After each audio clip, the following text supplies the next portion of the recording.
Here we go. YouTube says I'm live, but am I actually live?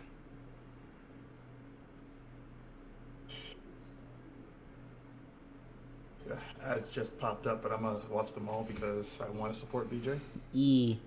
Hello, Smash Bro. Welcome. More thumbnails. And my phone just notified me that you're live, so that's good. Cool. All right. Well, so I think everything's good to go. Let me get the music playing. That's gonna last for 10 hours as usual. Oh, hold on. There we go. All right, here we go.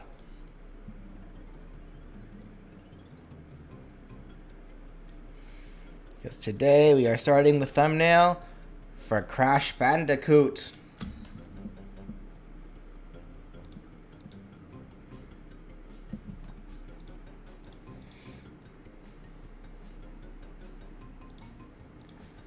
Alright, let me get his reference pictures over here.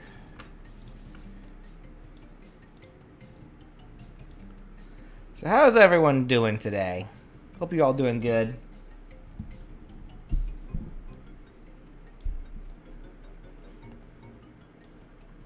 And now everyone's asking, how are you doing today? I'm doing just fine. You guys ready for some insane thumbnails?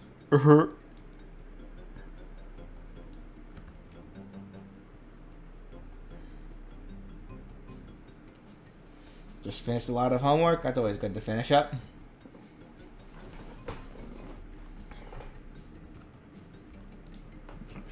So every time I hear the word homework, I always think on how back when I was in high school, our teachers just would not let us work on our homework in class. I noticed the echo in the thumbnail. How will that work? It will just be in the thumbnail. Because I know I said originally that I wasn't going to do echoes and thumbnails, but then it occurred to me that, oh wait, I plan on using these images for the end screens, and I do include echoes in the end screens, so therefore the echoes gotta be made anyway. So at that point, it's like, well, forget it. I'll just go ahead and put them in the thumbnails.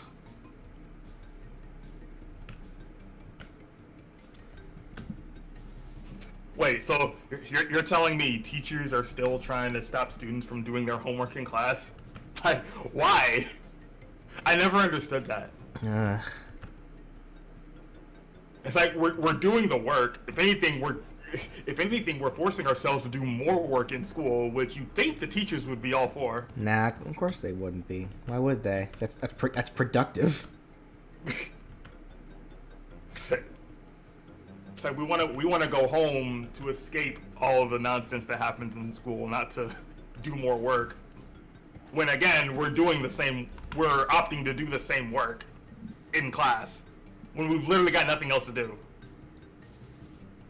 That would be the thing too. It's like you've done all your classwork and tests or whatever. You're literally sitting in the class doing nothing, so you're thinking, oh, I'll do my homework that I got assigned in other classes so that I don't have to worry about it when I get home. But the teachers are like, nope, not allowed. Oh, you're asking how the echoes will work and for the surprise factor in the thumbnail. Well, remember, the thumbnail will still be hidden before the initial premiere. It won't be much of a surprise anymore, after the premiere when the proper thumbnail goes up afterward. But you know what? Give people more incentive to watch the videos. Wait, Coco's there too? Why? I wonder how.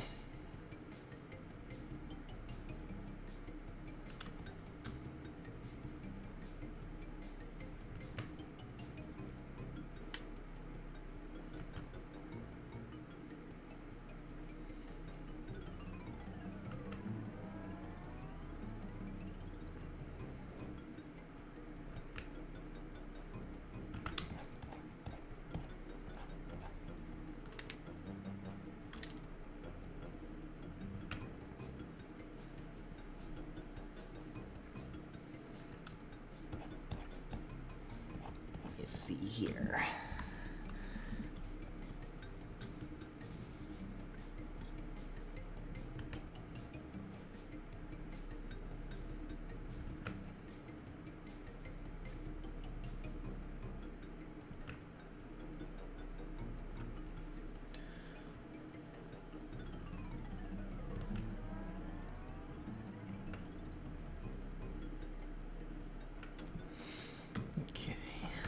we go.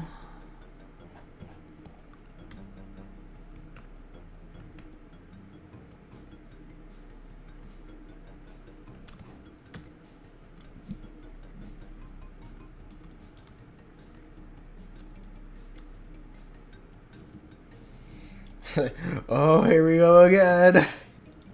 Pretty much. So I tweeted out about this earlier, and I think I'm willingly wanting to come out of my shell when it comes to playing horror games. Okay. It's like something I never thought I'd hear myself say, but I've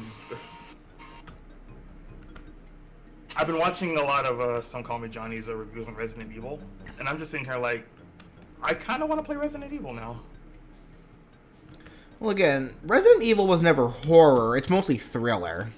Well, the newer Resident Evils kind of.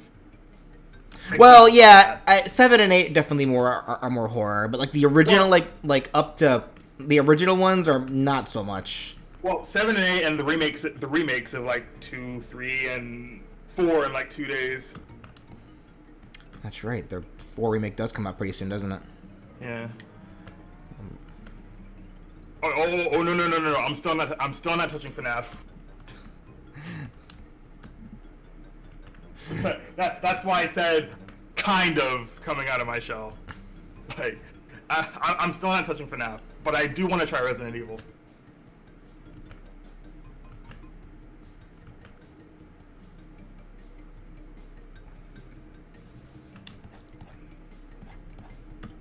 So, I have some standards.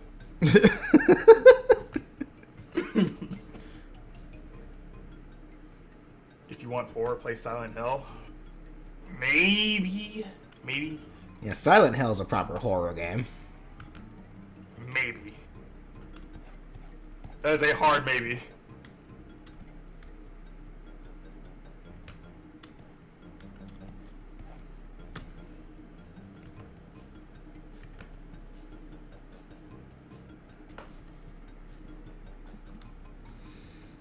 What if there was a Smash Bros. TV show? It'd probably be very cluttered. Well, yeah, that's the thing too, Mad MC. It's like you've got people that'll like thrive in like the horror scene. Like people live for that kind of stuff. I'm not one of those people. In fact, I'll probably die.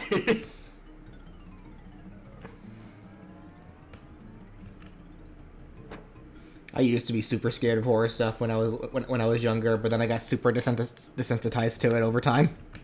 Yeah. It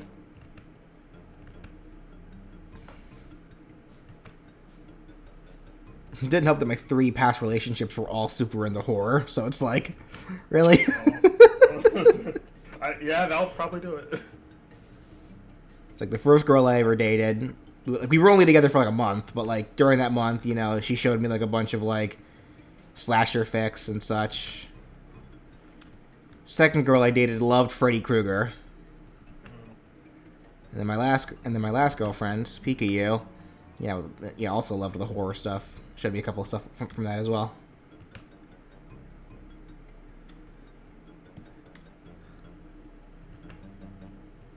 Do you think we'd ever get another Subspace Emissary?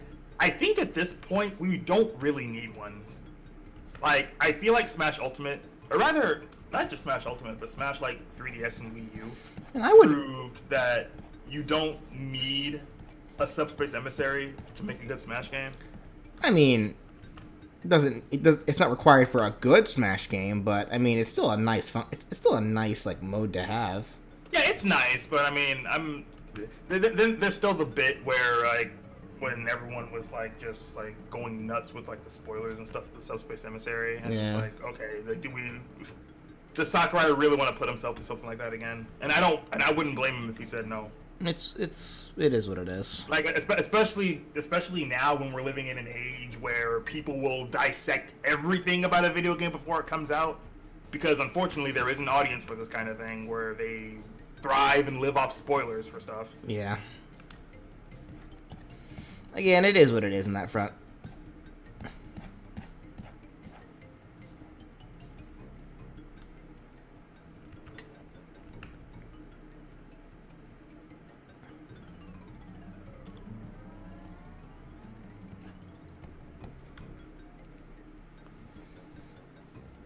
A Rivals of Aether character for Jibanyan?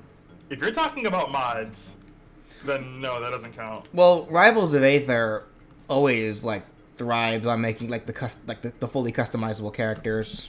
Yeah, but Someone showed me a really good one that that a guy made off of Magalore, which drew inspiration from my moveset that ended up looking really cool. I mean, even though Magalore had a lot of dedicated stuff in Star Allies, and they reused that concept again for Return to Dreamland Deluxe. Which I still need to get. Still don't have it? Still don't have it, no. Eventually I'll get it.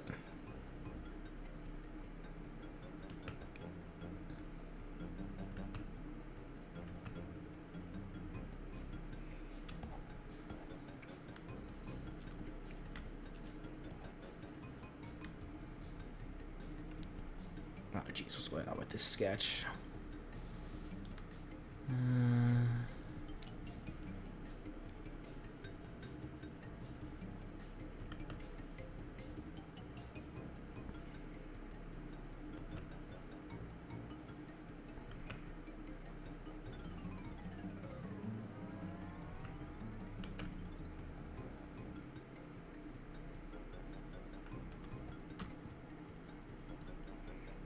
Is it wrong to refer to Rivals of Aether as more as handmade DLC rather than mods, as Steam Workshop was actively compatible with Rivals of Aether for that reason?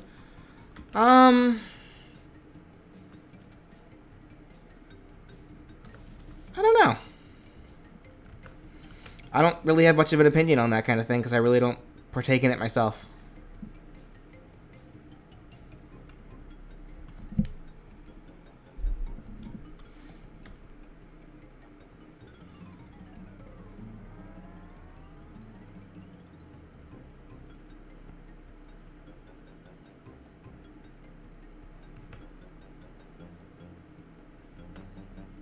Also, I think you just got a new subscriber.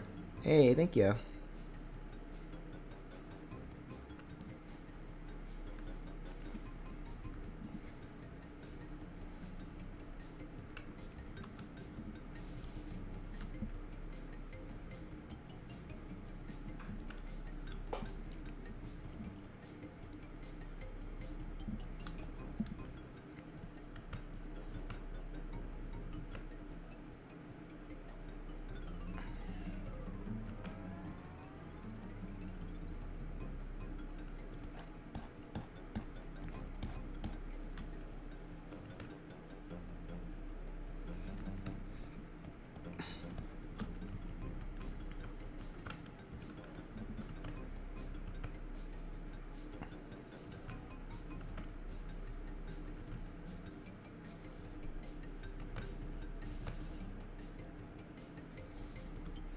Opinion on Neverwinter Nights? Never heard of it.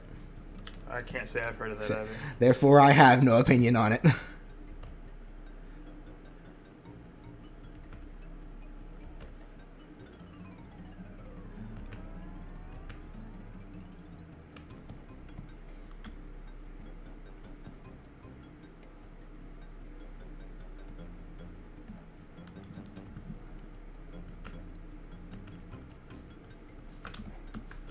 Dang it.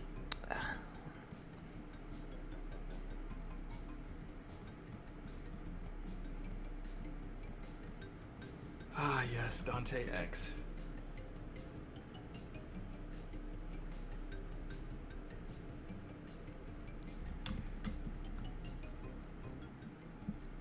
What did you miss? Not much. We just got started with Crash. We'll do Crash, then Coco, and then we definitely should be able to get to finish Bandana D today. Like, if Bandana D takes me... I said this to Brandon before the stream started. If Bandana D takes me more than an hour, something's wrong. What's your favorite and least favorite starter evolution line in Pokemon? I swear we answered this question. Yeah, this was a question we already answered yesterday. But I guess, yeah, he's asking it because he wasn't here to hear it. My favorite is Froakie, and my least favorite is Tepig. My most favorite probably the Primarina line. Least favorite. Yeah, probably the Tepig line. And it's not that we don't like Tepig, it's just that we're super indifferent to it, because it does feel like the weakest of the starters. Yeah.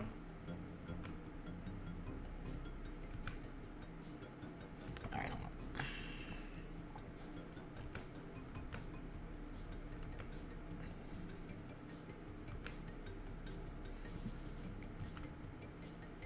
There we go.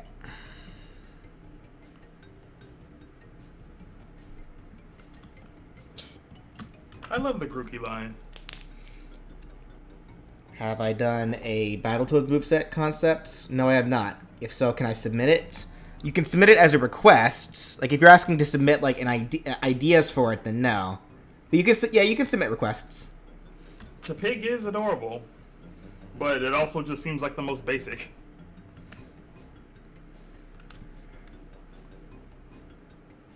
Yeah, again, we're not saying we dislike it, Tepig, just compared to what's standing next to it, it's not that remarkable.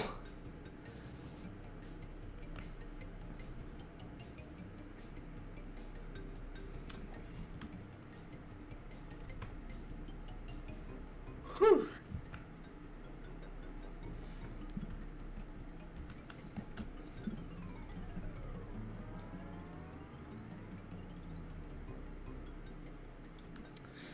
Another one of these situations where I sketched something out, but something didn't but I don't remember what it was I was thinking when I sketched it out.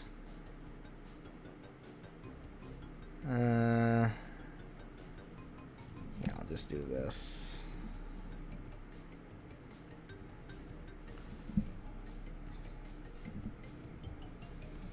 Would I watch murder drones in a live stream? I don't know what that is, so probably not.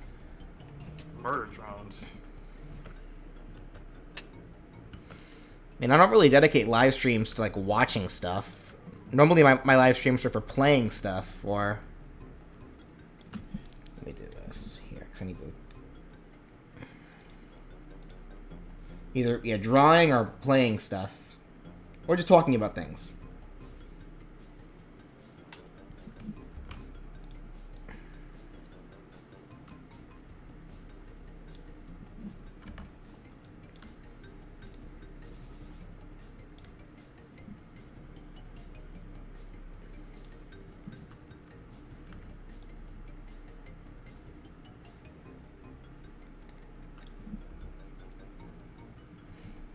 Oh boy, Sailor Moon.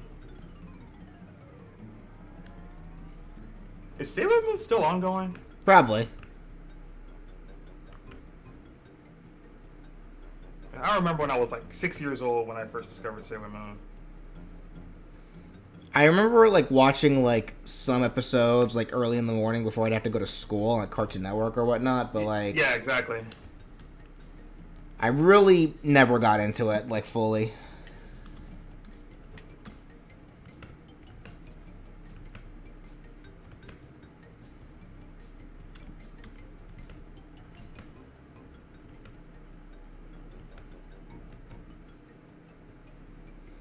Like, it just never was my thing.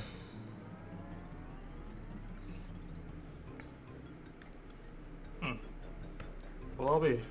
What's up? I just got confirmation that, yeah, Sailor Moon is definitely ongoing.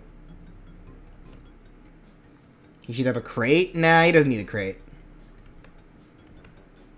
Most of the streams are already going to be taken up by him and then Coco, and then Coco on the right side, on the left side, so a crate's not needed.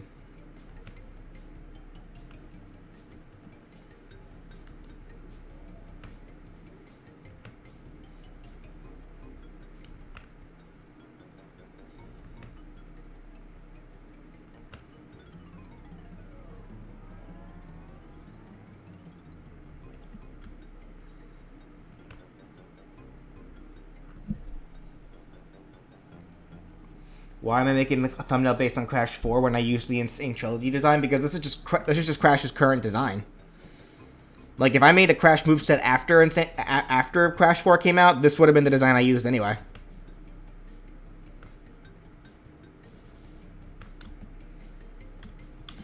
Plus, aesthetically, it just looks better.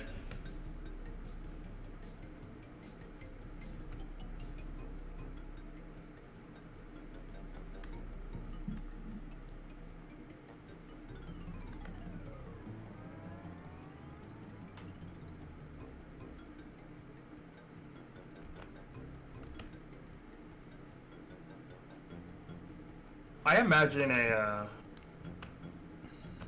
imagine a Smash Bros. TV show would probably rate it TV PG. If only because, yes, it's got Nintendo characters, but given the nature of Smash Bros.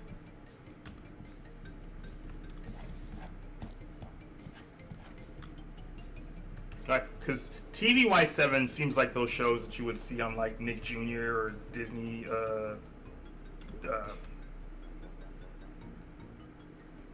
What was the Disney Channel for kids again? Oh, you got me. I don't remember. Like, I honestly forgot.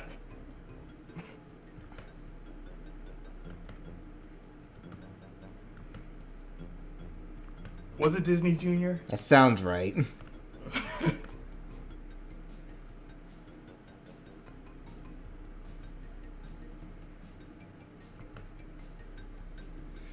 was like, leave it to the children in the chat to know the answer to that. Oh. Okay, that's my joke, but okay. You got it.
Okay. Not sure how they would get away with characters like Bayonetta for TV canon. I mean, the characters themselves are not inherently like, unless they're just unless like they're dressed like scantily, but Bayonetta normally isn't. Though she can become scandalous whenever she uses certain attacks. That's true, but regardless. The characters themselves never, like, usually characters themselves never, like, affect a rating. It's their actions that do so. But the only exception to that rule being their clothing, which can very easily be kind of messed around with. Yeah.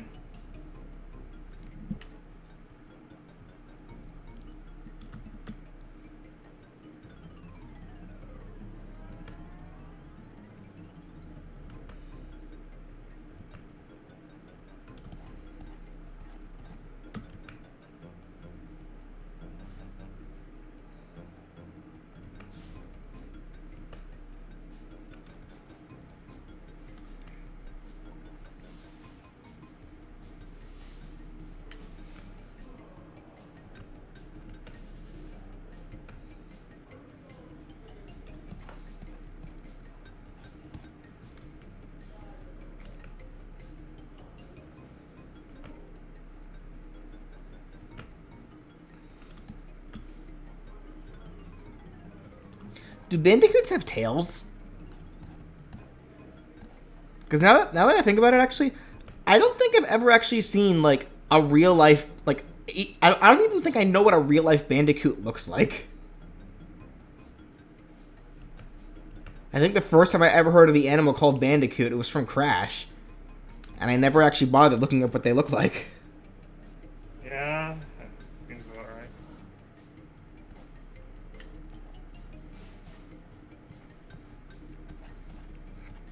They do, apparently. Alright then.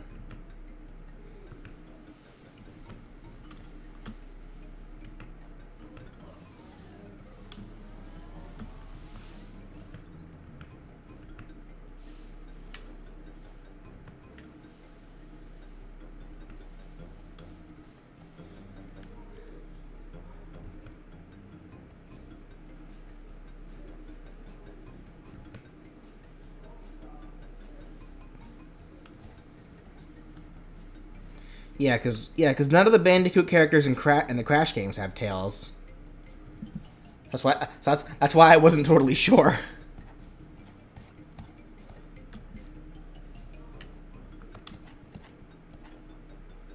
Okay.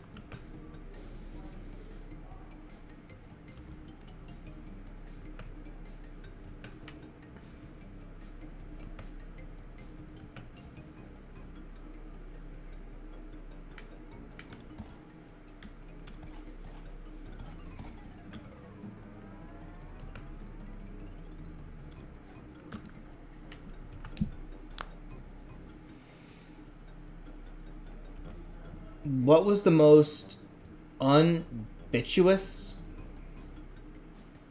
moveset you ever made? What does unbituous mean? Are you trying to say ambitious?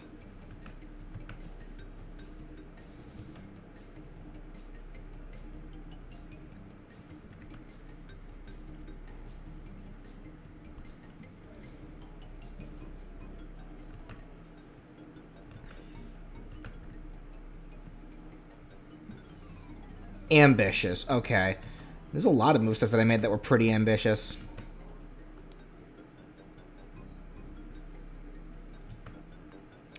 I don't know, chat. What do you guys think would be one of my more ambitious movesets?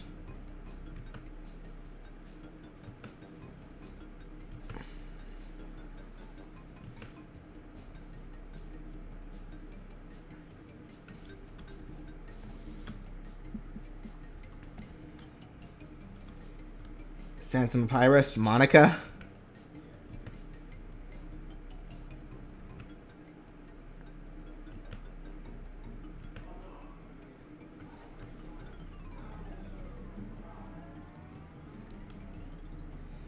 Monokuma. And Makoto. Binding of Isaac.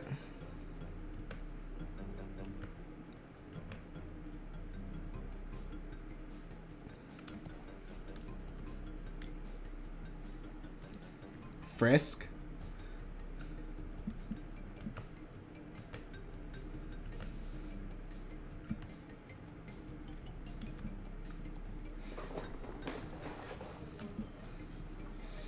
Can I guess which character you're most excited to see?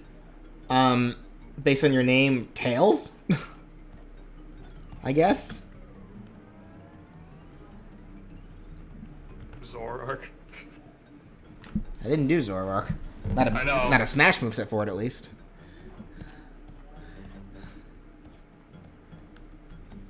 Favorite Persona protagonist? Are you referring to, like, just, like, the main characters? Or, like, any of the Persona characters who can be considered protagonists?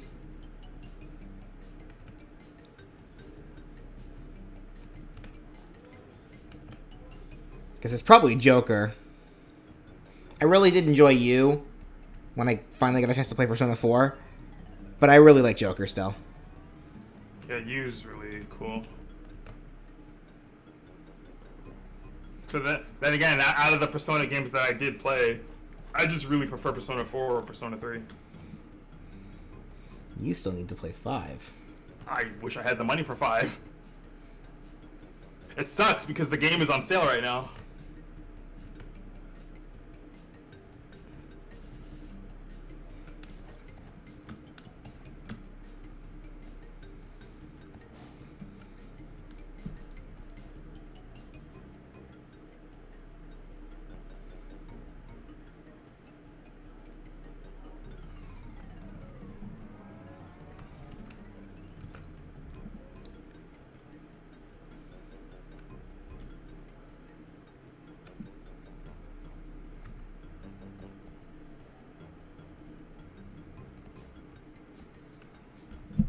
What is your opinion on Yokai Watch? We love Yokai Watch. I love Yokai Watch, yes. I said we. I still have the copy of Yokai Watch you sent me, or Yokai Watch 2 specifically. Yee. Have you beaten it? Not yet. Man. I honestly, I just now like started picking up my 3DS again, especially with the whole 3DS thing and Wii eShop thing dying down. I've been starting to play more 3DS or more of my 3DS lately, so I'm definitely about to get back to Yokai Watch 2.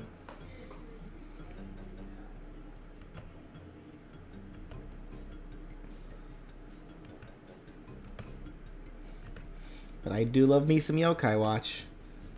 Can we please get Yokai Watch 4? I'm not gonna get my hopes up on it. Right now, I'm just happy to see that level 5 is back. Yeah, that's what I'm saying. If level 5 is back, that means they can put in work. Well, they should probably focus on the things that actually earn them money first. They really just said, here's another Professor Layton game. Am I gonna do Coco too? Yep, I am going to do Coco. She will be after I finish Crash.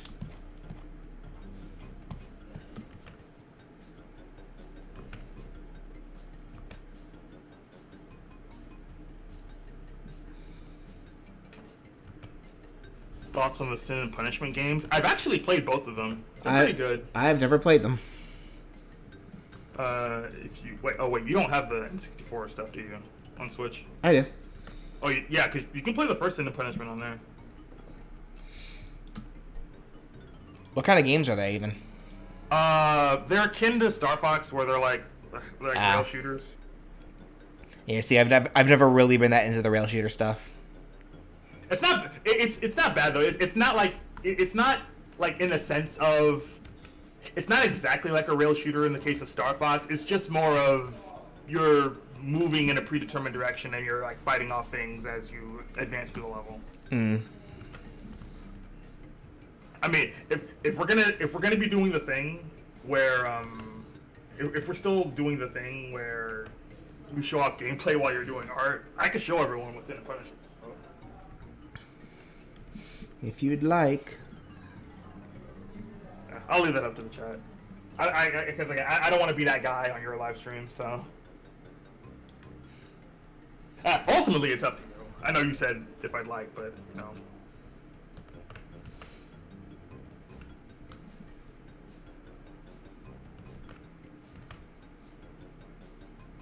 Yeah, Star Successor was alright. Then again, Star Successor was technically the first Sin and Punishment game I ever played, so. Alrighty. Let's Crash. Let me get some fur textures going in here.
No, the eShop is still ongoing for 5 more days.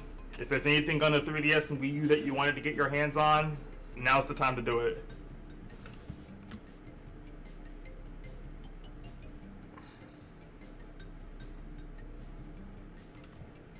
Like, I know they've made talks about like shutting down the eShop like prior to that, but the 27th is without a shadow of a doubt the last day that the eShop is still going to be standing. Unless by some miraculous thing, the whole The whole thing was, that Gerard, the whole thing was a lie, a ploy just to get everyone to buy all the games. or that, or the fact that Gerard, the completionist, literally bought out every single game on the Wii U and 3DS eShop. Will save based on the eShop on itself. Could you imagine that? It's like, all right, eShop shutting down for a full for a full minute. Now it's back online. Could you imagine how mad people would be? I'd like to. Well, I'd like to see this. Well, not see this. I'd like to think that if people are willing to go this far for like titles like this on the Wii U and titles on the eShop, like it will show Nintendo, yes, you have an audience for retro gaming. You have an audience that will pay money for stuff like this.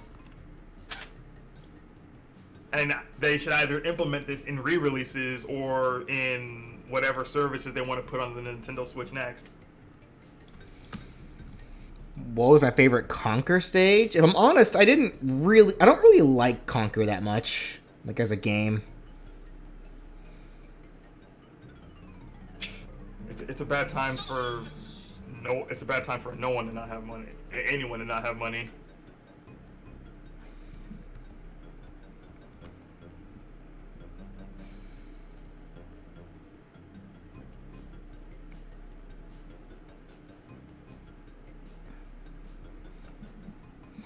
Why not? It's just not my thing. Like, the humor's not really for me. Gameplay's fairly generic. It's just not my style. I'm not saying it's a bad game, just it's not for me. That's a valid argument. 'Cause I really could never get into like the crude humor or anything like that. That's never really been my style.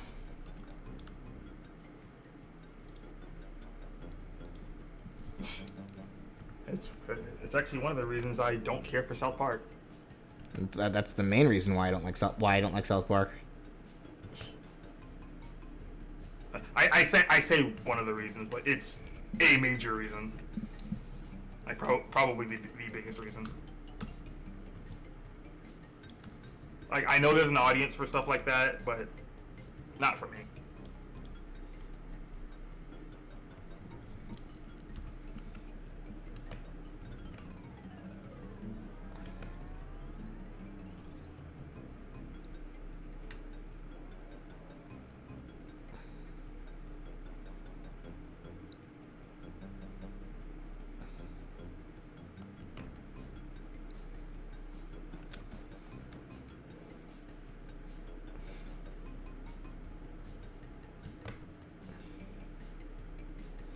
Making Crash furry.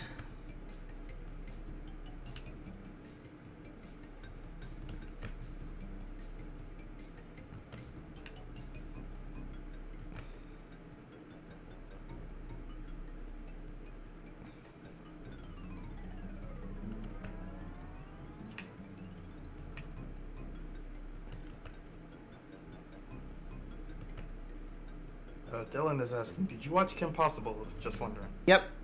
I watched it a lot when I was a kid. Yeah, I did too. It was a really good show. Yeah.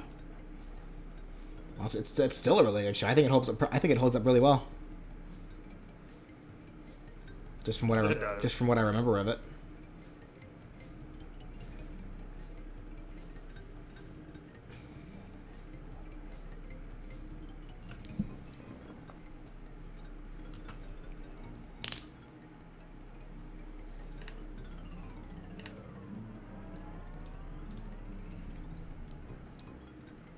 Fairly Odd Parents was okay.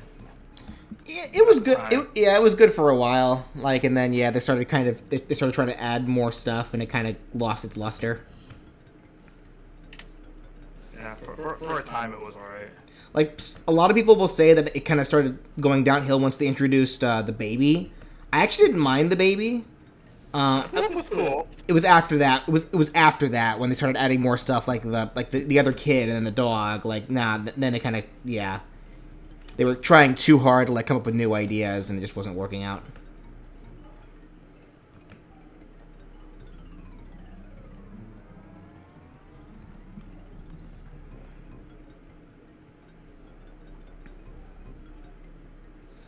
Like, you know your show is kind of losing its luster when you have to rely too hard on, like, changing up the formula instead of just using what you have, instead of continuing to expand on your formula. And if there's nothing to expand on your formula, then you're better off just letting it end. Like, all shows have to end eventually. There's not much point in always making them like forcing them to keep going.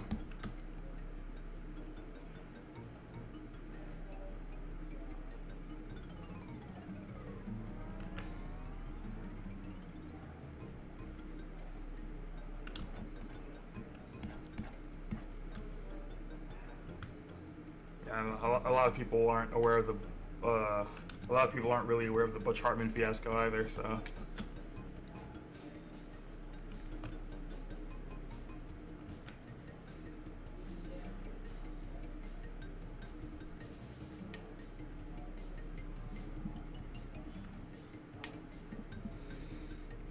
My brother thinks that Kratos is a PlayStation mascot. Well, I think it's Crash. PlayStation doesn't really have a mascot. yeah, Like, it doesn't really have a face, I'd say.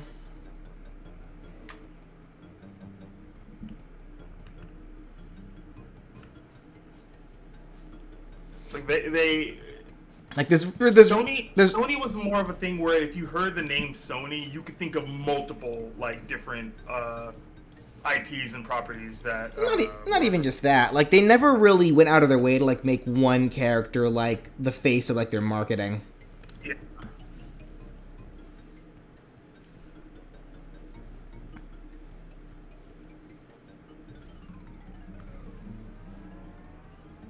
So I guess at that same token, it could just be more of a okay. You hear PlayStation, what's the first thing that comes to mind? Similar to how you hear the name Nintendo, you think Mario. You hear Sega, you think Sonic. Yeah.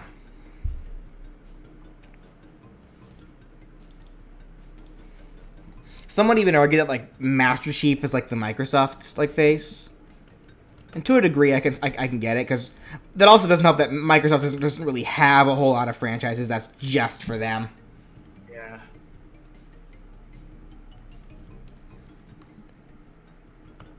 Like Halo was definitely the de facto thing when Xbox like was starting.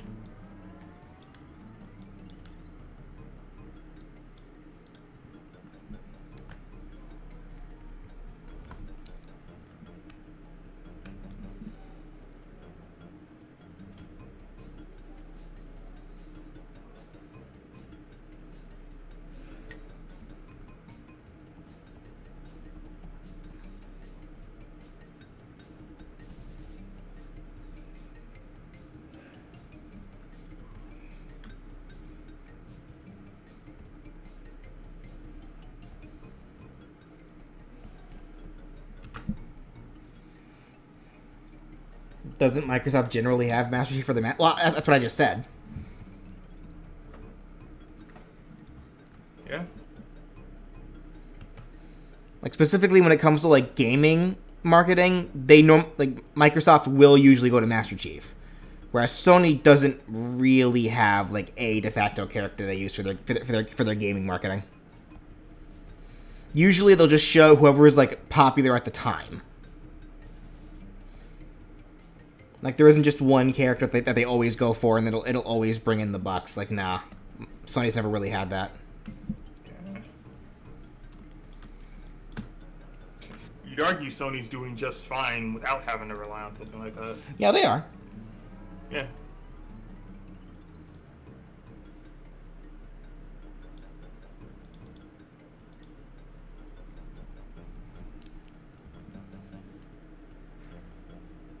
Hey BJ, what Sonic stage do you think would make a good stage in Super Smash Bros? Just wondering. That isn't already there. City Escape. Yeah, that'd be a good roaming stage.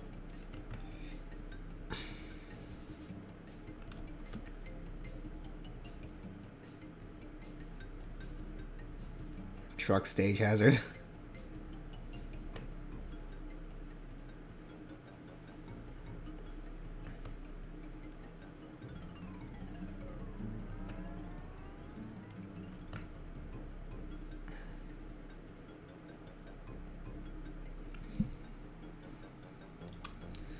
Chemical Plant, eh. It's like Chemical Plant's about to just become one of those levels where you just see it everywhere. Yeah, like at least Green Hill has the luxury of being the first Sonic stage, so there's a reason why we're seeing that everywhere. Chemical Plant, though, they're kind of just milking. Same for Sky Sanctuary.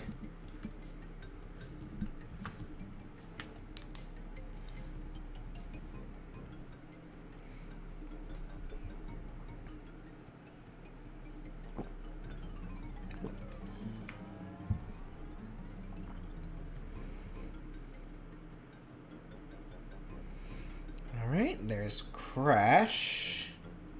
Oh, where's line work anyway? Let me get his flat colors done.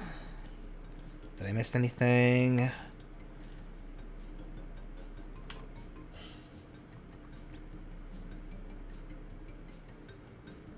Nah, he looks fine. Alright.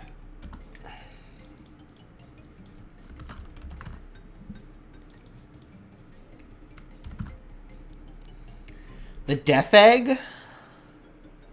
Yeah, I can see that as a potential stage as well. Which Death Egg? I guess whatever would be counted as the generic Death Egg. Oh, jeez. Okay, hold on. Let me.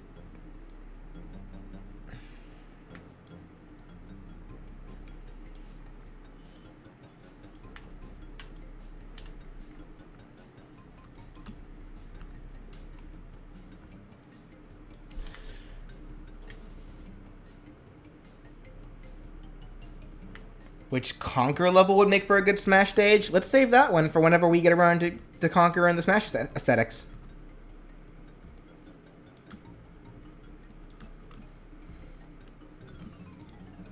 What's your dream Blank versus Capcom game? Mine is Sega versus Capcom. We have that already. It's called Project Cross Zone. That doesn't count.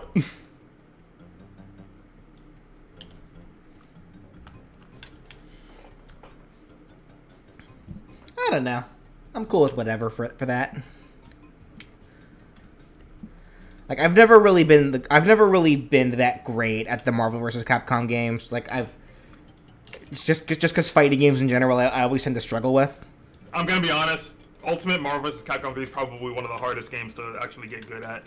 So I don't blame you. I'm not even that good at it.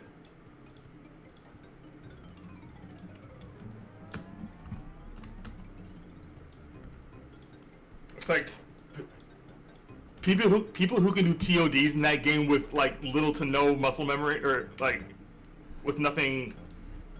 Yeah, people who can do TODs with little to no muscle memory are monsters.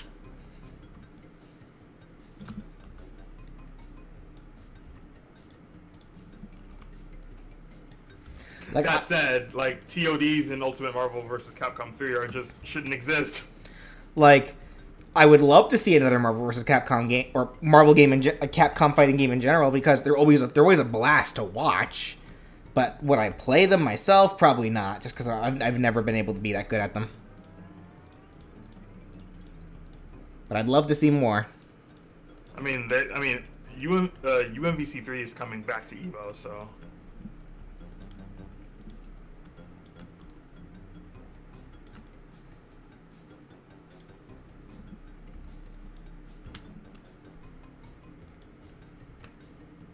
In fact, I think Evo is definitely in a few months.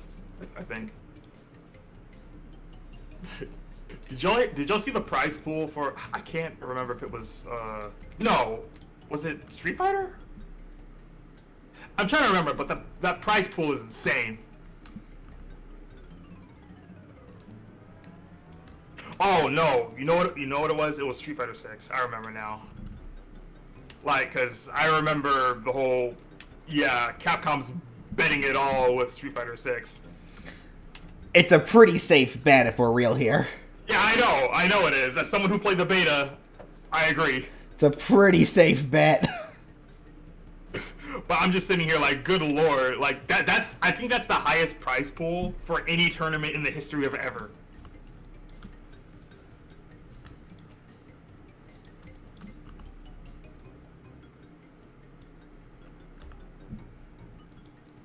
Oops.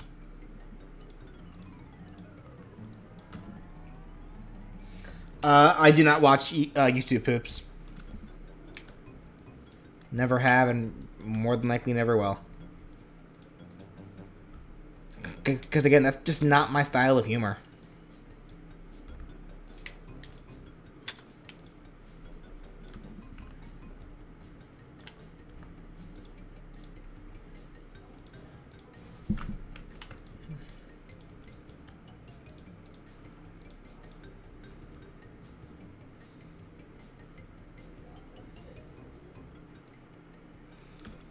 Casino Night Zone would be pretty to look at.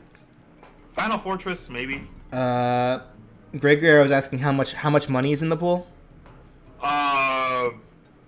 First place gets $1 million. Yeah.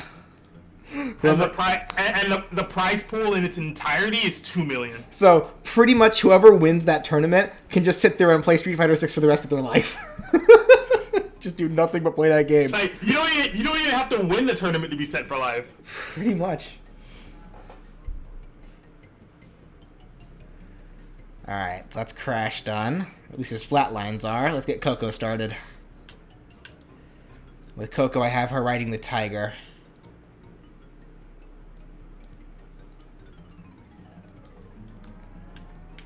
The tiger whose name I totally forgot, actually. What was the tiger's name again? Purah? That sounds right. I'm pretty sure it's Purah. Because the polar bear's name is Polar, I think. Yeah. Yeah, it's Purah.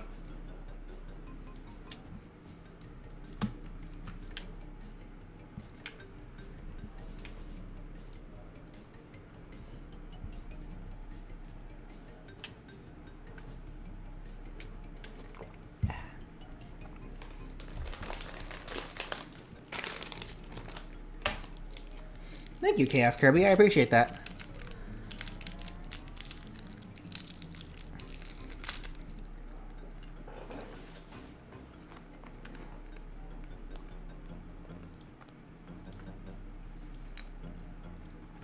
Okay, let's see here.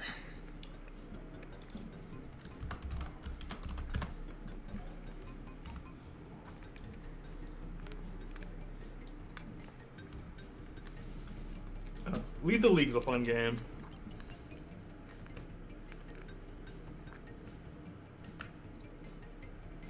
What Crash game do you want remade / ported next?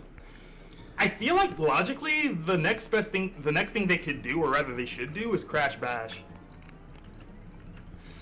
I feel like at this point they need to focus on just new Crash games. Yeah, I get that. Because a lot of the only reason I bring up Crash Bash is because they did CTR, they did Crash Team Racing, and alongside that during the PlayStation era was Crash Bash, and I think that would be a fun game to implement online multiplayer with. Because a lot of the Crash games that were made after kind of that, after like that era, ended up kind of being flops. So they're better off just making more games, like new games. I mean, it hasn't been that long since Crash 4, so I mean, and I know they got that Wumpa League game coming out. So. Yeah, and Crash 4 did pretty well, didn't it? Yeah, I'd say so.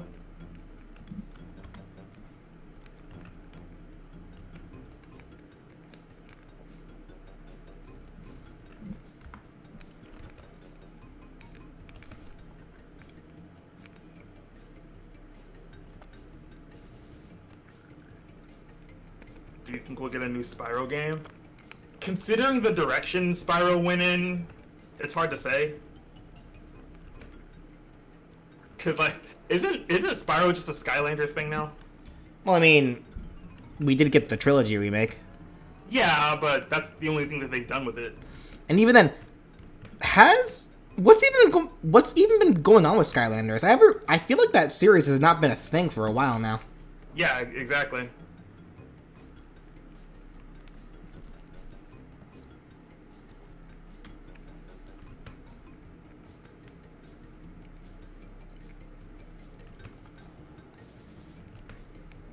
I mean, they would probably like revise or rework like a lot of the other Spyro games after that, like what Enter the Dragonfly. Well, again, it's kind of the same case with Crash, where it was like a lot of the Spyro games after the early ones just weren't good, so like they didn't sell well.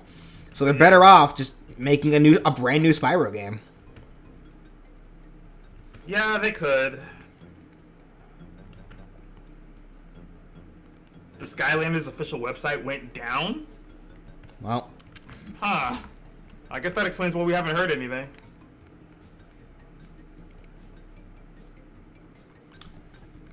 I don't remember if Crash was part of the Skylanders bit. he was for a bit. Him and Coco. And Okay. probably Neocortex, too. Yeah, because I know they were pushing the whole Spyro being a part of the Skylanders thing now.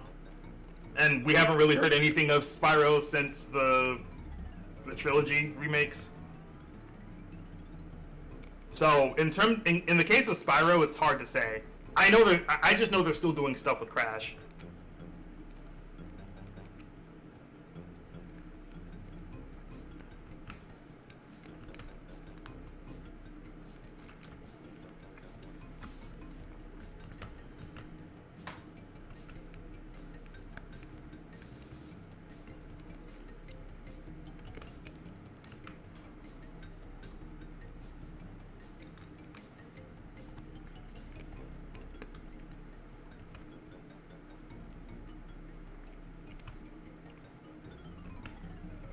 See, I never played Skylanders. The closest I ever got to playing one of those, like, one of those toy games, like, with the amiibo-like characters. Yeah, Well, I remember seeing those kiosks like whenever I would go to the malls. Back like, when they were I still- tried Disney Infinity out a little bit. And it was alright. It wasn't, like, amazing, but it was alright. I was mostly just in it to collect the toys. Just of the Disney characters that I wanted specifically. And of course, sure enough, that didn't do well either.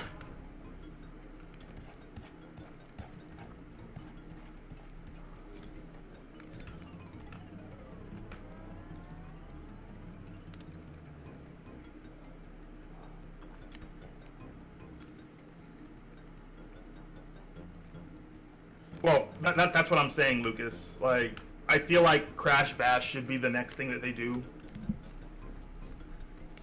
Just to complete the spin-off trilogy on PlayStation.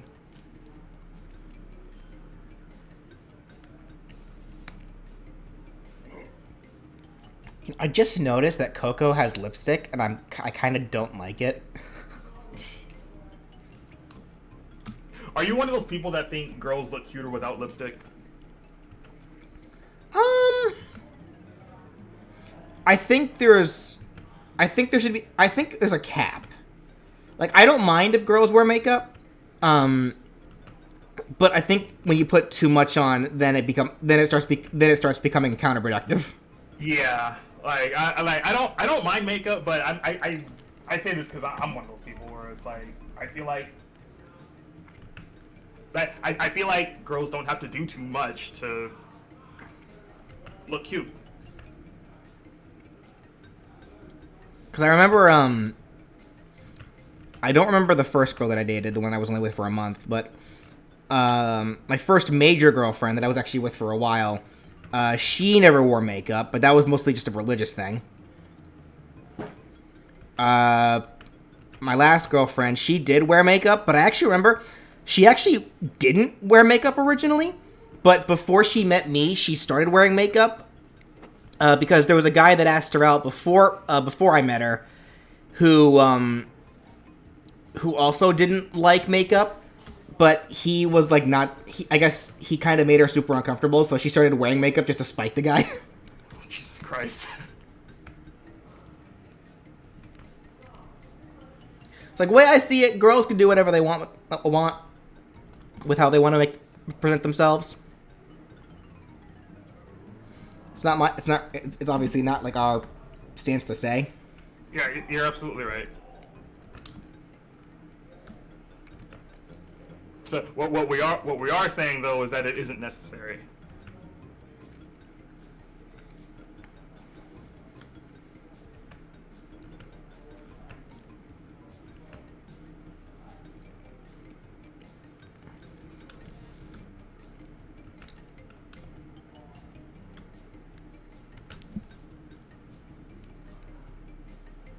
Oh, that's her goggle. Hold on.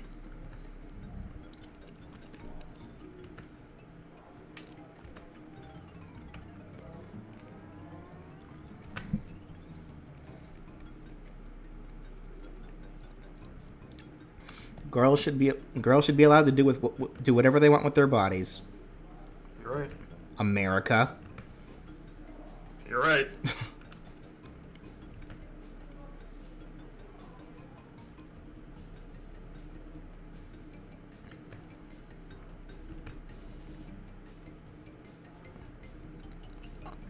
Well, I'm sorry. Am I getting too political now?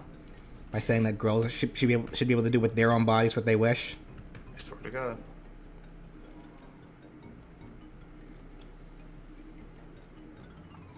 Yes, Spyro was the video. So Spyro will be coming up here probably in the next couple streams down.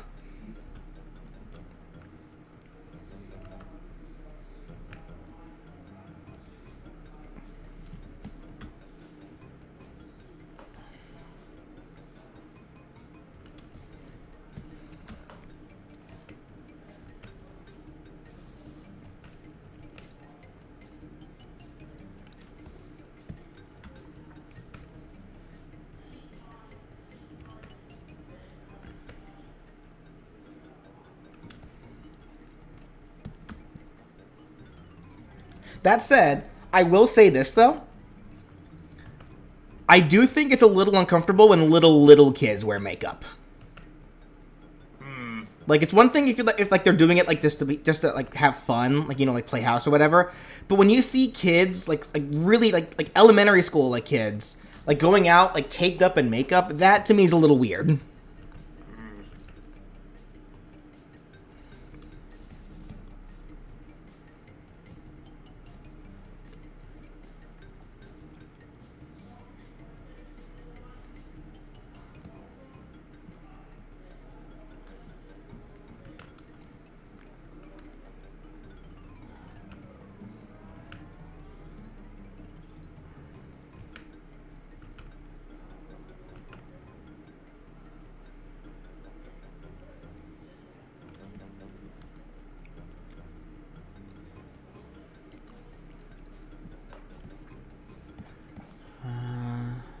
She wear a belt? Yeah, she does.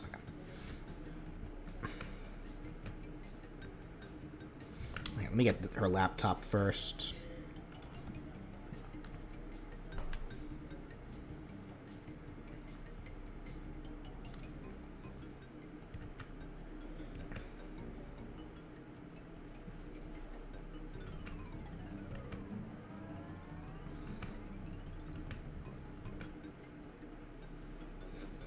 Do you think Coco has a PC set up somewhere?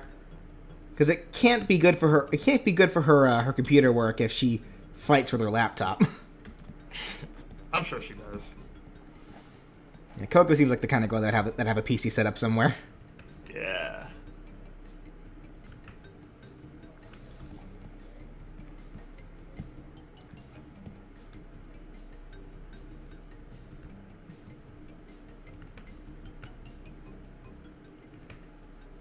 What do you think, chat? Do you think Coco got a PC set up somewhere?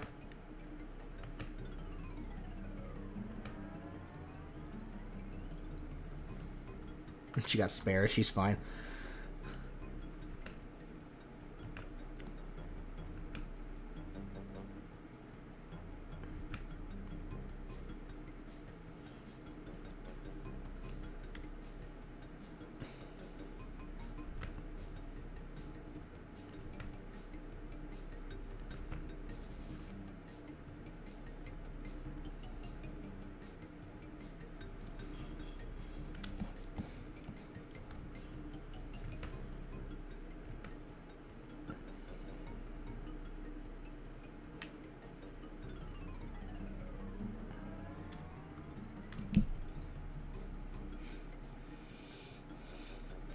Nah, she's just rich and buys it. Wait, where do they get the money? Does Coco have like a secret like stocks enterprise that she doesn't tell anyone else about? Coco plays Fortune Street? She'd probably be really good at it. Yeah.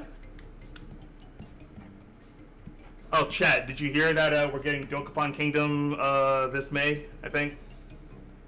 For Nintendo Switch? That should be fun.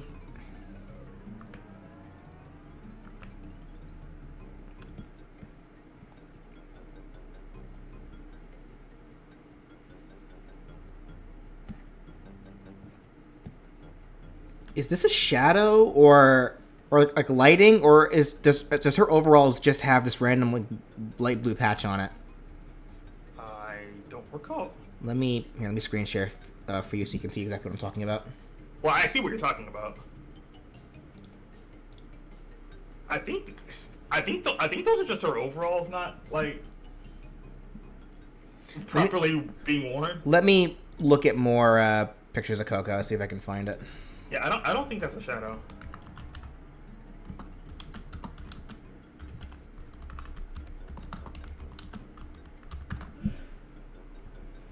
I hate that when I go into Google, the first thing Google tries to autocorrect itself into is Coco age. It's like, guys. Oh my lord, I hate it here.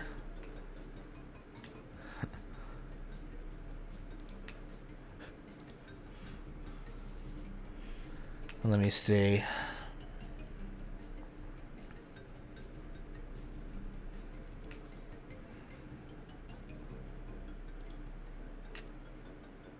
Because yeah, in the Insane trilogy, she did have a full thing, full overalls, but like the right strap was just hanging up loose. But in It's About Time. Actually, no, I think that's actually what it is.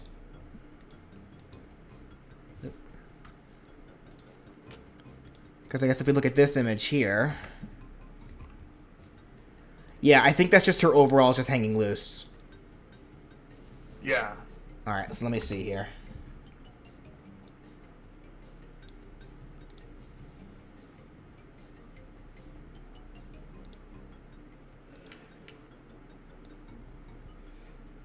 I mean, I'm always prepared for weirdos on the internet. It doesn't make it any less weird. People should just stop being weird.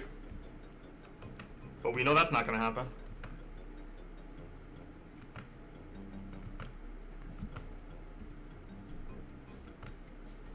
It's kind of a case where it's like, even if you expect it to happen, it doesn't make it any less cool. Or not cool.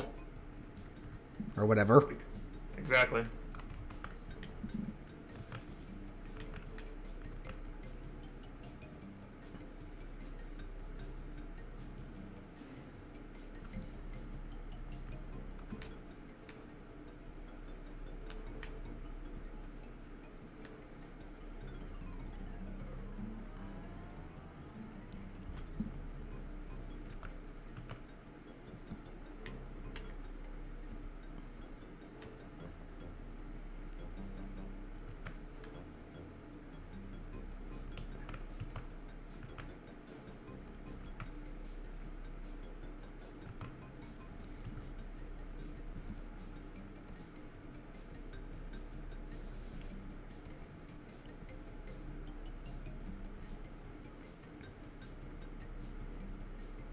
There we go. Okay.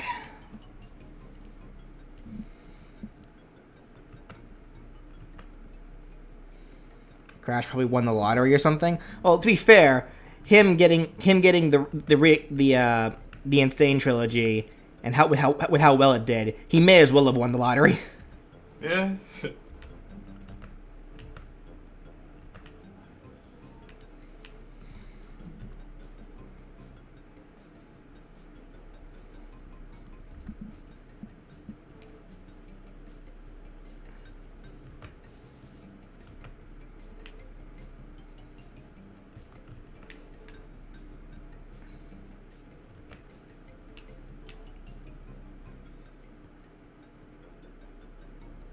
Well, okay, when we say weird, we mean not cool, like something that doesn't need to be done or said.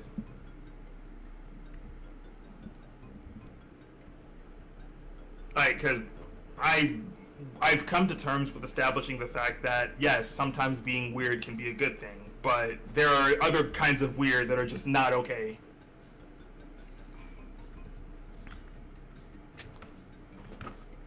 It's like when we're saying weird behavior, we're talking you need to be locked up kind of weird behavior.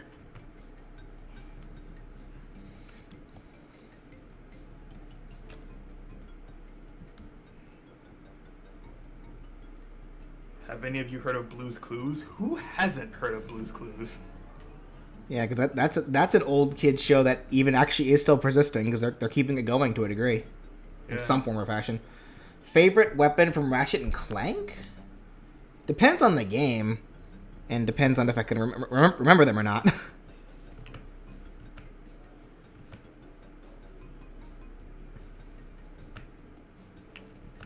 So I gotta remember, Crash and Coco got 4 fingers.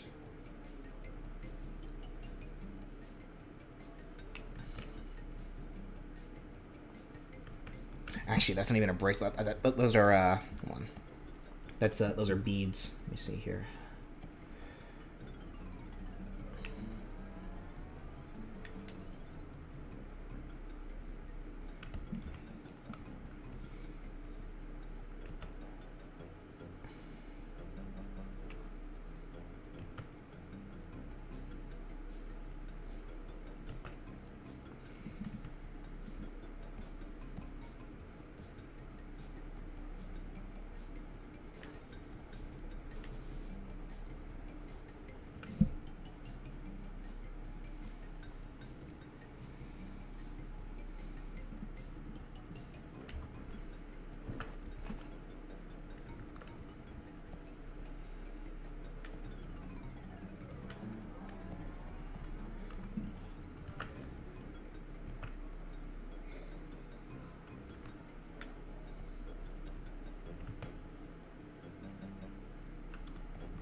There we go. Okay.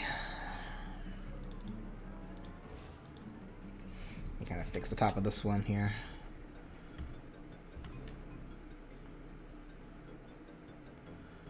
There we go. Okay.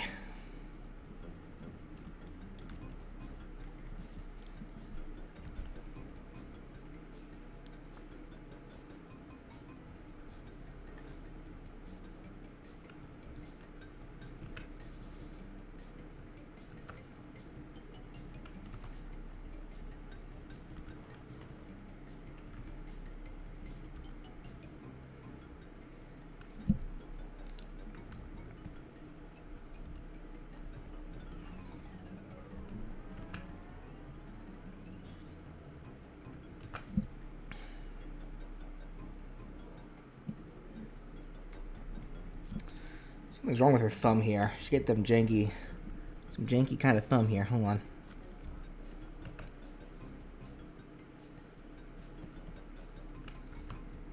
That looks better. Okay.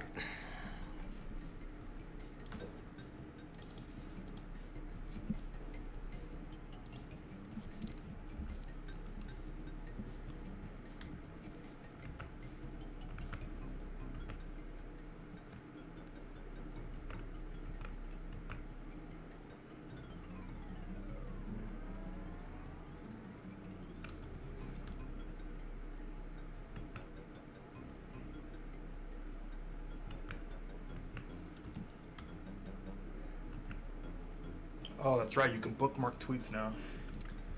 Yeah, I saw that. I wasn't actually sure what it was for, though. Yeah, I'm not too sure either. Like, I guess just for if there's a tweet you want to go back to. That's separate from just retweeting, I guess. Or liking.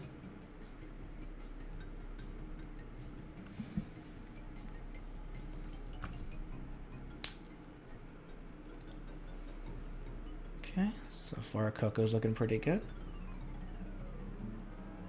What the heck? After playing a few rounds of Crash Team Rumble at GDC, We're absolutely sold on this surprising Crash Bandicoot multiplayer game. It's getting good reception already. That's good. Can I see some gameplay?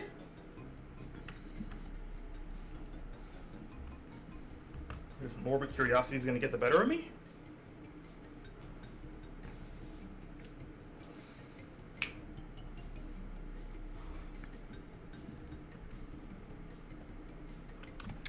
Actually, wait. Oh, nope, don't delete that. That'd be bad.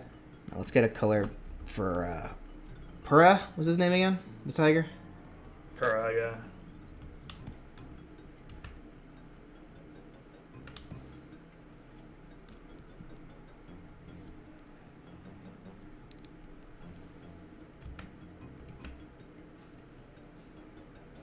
So I did take advantage of another sale that was happening during the Square Enix thing, and I tried the demo of Dragon Quest Treasures, and I saw it was on sale, and I'm like, oh. I mean, I guess. I started that game. I haven't finished it. I liked what I played in the demo so far. I figured It was alright. yeah.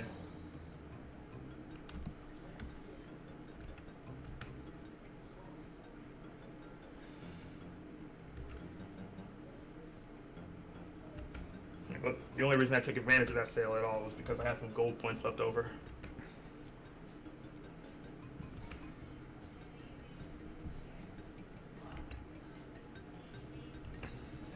What other series would you like to see Mario crossover with besides Sonic and the Rabbids? I don't know. I can't think of anything. I'm not really picky. I'm not really picky, as long as the game's fun. I mean, do we count Mario and Paper Mario as a crossover? Not really. I mean, they are two different continuities. I'm saying this because Paper Jam exists.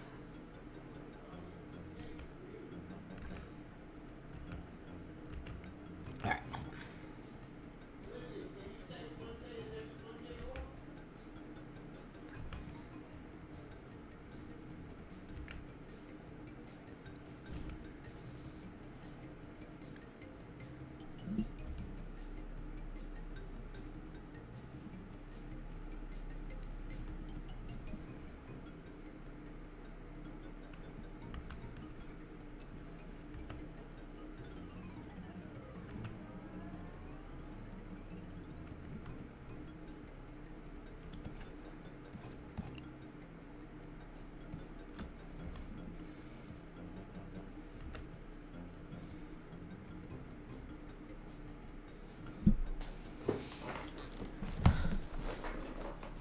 Mario and Fortnite? Get out of here. You just want to see Mario do the floss, don't you?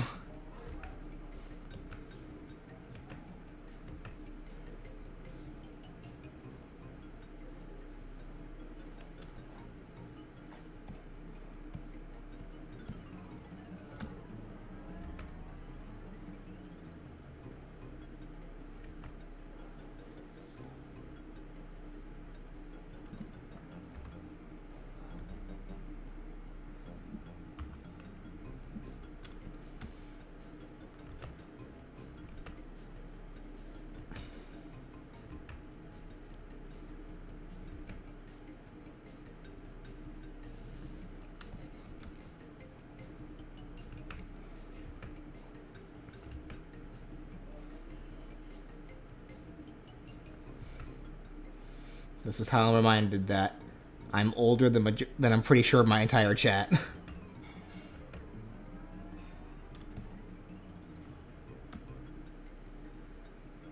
Where did Brandon go, I wonder? Man's just ditched me again.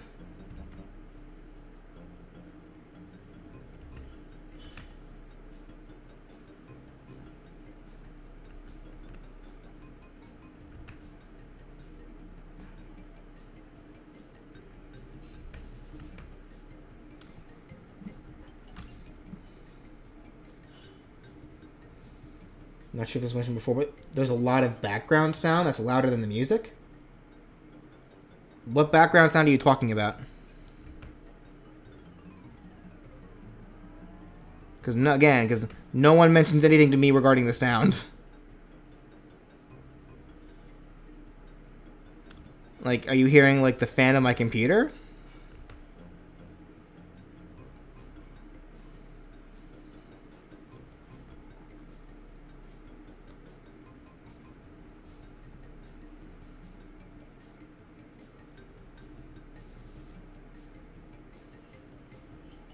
Actually, that might be what it is. Hold on. How's this?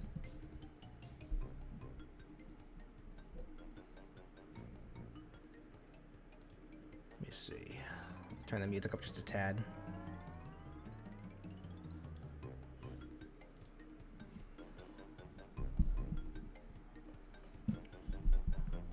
Yeah, that's probably my actual computer just making noise.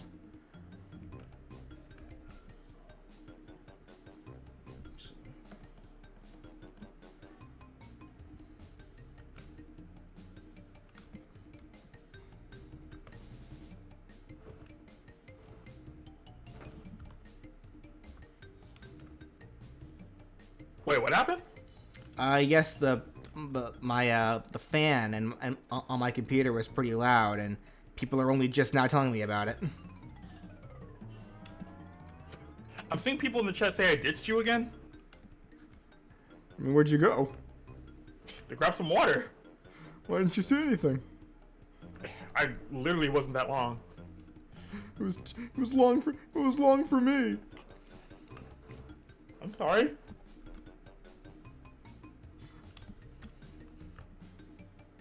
The sad puppy. Owner steps out for a bit to go to the grocery store, but for the puppy, it's like a million years.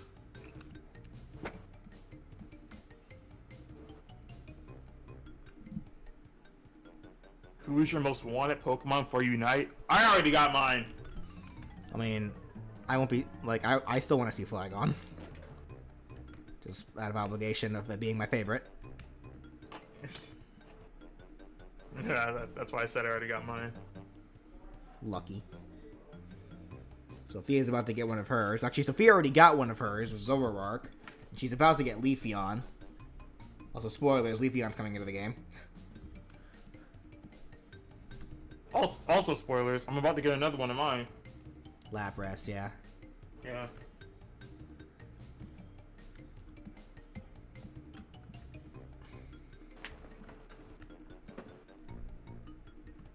My mains consist of Scizor, Ninetales, and hopefully Lapras will be the defender that I stick to, and Dragonite.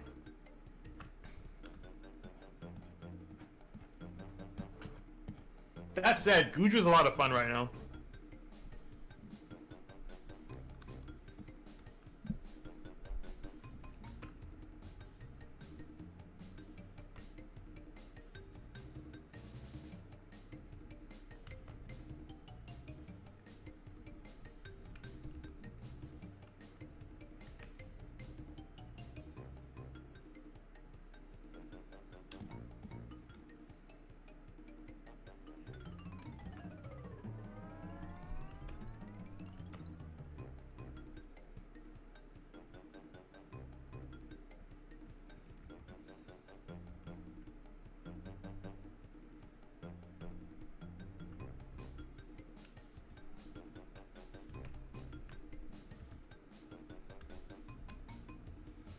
Best Crash game? I wouldn't know.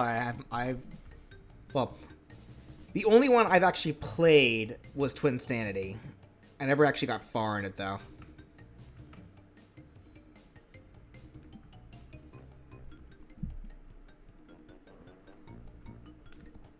Three has always been a safe one for me. But Twin Sanity was also really good.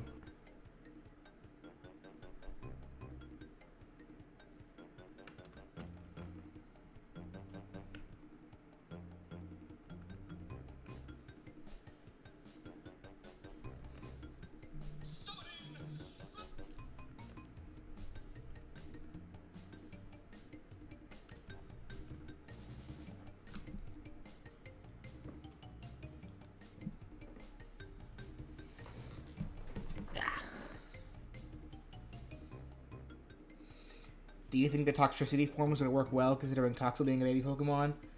Means it wouldn't even be in the game. Yeah, it would just be Toxtricity, and just because of the nature for the forms, like, it'd have to be one or the other. Because there's no real good way to be able to pick between the two.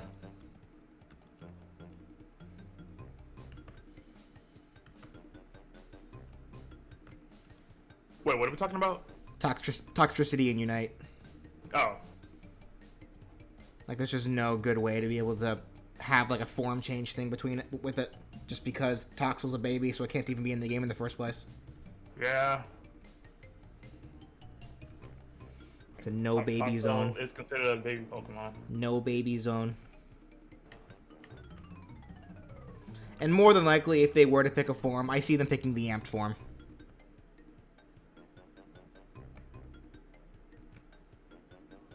And at that point, I don't really see much point in them adding low-key form after that. I mean, unless they wanted to do something with magnetic flux. But do they really want to, though?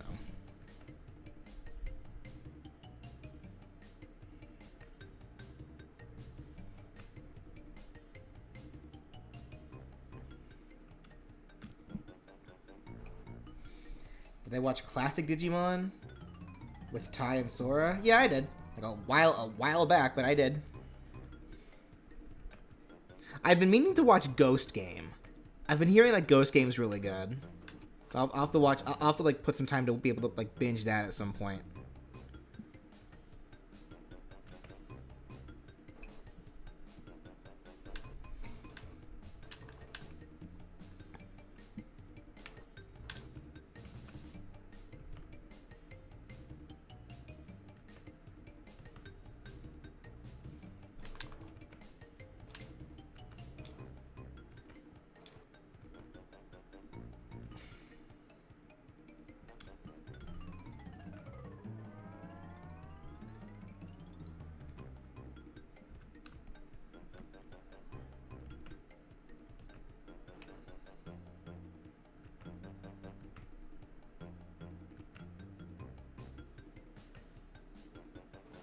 Because honestly, some of my favorite Digimon stories generally end up being the ones that actually do have horror elements in them. Those end up always being very entertaining. Digimon Survive? Yeah, that's one. Though even Cyber Sleuth has some amounts of horror in it. Or at the very least, thriller, I'd say. Like things that made you really tense and a lot of grotesque imagery. Hmm.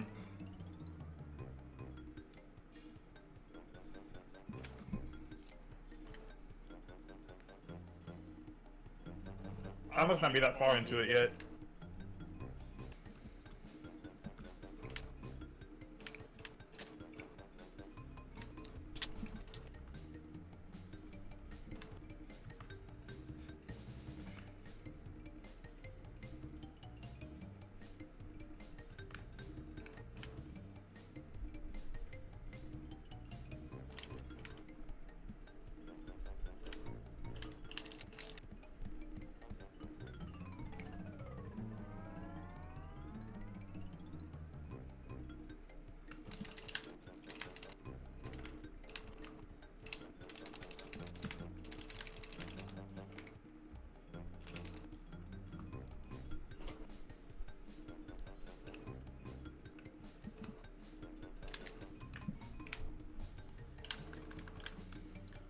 Okay, there we go. I'll do the whiskers here in a bit with a different color. I do want to start adding some fur texture to at least Purah. Coco, I don't think really needs any. She's not as Coco's not as scruffy as Crash is. She's a lot more well kept. Mm. She does her hygiene.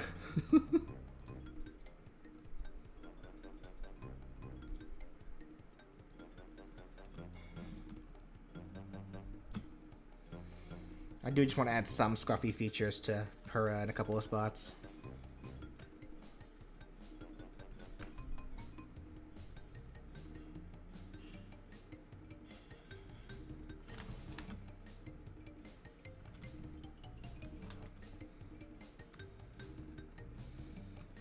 Did I watch Guardians of the Galaxy? I did. They are my favorite Marvel movies.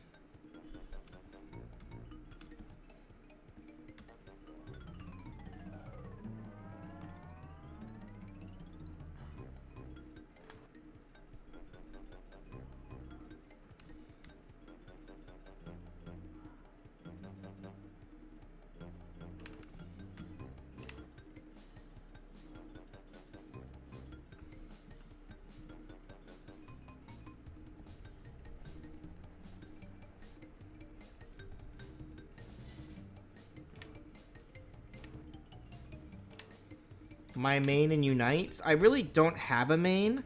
I kind of play whatever like is needed on top of like whatever is like whatever is actually viable. In terms of characters that I really enjoy playing though, Cramorant has always been like a go-to for me in that game. Probably should fix this paw actually here. Let me do that. I'll do that with the shading. Honestly, it depends because some Pokemon can feel better than others depending on the patch. Because like there are some Pokemon that can feel really good in one patch, and then they'll nerf it, and then it no longer feels good, and then it no longer feels fun.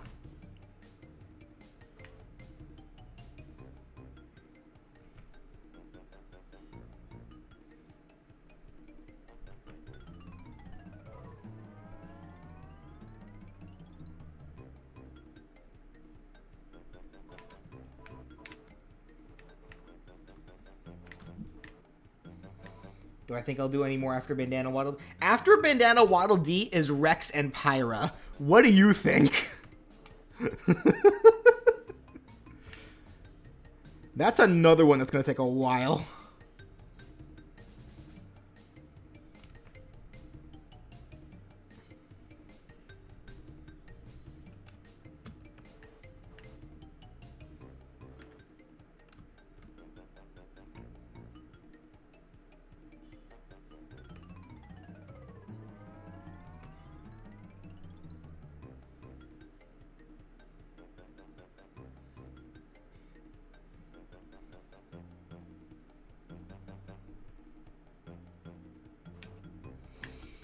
And not even just because there's two of them, just because of the fact that their designs, they just have very, like, intricate designs for their outfits.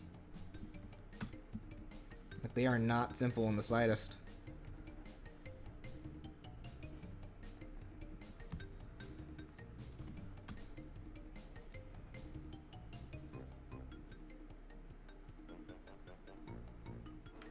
Like, the amount of people that I see on Twitter who like drawing Rex or Pyra or really any of the Xenoblade Chronicles characters, but always draw them in like unique original outfits that they make up for the characters just to avoid actually drawing like those outfits themselves. I don't blame them.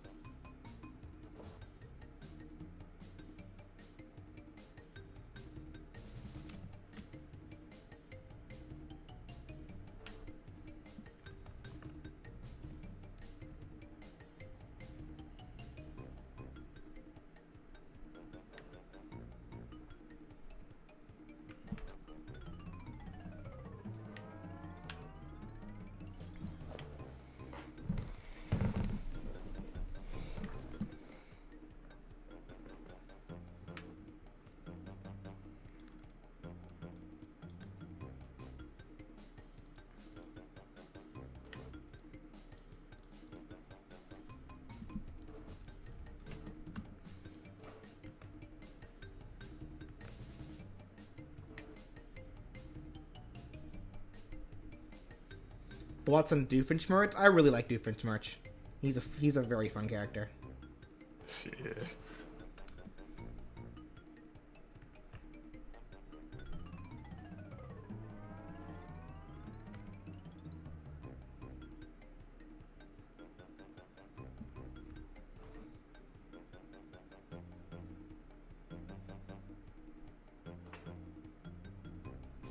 Medion, oh no. What? That's a Final Fantasy 14 thing. I saw the name Medion, and I'm just, oh no.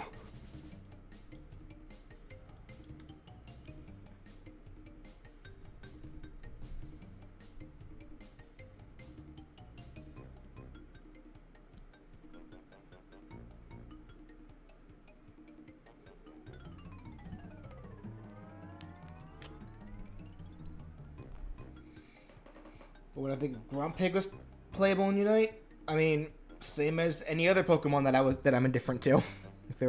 When they're put into Unite.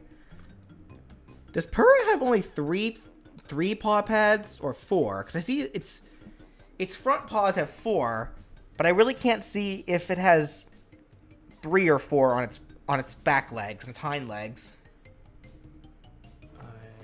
I imagine tigers have the same amount of fingers on all 4 paws, right?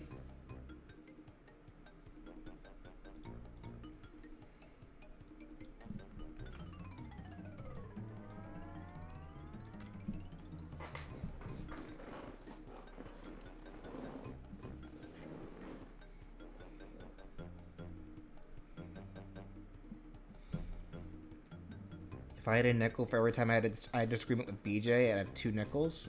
What disagreements did we have?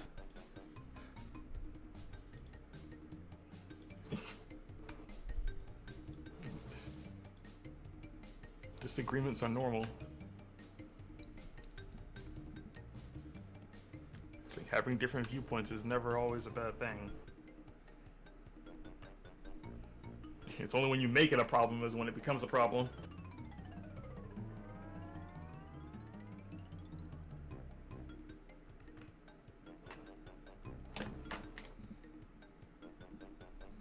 Berserker is sick and Plants vs Zombies 2 is a good game. I mean, Berserker, that's just whatever. Like, I'm indifferent to Berserker, but you are just incorrect about Plants vs Zombies.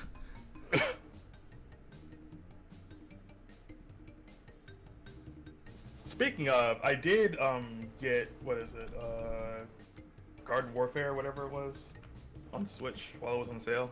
Okay.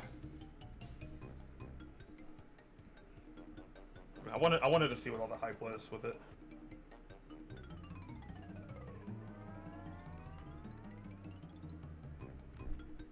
But this was like a month or 2 ago or something.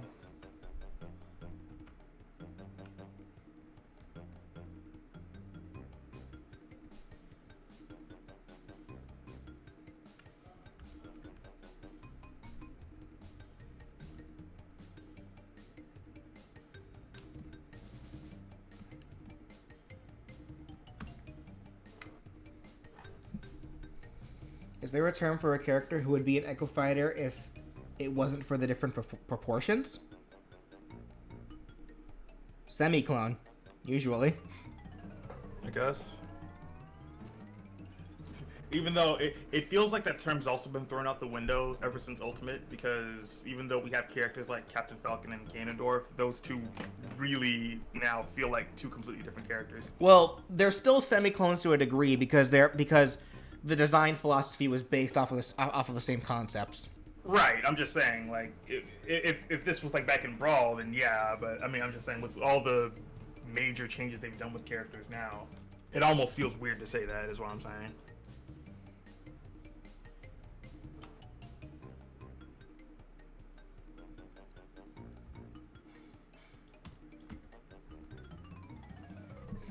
Raisin bread is good. I mean, you enjoy your grape jerky. Because that's all raisins are. Grape jerky. Cinnamon bread, though. Pretty good.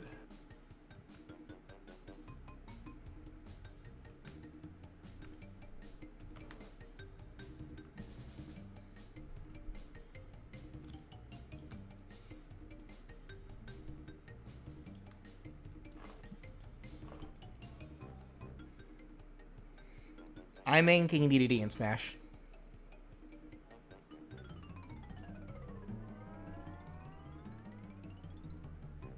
Oh, the tail. Should do the tail, actually.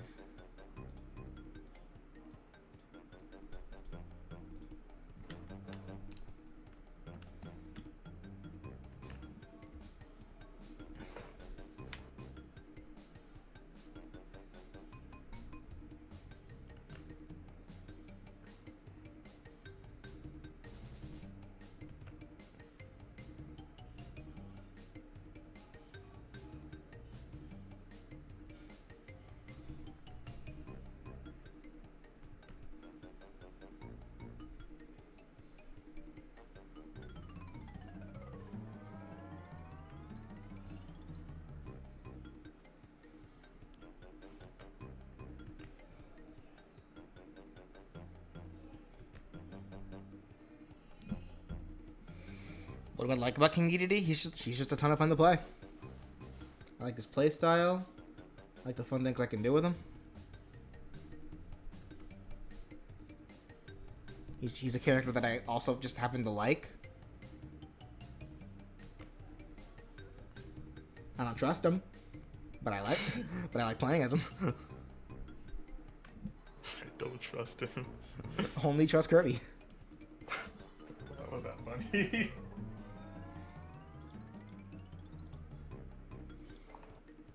I mean, would you trust King Dedede? I probably would now. No. Maybe not back then. No, you still don't trust King Dedede. Crazy. Don't trust King Dedede. You can like him. You can even respect him, but don't trust him. I respect him. It doesn't mean I have to like him.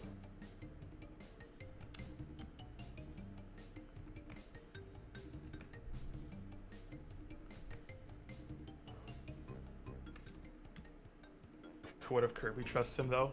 Kirby does trust him though. Yeah, Kirby trusts everybody. And that's usually his downfall.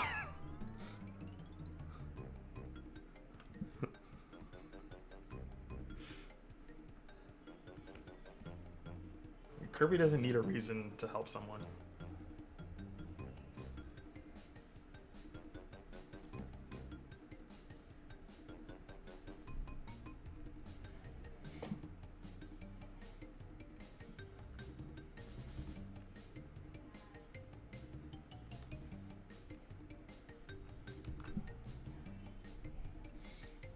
Do you think Crash Bandicoot is likely to be in the next Smash game? Assuming we get one. He could. Yeah, let's not assume we're getting a new Smash game anytime soon, if at all. Yeah.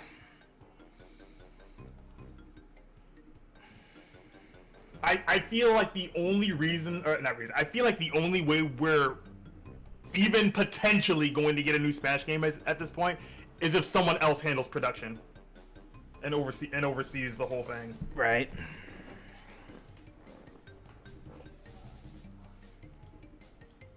Because it's safe to say Sakurai is done, and he deserves the break. Then again, Like, well, to be fair, he was done after Melee, and they still pulled him back. Well, and now of all times, he deserves to just not worry about it anymore.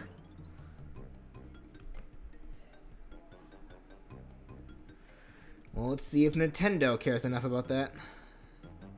I want to know if Nintendo cares enough to bring back Mario and Luigi.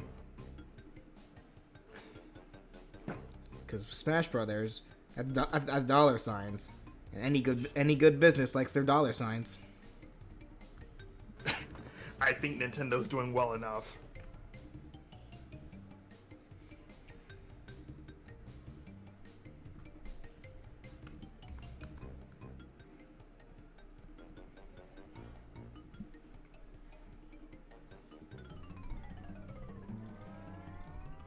I mean, you could argue a lot of things that Nintendo could put on the table would make them a lot of money.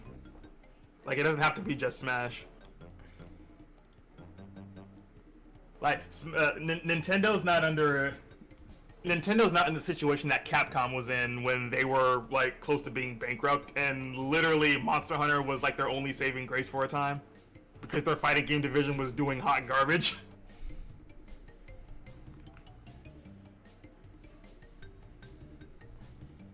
And now fighting games are coming back for Capcom in a way that is making everyone happy, and not only that, but we got the Resident Evil remake, which is also making them a ton of money. And Monster Hunter still, since they just made Rise for PlayStation and Xbox players. And this is why we're never gonna see Mega Man again. We're getting the Legacy Collection next month! We're never gonna see Mega Man again. What are you talking about? We are literally getting a Legacy Collection next month. We're never gonna see Mega Man again. I hate y'all. Every single one of you.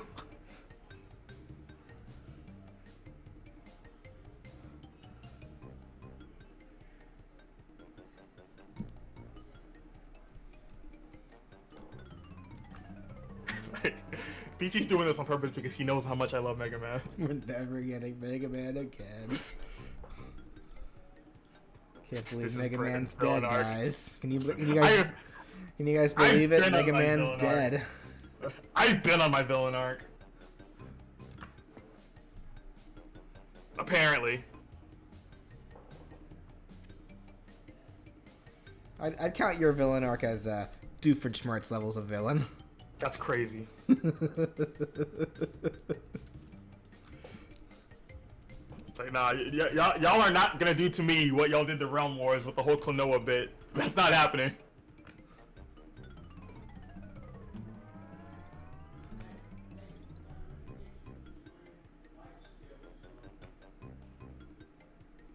That's Megaman.exe, not Mega Man. Know the difference? What are you saying to me? Mega Man is Mega Man. The IP is the same.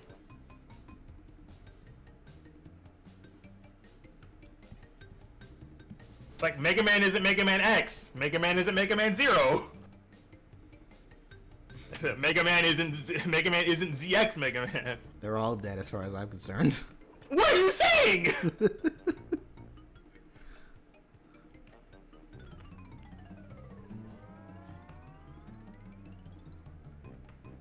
That said, we're definitely getting the Star Force Legacy Collection next. That or...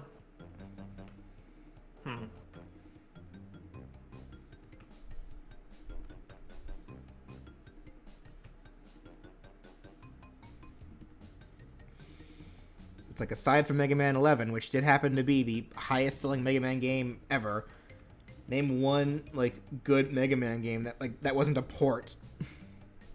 Like, brand new Mega Man game that we got. Like, the past how many years? When did Mega Man 11 come out? That was a hot minute ago.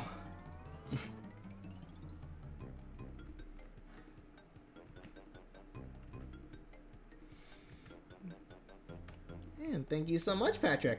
Mega Man now rests with the Red Earth cast and every Darkstalker except for Morgan. Yeah, you're right. I hate you all. You didn't have to donate for that. I appreciate it. Thank you. That was a donation just to spite me specifically. That's crazy. That was so unnecessary. We don't count Mighty Number 9. Yeah, Mighty Number 9 is not a Mega Man game. It's Mega Man like, but it's not a Mega Man game. I mean, because you could argue Shovel Knight is a Mega Man like game, just like Mighty Number 9, except Shovel Knight is good.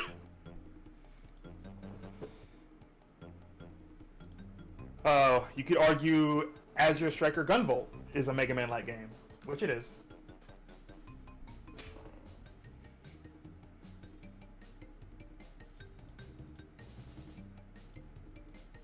Do we want to count Mighty Number 9 as a game? I mean, it's still a game. It's just it's not a properly constructed game. It's not all that good, but it's still a game.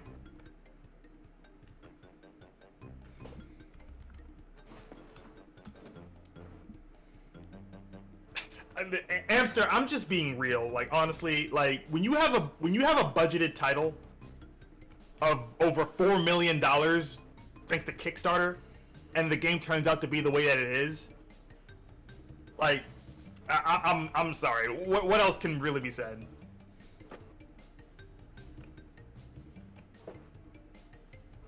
You know what's worse? We still never got that 3DS port of Mighty Number 9. That never did come out, did it? I forgot that was even supposed to be a thing. Yeah. Like, the 3DS port for Mighty Number 9 was supposed to be a thing, and it never happened. No. Watch. We're going to get the 3DS port after they shut down the eShop.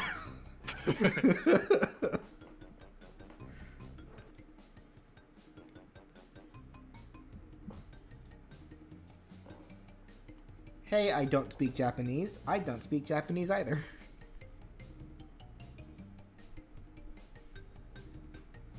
Yeah, like, Mighty Number 9 was supposed to come to the 3DS and Wii U. I don't know if it's on. Well, hold on. I don't think they did the digital release for Wii U either. I also just noticed that Coco has a lot of stickers and stuff on her laptop. Let's see how well I can replicate that stuff. Hold on, I wonder about something. The Kickstarter page is probably taken down, but I want to check to see something.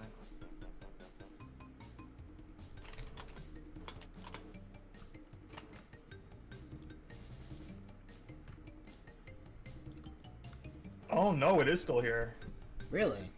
Does it still say? Does it say when we'll get that port? Hold on, let me check the goals. Actually, that's the bottom of her laptop. I need the top of her laptop here. Hold on.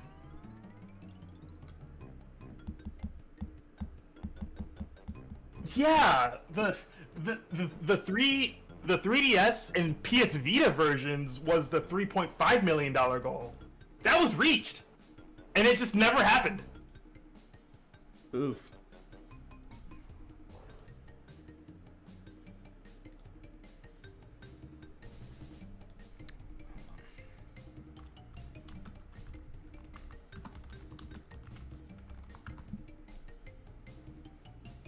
Like, the last goal that was reached was the online battle race mode. And from what I heard, the online infrastructure in Mighty Number 9 is straight garbage.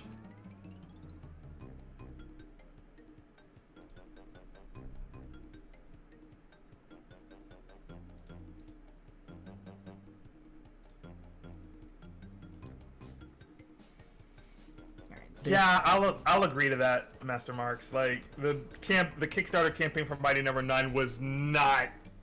It was not good. It wasn't smooth, to say the least. Yeah, or rather, okay, let me rephrase that. Like, up to the release of Mighty Number 9, like, because the Kickstarter did what it was supposed to do. Like, it got people excited, it got people to contribute, so just the aftermath of it really is what just was not good for business at all.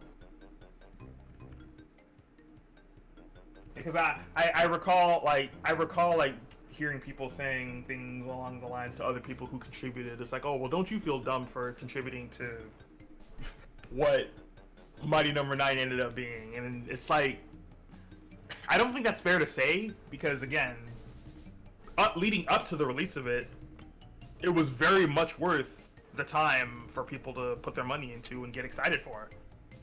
It's just unfortunate what happened after the fact.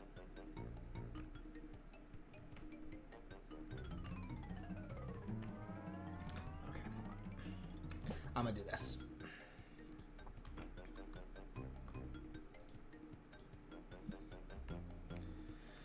Whoop! There we go. It's a little easy for myself.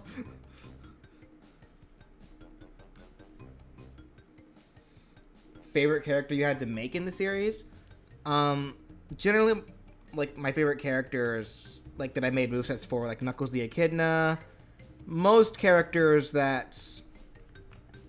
Well, even that's not totally true. I was gonna say, like, characters that are personal picks of mine, but that's not that's not totally true, because whenever I make personal picks, it's less that they're my favorite, and more that I think that their moveset ideas are just a lot of fun to think about. Get rid of this real quick.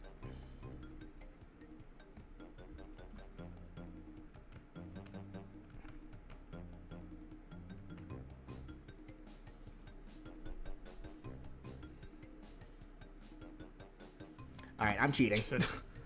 Yeah, Ray was the not Zero of Mighty Number 9.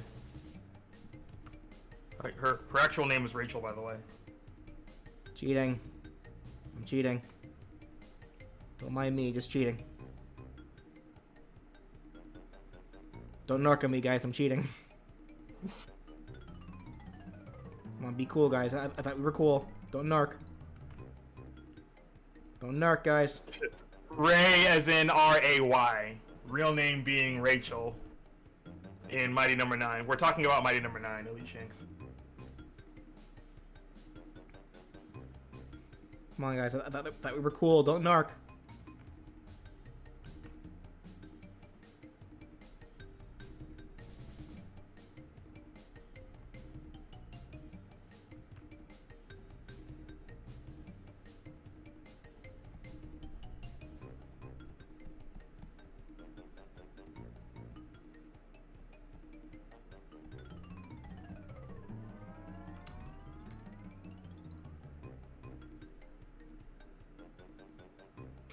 Would you really call this cheating, though?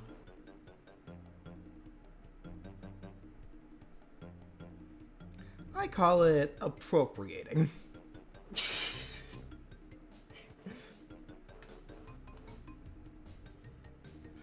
I call it tracing.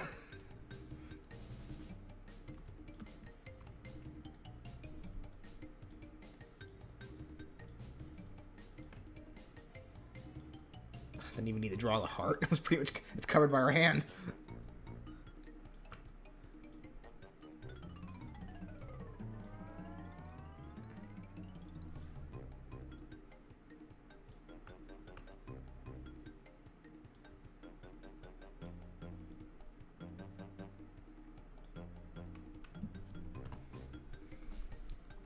Whatever.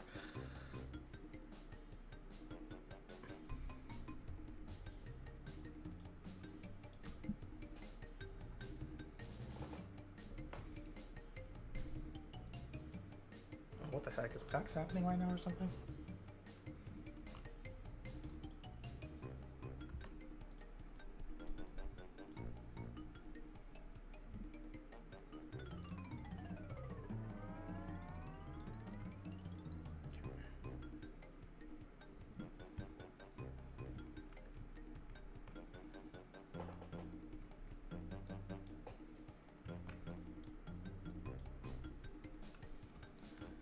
There we go. Okay.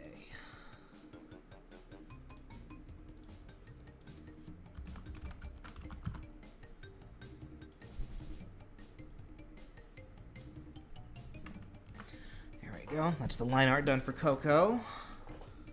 Let's go ahead and get the flat colors in, and then I'll also have to get Pura's fur stripes and whatnot. Thank you, Eric.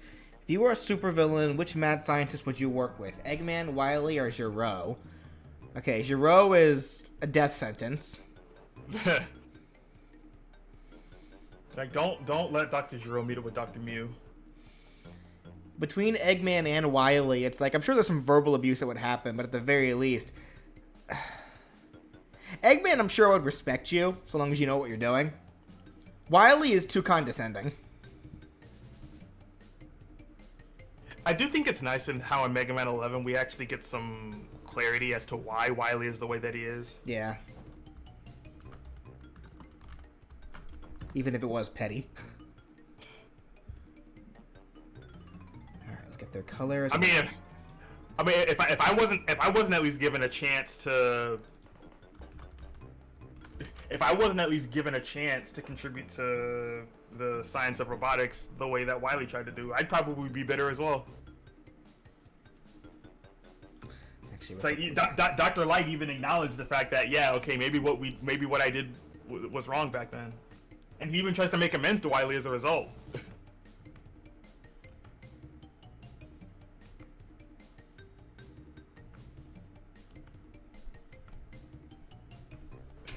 That said, as for why does Wily act the way that he is, as for that, I'm just gonna say play Mega Man 11, because I want more people to play Mega Man 11. In fact, I'm pretty sure that game's on sale right now, so...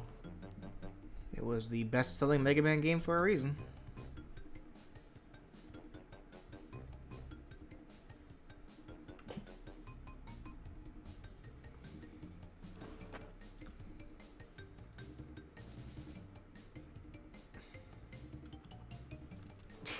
I suddenly want to play Mega Man 11.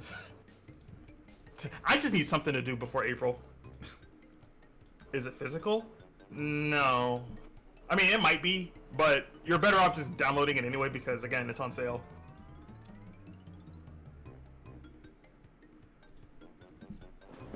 Yeah. Thank you, Fish. What's a game you thought would do trash but was way better than you expected? Oop. That's a good question. I don't know. Yeah, I can't say for sure either.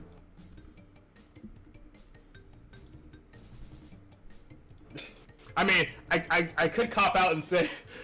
I guess I could cop out and say Sonic Frontiers.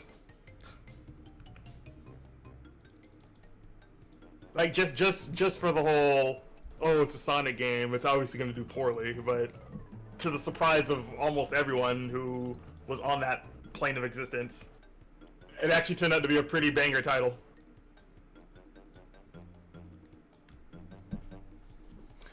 Actually, I think one example I can think of would be Yokai Watch.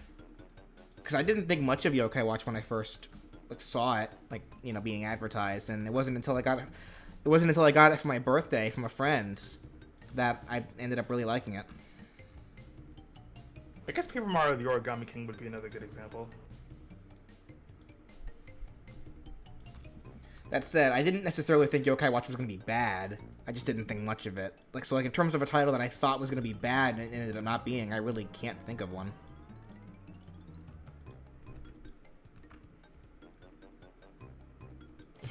I want to see if the direction that they were going after Mega Man 11 will lead to some kind of force that will require Dr. Light and Dr. Wily to work together. Like, legitimately.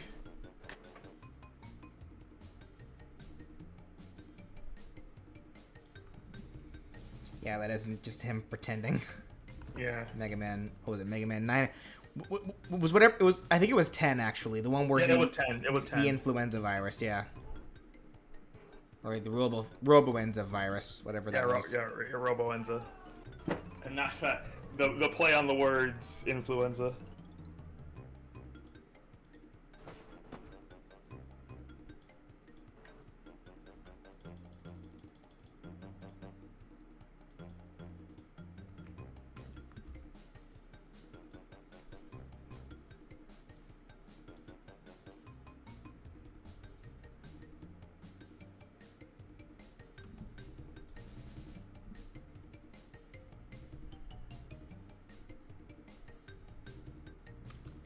Crystal, are you asking what console is Mega Man 11 on? I'm pretty sure it's multi-platform. Yeah, it's on a good chunk. I think it's even on Steam actually. Yeah. In fact, hold on. I'm on my Steam Deck right now. Let me check something.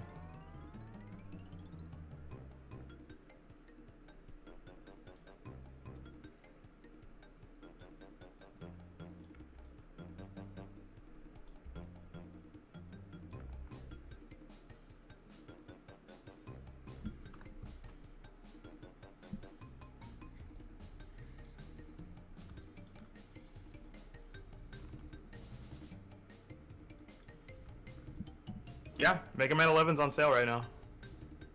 Like, everywhere, I'm pretty sure. Steam, PlayStation, Xbox, Switch.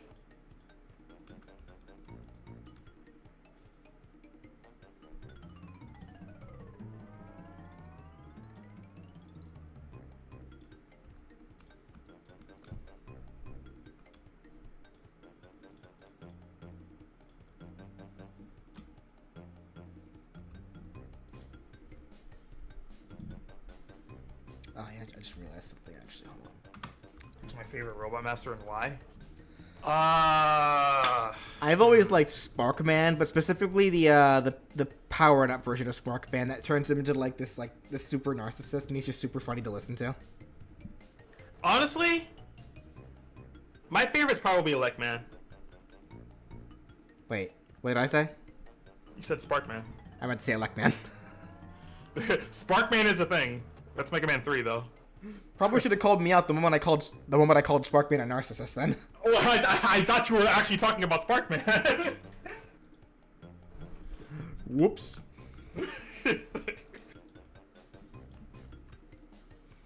Like Sparkman, Electman, that guy. He even got to, he even got to be in his trophy for a little while. Yeah, Electman's cool. Like a lot of the Robot Masters in Mega Man 11 though are also really cool.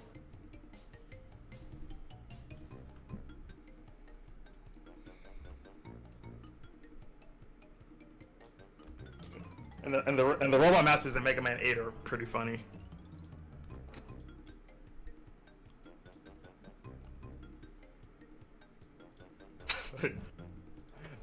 Not to dog on the voice acting of Mega Man 8, but like Frostman was just hilarious to me. I will beat you. I'll make a popsicle of you. What about Splashman, Brandon? Splashman's not a thing.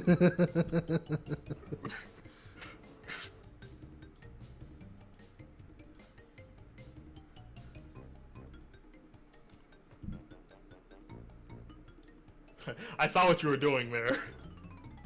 Just immediately, no. Splash Man's not a thing.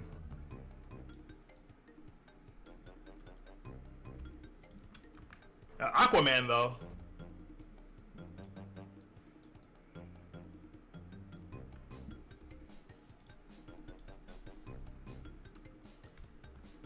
I'm a bit of a Tetris king myself.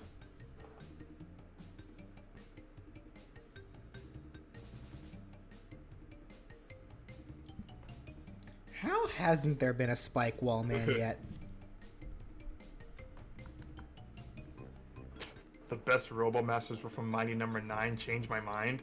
But they're not Robot Masters. Yeah. They're Mighty Numbers.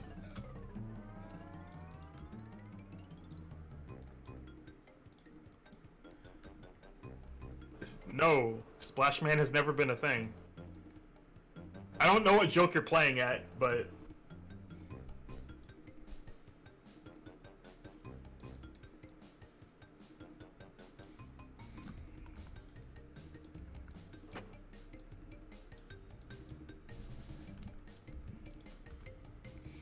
Probably trying to play off the joke that I made without any context of why I was saying it. That's why I'm like, I don't know what joke you're playing at right now, but...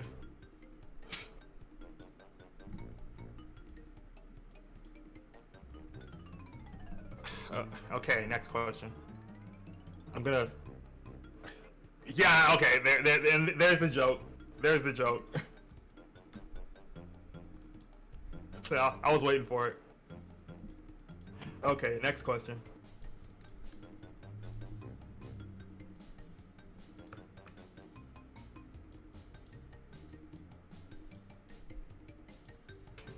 Hey BJ, I need to know, do you trust Knuckles? Just wondering. Please notice, please. Next question. No, I wouldn't trust Knuckles, actually. It's way too easy for him to kind of get bamboozled.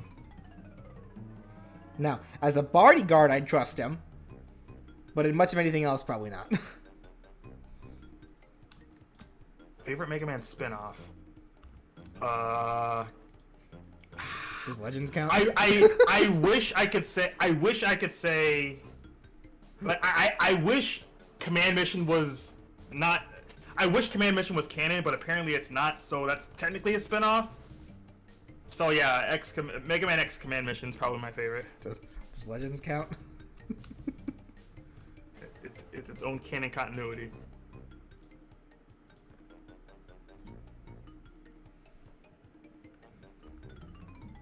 Favorite Robot Master from 11? I want to say Blast Man. I really don't remember the Robot Masters from 11, honestly. I mean, I do. There's Block Man, Blast Man. I think Toxic Man was his name. What series do I think would work with an RPG spin-off? Any, if like it's done well enough. Yep, they've done plenty. Like Mario has RPG games.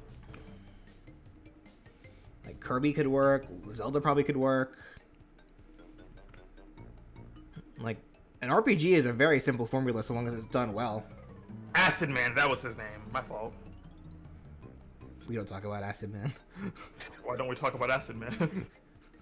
He's going to therapy for a reason, man.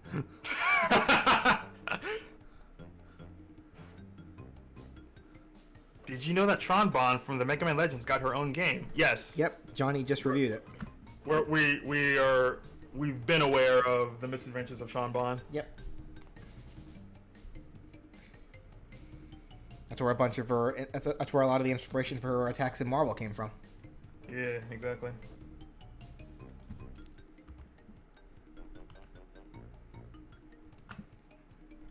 So Yakuza even got a RPG game. Yeah, it did, didn't it? Yeah. Oh my goodness.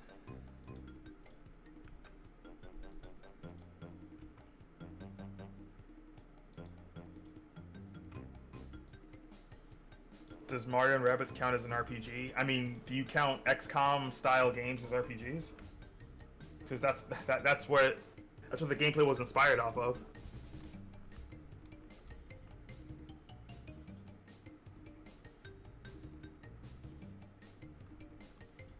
Like I see Mario and Rabbids as more tactical than a proper RPG.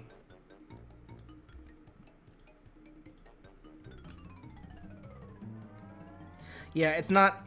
Yeah, it's more strategy. It's a closer to Fire Emblem than it is what you'd think an RPG is. Yeah. Yeah, strategy, tactical. A tactical strategy game. Yeah, Sonic did get an RPG. I know this because I've played through it multiple times. As have I. Like, wondering if it was possible to get a better ending. Nope. Eggman rules the world, and that's that. The true ending.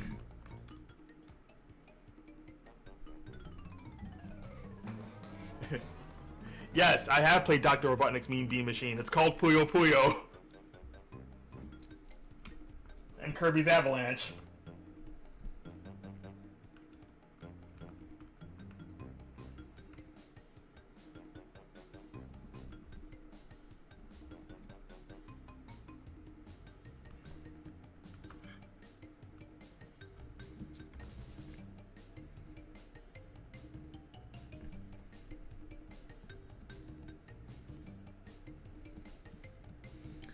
Do I give Coco her lipstick? I almost don't want to.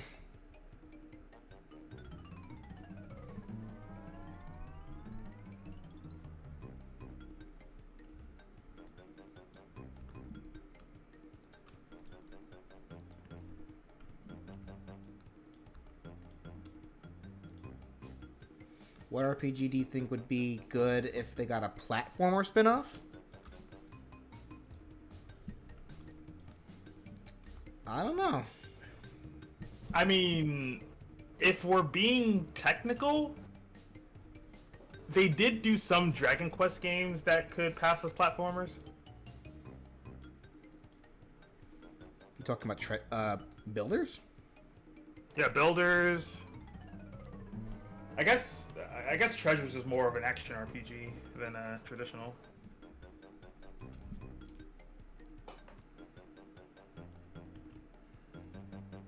Yeah, Treasures is very like feels very Kingdom Hearts-esque. Yeah.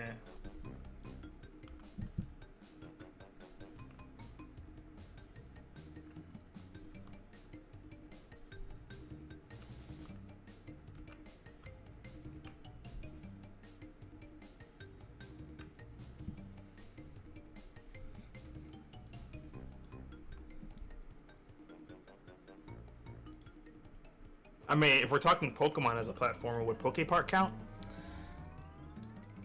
Yeah. I got BJ thinking on that one. Not really. Like there's platform elements, but it's not really. It's more of like a giant like mini game. So Poke Park aspired to be what the mini games in Pokemon Stadium are. Excuse me. Okay, let me see here. What game series would you like to see get a Warriors Muso game? Oh, there's plenty. Kirby's a big one that stands out to me for that. Yeah, Kirby's a like good a option. Dreamland Warriors, I think would be amazing. Yeah. Like considering the many Muso games they've done already with other IPs, like Gundam, Persona, Legend of Zelda. Yeah, there hasn't been a single like Dynasty Warrior game style game that came out aside from Dynasty Warriors themselves. I never actually played any of those games, but like Dragon Quest is another. Yeah, I haven't played that one either. Actually, I need to. I don't think the current ones got ported to Switch properly, which is weird. Well, actually, I think they're only available in Japan. Hold on, I gotta look this up. Dragon Quest Warriors Switch. Oh no, I'm sorry. Dragon Quest Heroes. That's the name of it.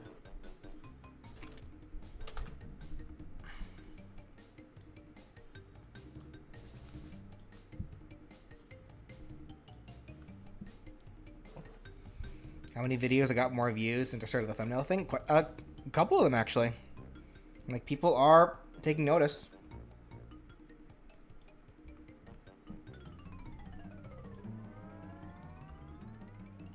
Yeah, there's a bundle for Dragon Quest Heroes 1 and 2, but I think that's Japan only. Yeah. You know, I got the Fire Emblem Three Houses Warriors game. I never actually, I still haven't played it. Oh, Fire Emblem, that's another Muso game that they did. Like, I loved the first Fire Emblem Warriors game, but I have not touched, I have it, I just haven't started it yet. Mostly because other games came out that I just wanted to play more. I'm sure they could do a Final Fantasy Warriors game if they really wanted to. That'd be an easy one, I think. Yeah. So just model it after Dissidia. You could get the same team who did the Dissidia games are also the ones who do the Muso games. I'm surprised they didn't just come together and do a Warriors game for Final Fantasy.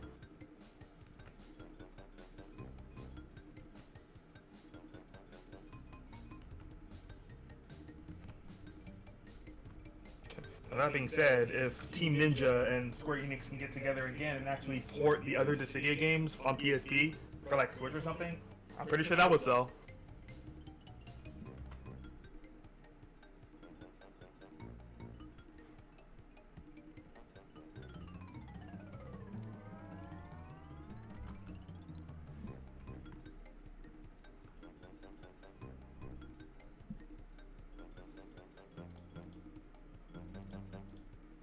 Oops. There we go.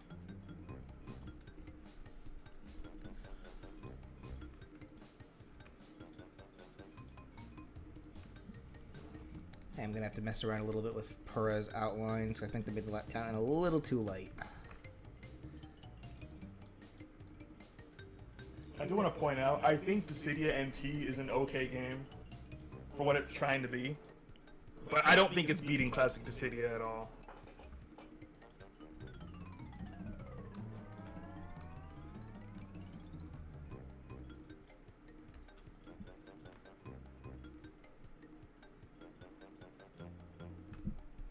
No, the What If series is not on hold until I finish every thumbnail.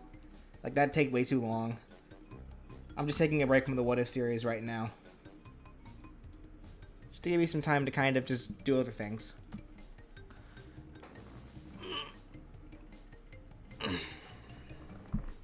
Whew.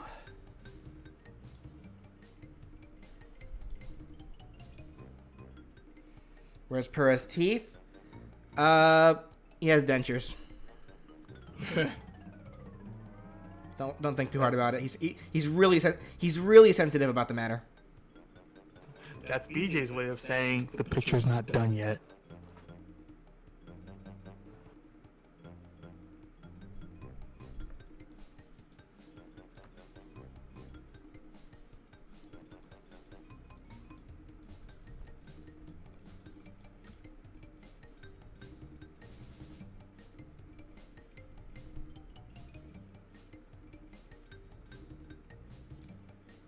Yeah, that sounds like a universal agreement type of thing.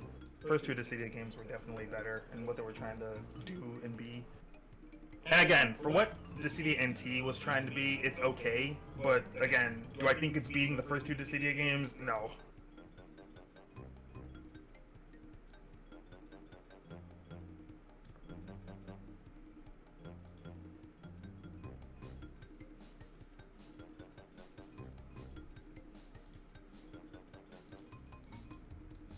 Do you think Miss Chalice could work as an echo of Cuphead?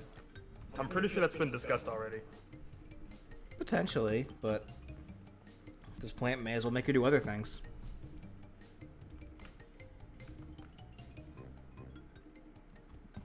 That's sad. Wow.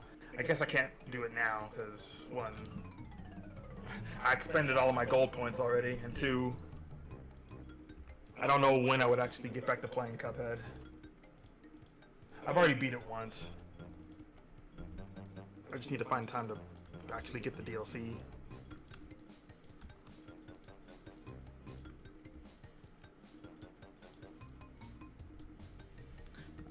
I think I'm just gonna do this. Save myself a lot of time and effort here. Not that.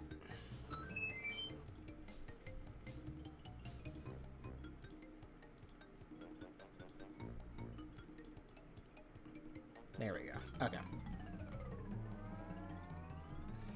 Have I watched the new Puss in Boots? I have not seen it yet, but I want to. Does Donkey Kong have teeth? Maybe? Yes. Yes.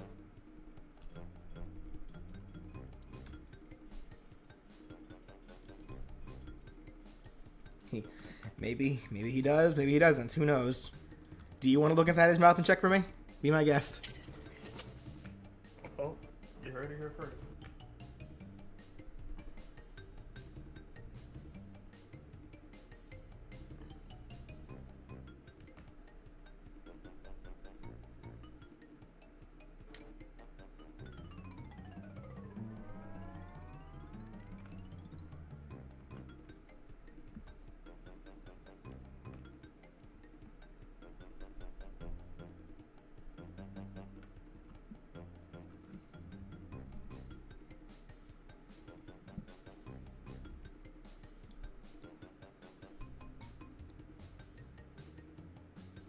Does Donkey Kong brush his teeth?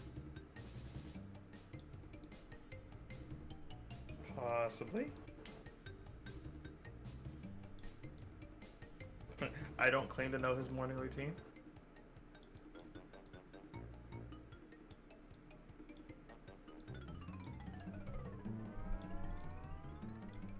How much longer till the sale ends?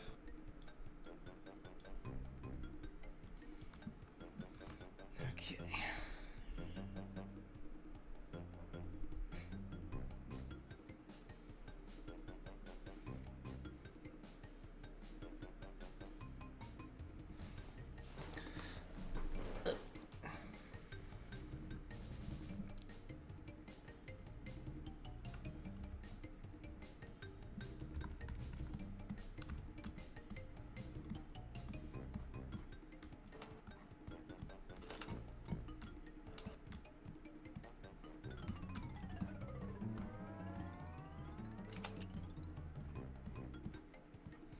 Okay.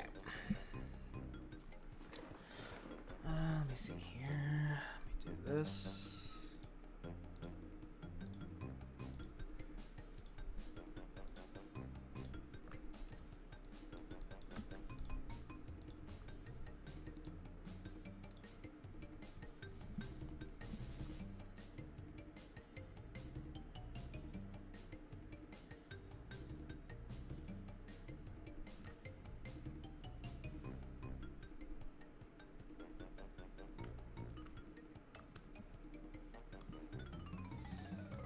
Dude, we already answered the Miss Chalice question.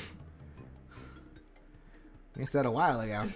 We literally answered that question, yeah. You're sitting here asking us over and over again, but you gotta pay attention. It's like someone wasn't paying attention. It's like when you ask a question, you gotta make sure you pay attention to this. Pay attention, so that way, if your question gets answered, you'll have the answer.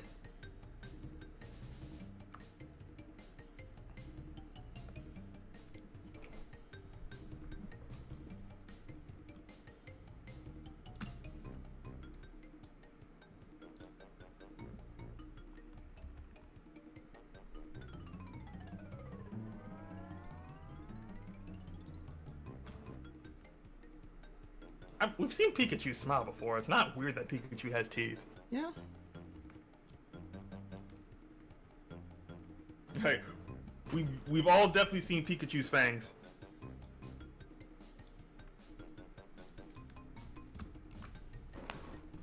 What's your favorite game of all time? Crisis Core Final Fantasy VII. Paper Mario, that was in your door.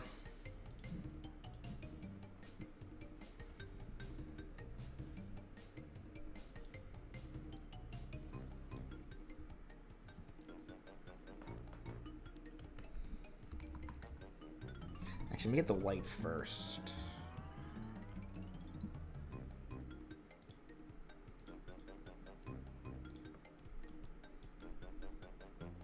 BJ, do you think Raichu could work as an echo of Pikachu? Nope. not at all.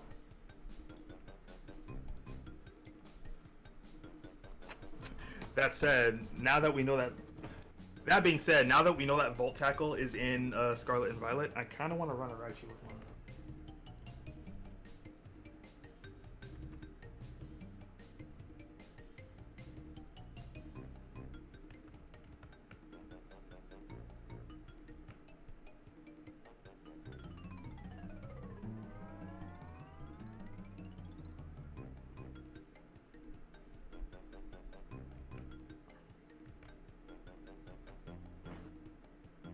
Brandon's just an answer machine for comments. I have to be. BJ's drawing. And it wouldn't be fair to have BJ tend to everyone's questions. Even though that is technically my job here. I'm the streamer. Yeah, it's also your job to focus on the content you're doing for everybody.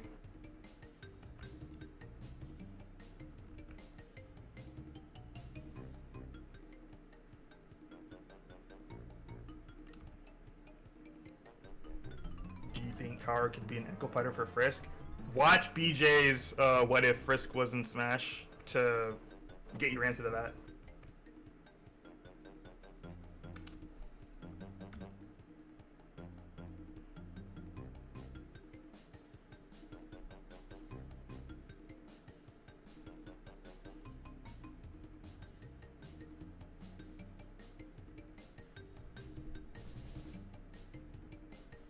Who do you think will win, Reshiram or Zekrom? Yes. Who's competitively more viable? Yes.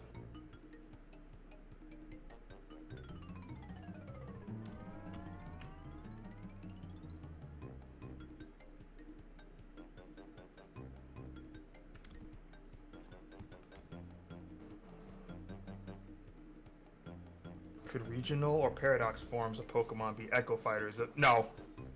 Absolutely not. I knew where this question was going, and absolutely not. Depends. Because I'd argue that Screamtail could be a costume. But it would costume maybe. It would have to be just a costume, though. Well, yeah. The question was if they could pose as Echo Fighters of the original Pokemon, and to which I say absolutely not. Well, generally things that can be costumes could also be Echo Fighters, but like...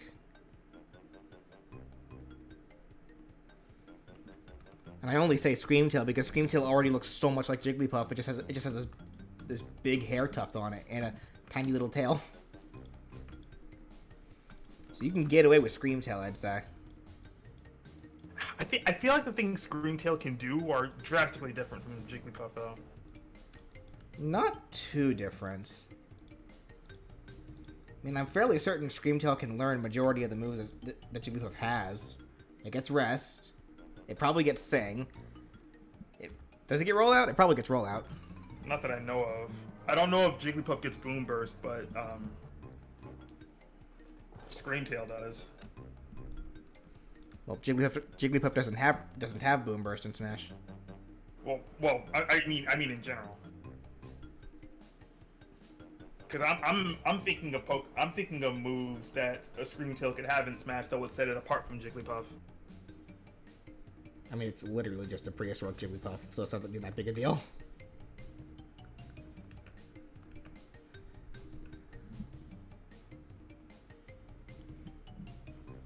Who do you think would win, one of every lion or 1 billion Pokemon?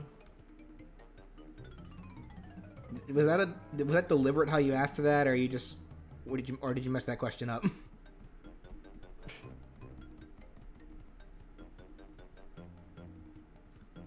It doesn't learn Rollout, but learns Gyro Ball. Actually, is Rollout still in Scarlet Violet, or was that one of the moves removed? Does Donphan not get it? Okay, I'm gonna look this up because now I'm curious. I'll check. Gotta turn off my Steam Deck, though. I also gotta make a decision before... I can't believe I missed out on the spring sale. No, it is in the game. So, yeah, so if Screamtail just doesn't get it, then. Alright, interesting. Alright, I'm gonna add a little bit of a fade here. or a little bit of blur on this for. I guess Gyro Ball would just be a slower but more powerful rollout.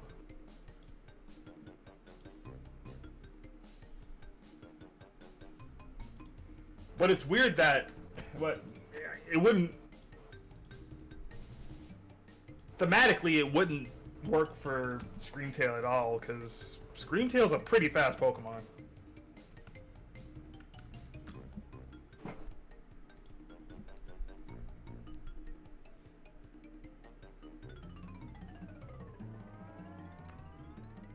Isn't Rollout one of the worst moves in Smash? Not really. I mean, it's a move that I wouldn't mind replacing on Jigglypuff anyway.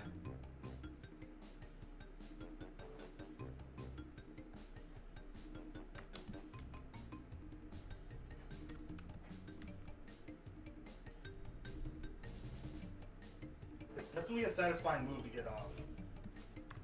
If not impractical and kind of going against Jigglypuff's whole kit.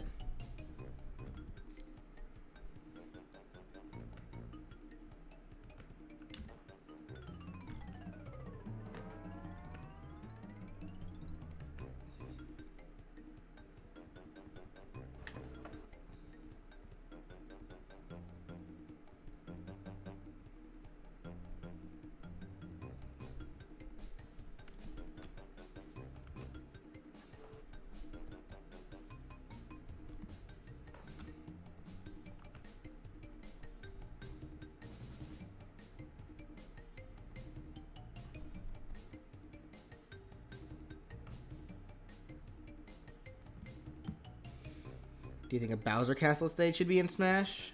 I guess not counting the one that makes a slight appearance in the Paper Mario stage. I think it'd be cool.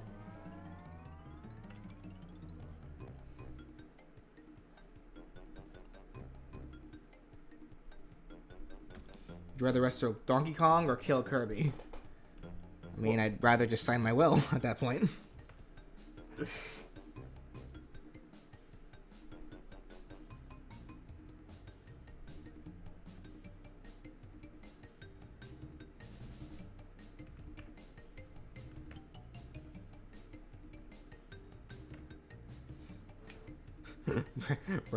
Brandon gets the stream key.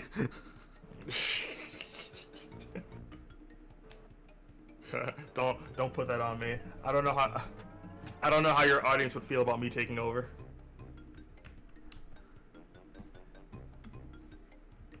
You just don't want it.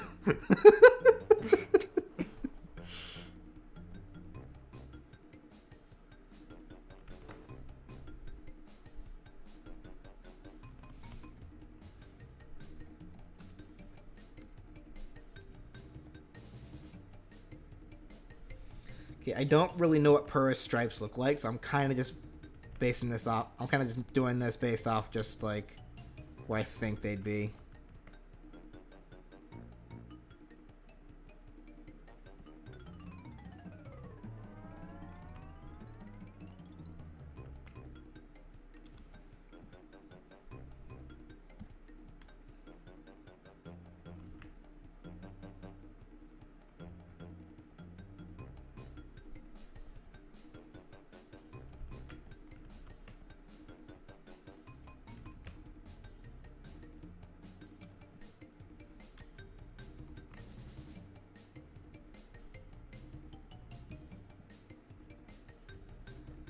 Okay.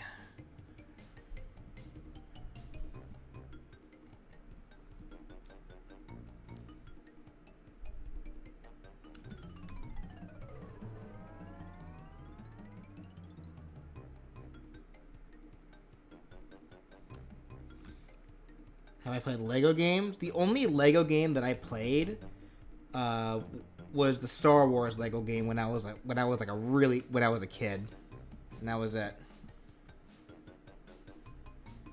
Like, I am not really into anything Lego at all.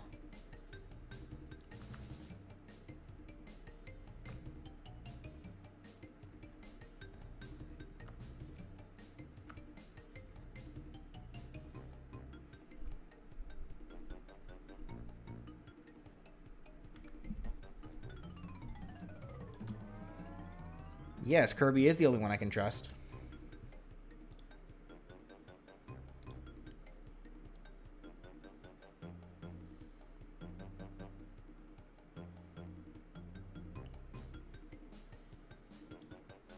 Sega's having a spring sale now? Oh, wait.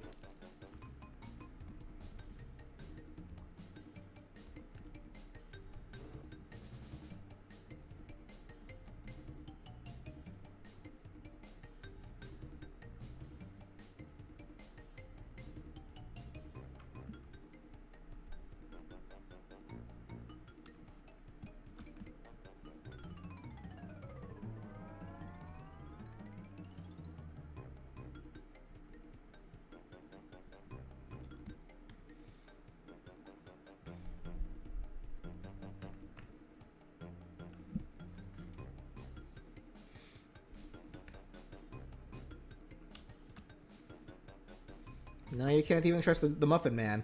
I hear, I hear Drury Lane's kind of a bad neighborhood.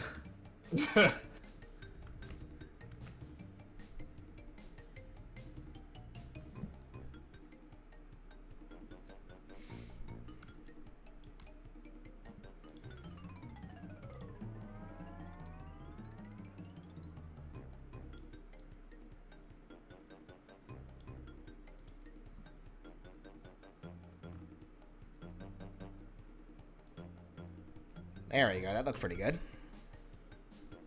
How's it look, Brandon? What's up? Purra's fur detail.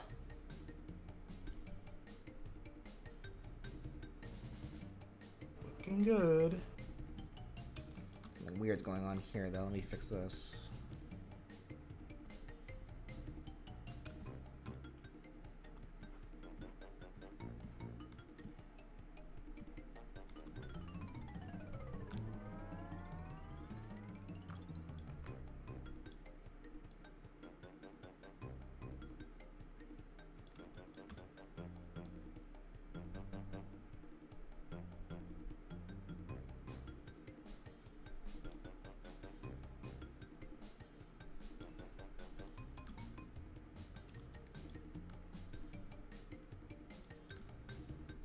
Well, I've got one voucher to my name left. Do I download Bayonetta Origins?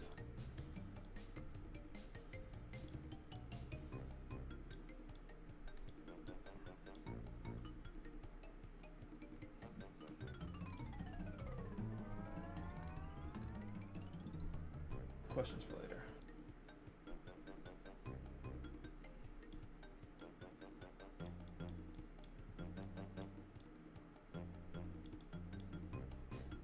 Now for me to grab some more water. One moment. Okay.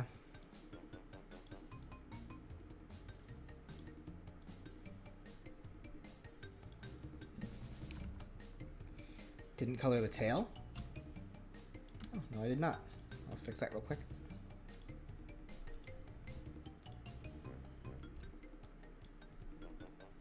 Easy fix.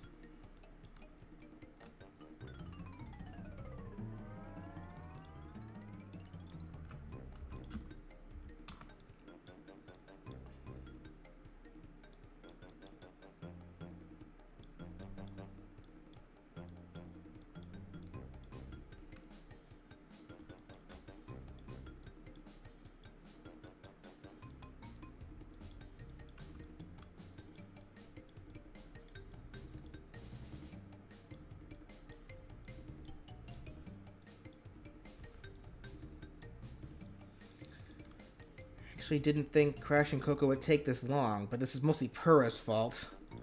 Stupid tiger.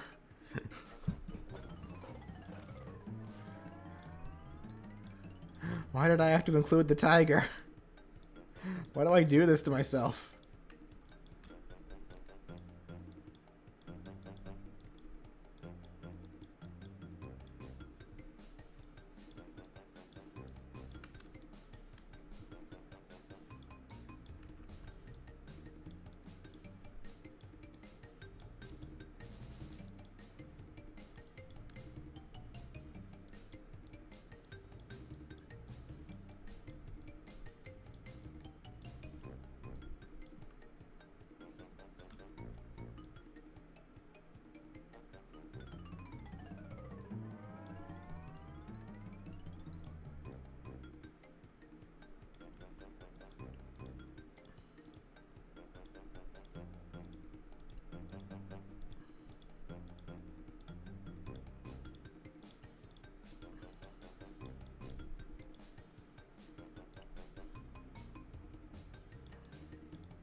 Okay.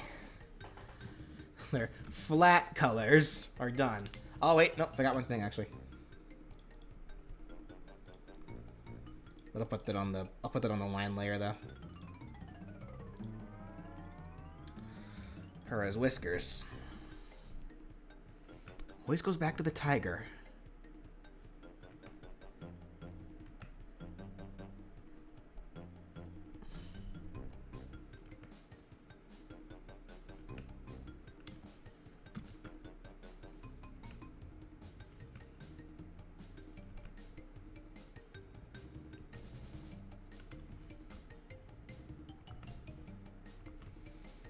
Always goes back to the tiger, guys. Can you believe this?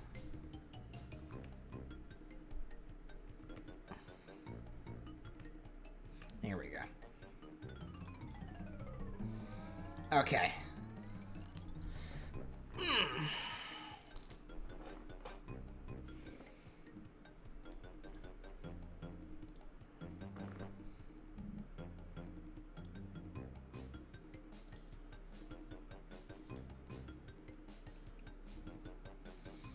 What did you do wrong with Nightbot?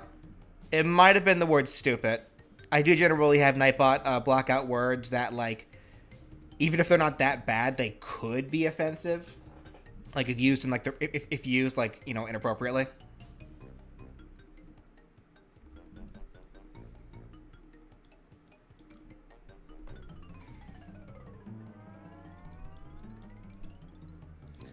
Why did this happen? Uh-oh. That's not good. Easy enough fix, but oof.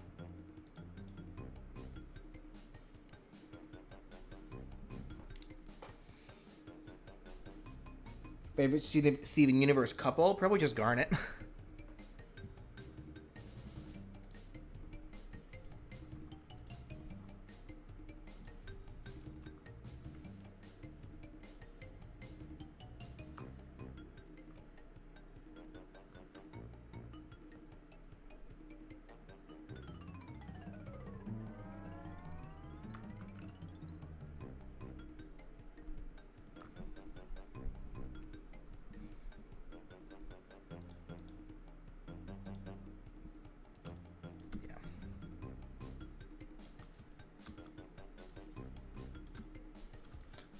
Okay, I'm back. Welcome back.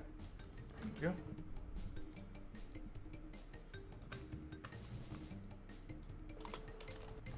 There we go. Okay. Now we can finally start the shading.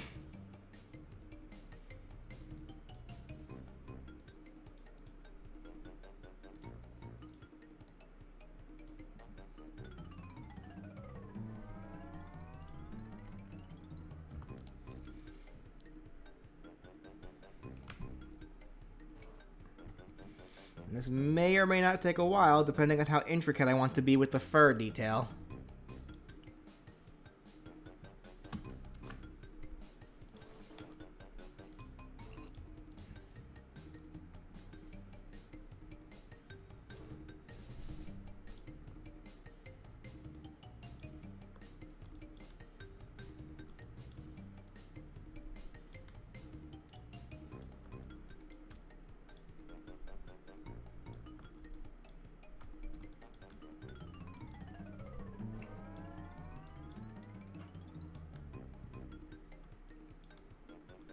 What character was I most surprised to see to get into Smash? Probably Joker, because at that point, Joker really, like, Seems so unlikely. set the standard for, like, okay, this is where this is going. Yeah.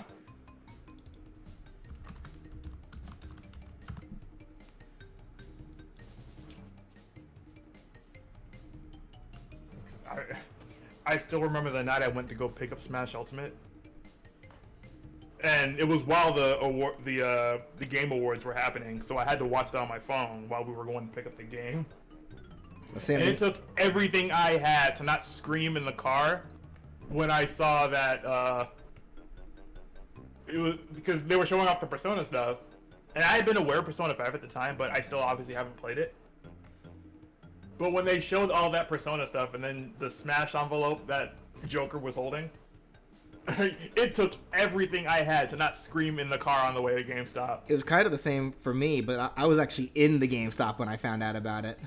Because I just had it casually playing on my phone while I was like, while I was chatting with other customers waiting for the game as well. And I look down, see it, and I'm just like, Joker's in Smash! And then everyone in the store was trying to huddle on my phone.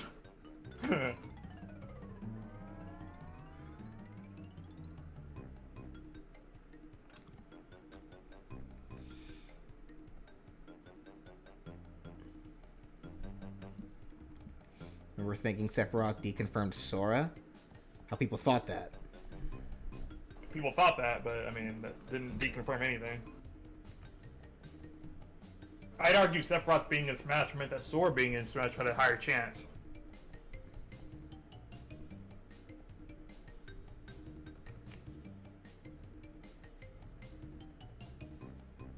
I just love how ratioed the people that didn't like Sora getting in Smash got.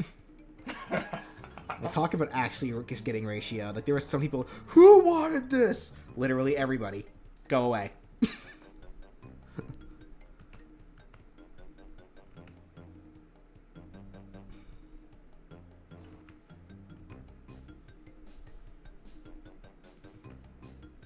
And just as a reminder, if somebody comes out and tries claiming that nobody wanted this, in reality, when translated correctly, that means I didn't want this, and I'm trying to project that everywhere to make myself feel like to justify me not wanting this. That's all that is.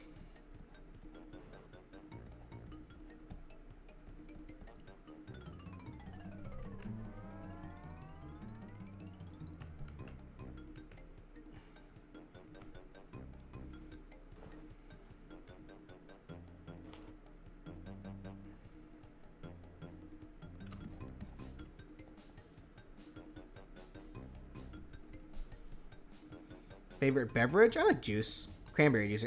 Cranberry juice, actually.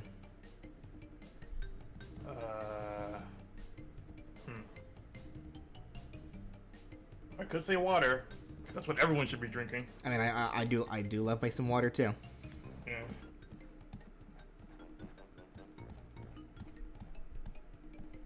Sprite's always been my go-to beverage, though. I just don't like soda in general. Well, for me, particular, zero sugar, but you know. Like, I've never drank soda. I've just never been able to get into it. That's fair. But whenever I have soda, it's zero sugar, but still.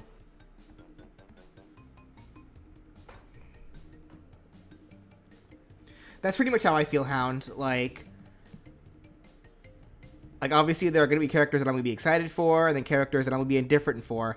But so long as the character is fun to play, it doesn't matter to me.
Which character do you like to play against the least? I don't know. I don't really have a character that I like to fight the least against. It's not one character, because what I like to fight the least against are players that play boring. Like the campers or whatnot. Yeah. So it's less the characters that I like that I don't like dealing with. It's the more the type of players who play characters.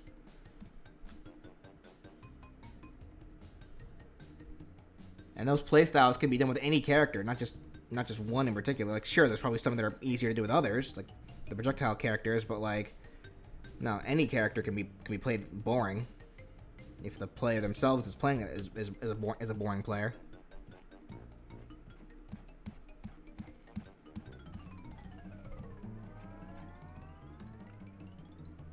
So I think the only time I stop having fun with against people I play against is if people just decide to just randomly teabag. It's like, come on, behave yourself.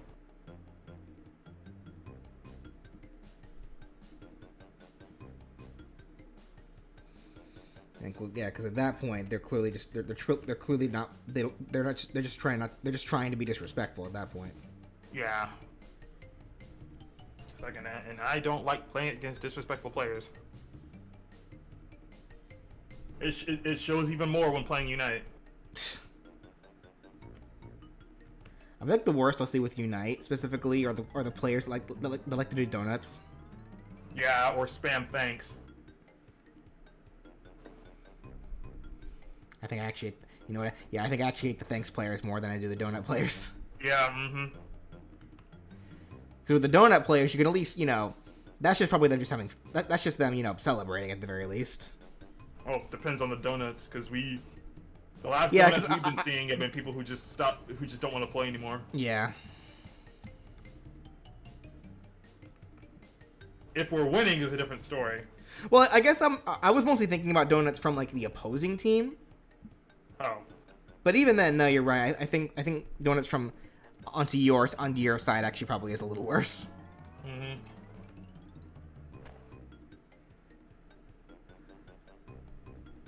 Depending on the situation, that is. Yeah, like I said, if we're winning, it's a different story.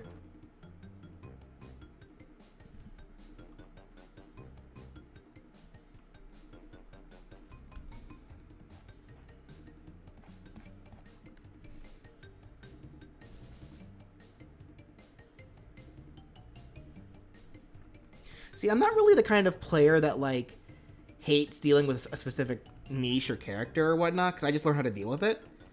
Like, again, like all I care about is whether or not the person I'm playing against is fun.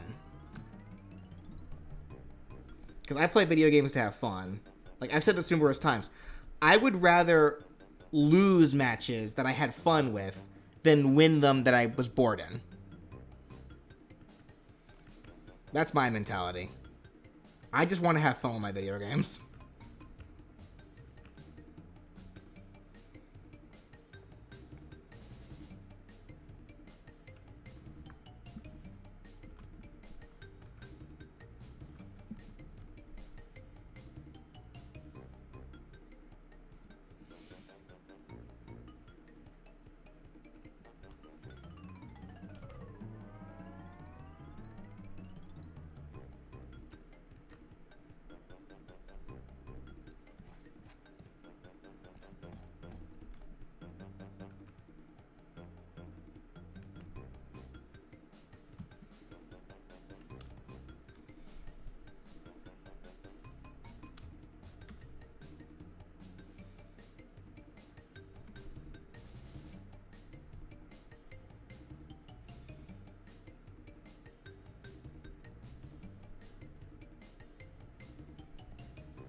So part of the reason why I just can't find myself understanding why there are players that are just so fixated on just winning and nothing else. Like, obviously you want to play games to win. That's like that's a core point of playing video games. Like, if you play with somebody who doesn't care about whether they win or lose, they're not really going to give you, their full effort, and you're not going to have you're not going to get the full experience or the full value of playing with them. But there's definitely a line, like, at some point that needs to kind of be looked at. Because when you have the players that only focus on winning and nothing else, like that, I think is a little more of an issue.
Still there, Brandon?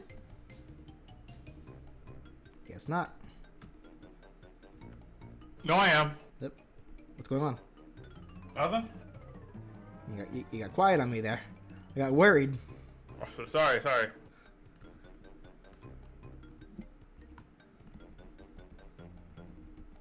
Yeah, I'm still here.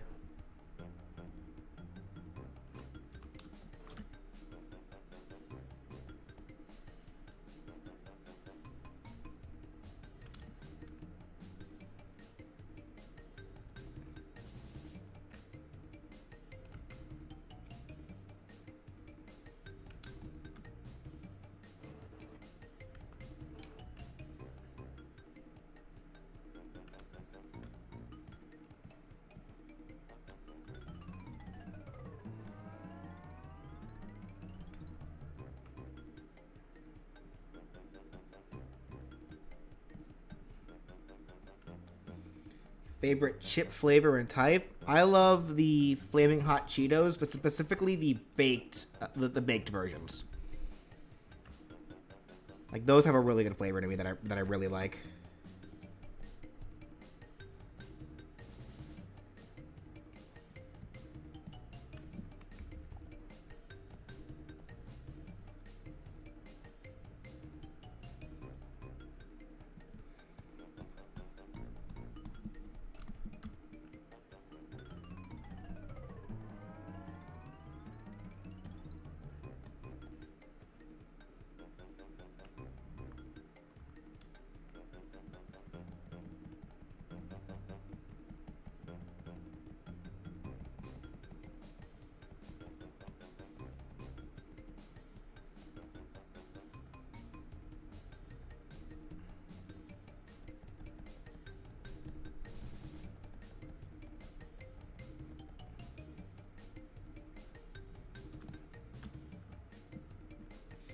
Do I like popcorn? Yeah. I don't know too many people that doesn't like popcorn. It's a very safe snack to have. Not healthy for you, but it's a very easy snack.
What is Brandon doing? I don't know. What are you doing, Brad? I'm actually going through some stuff on my Switch right now. I'm also trying to debate on whether or not I want to take advantage of the Steam sale before the last 16 or so hours are up.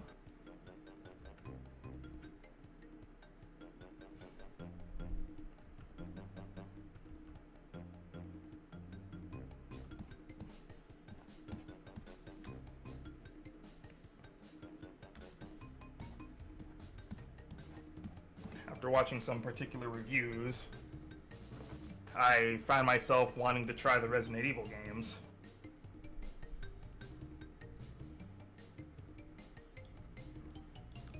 I look over on Steam and see, oh, the remakes of Resident Evils 2 and 3 are like dirt cheap right now.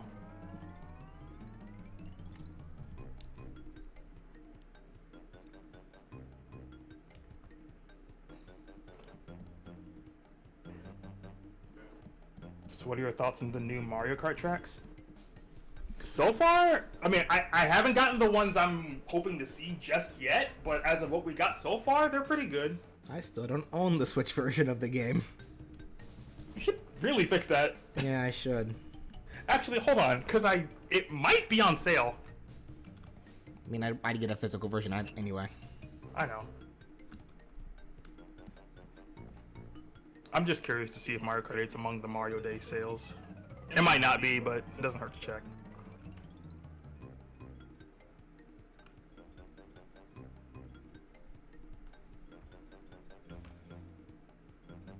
It's like I have the expansion stuff for the online, so I would be able to get all the courses like with it.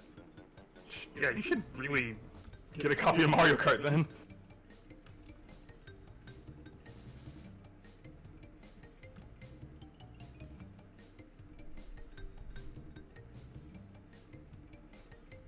That said, Mario Party Superstars is on sale still for one more day.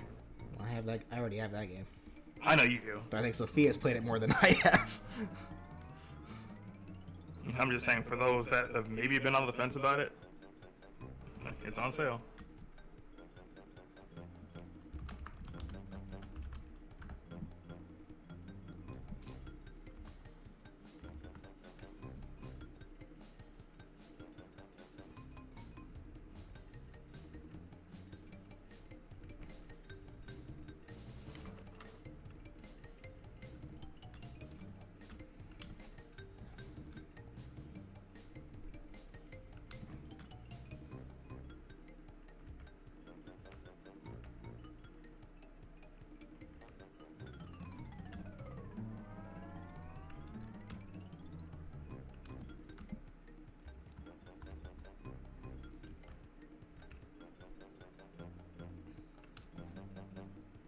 Have you played Super Mario Party? Yes, we have an entire video series of it up on the group channel.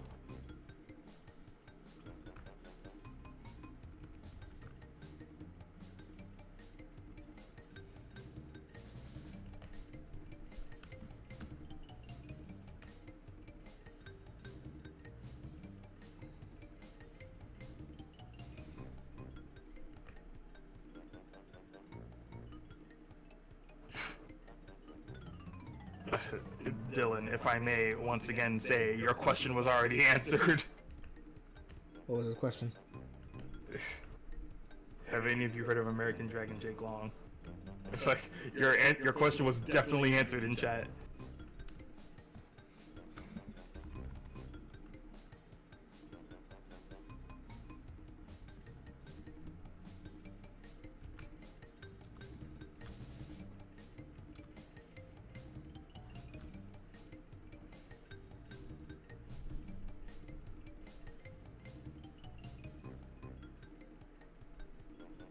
You forgot?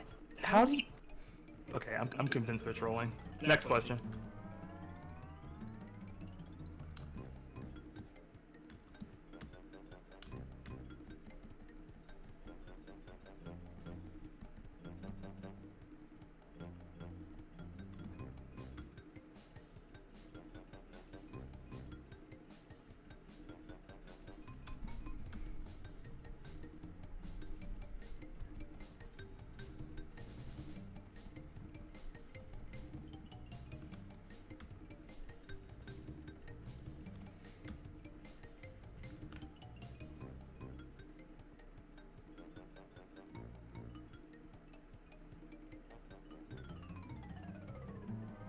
Is there a game series you feel like it deserves better? Most people would say F-Zero. Yeah. I really don't care, but can't deny the people that want to see F-Zero come back.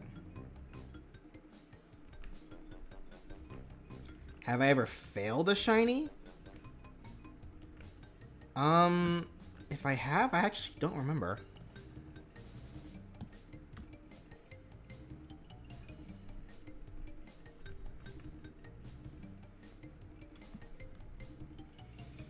Like, I know my sister has, and she still complains about it to this day. It was a Chansey in Let's Go, and she failed it because of the Let's Go mechanics, and that's why she hates the Let's Go control scheme in that game, just because of that one reason. Do you like the Mega Man X games? I got both Legacy Collections and I like them. I own every single Mega Man game and Legacy Collection on the Switch.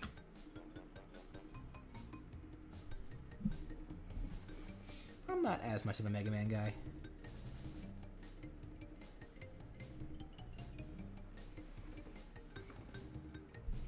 What are some kits you'd like to see in Splatoon 3? This is a question more for me. I'd like to see a new Splatana Stamper.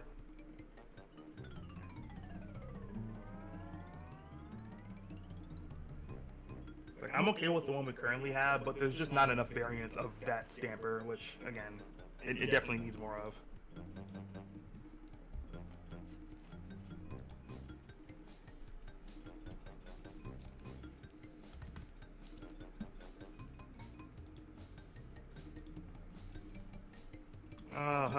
Mega Man's never coming back ever again. Ha ha ha. Good to know you finally accept it, Brandon. Yeah, glad to. Yeah, y'all are some funny people. He's finally admitted Next it, question. folks. Next question.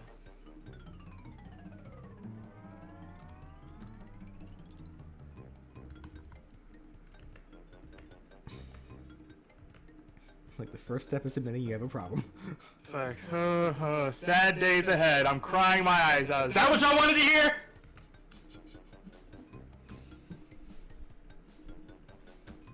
Anyway.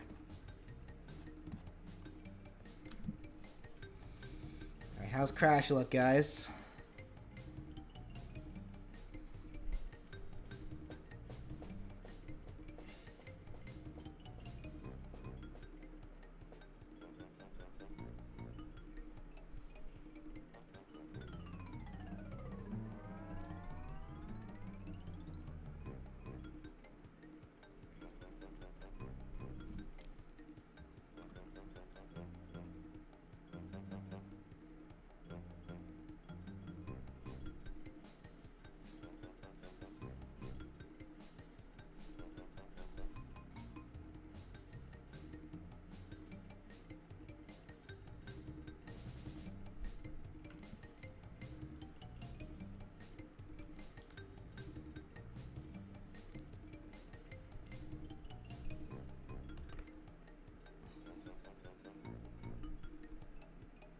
Do you know what game series that will never come back? Mega Man.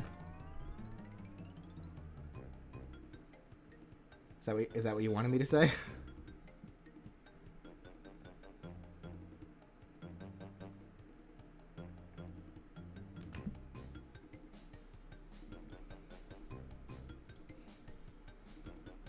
Oops. Yeah. All right, we got Crash done. Let's finish up Coco.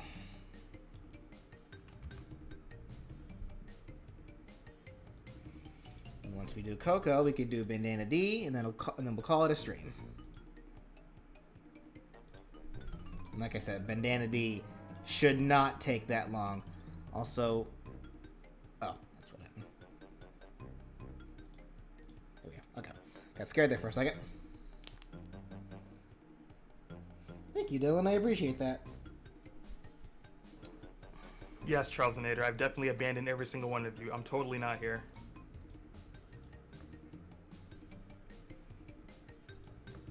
You said it, not me. I can't say what I usually say about the chat because this is BJ's stream. and I need to show some restraint.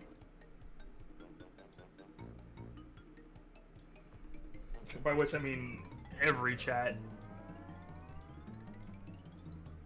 I have this saying, but I can't say it right now, cause.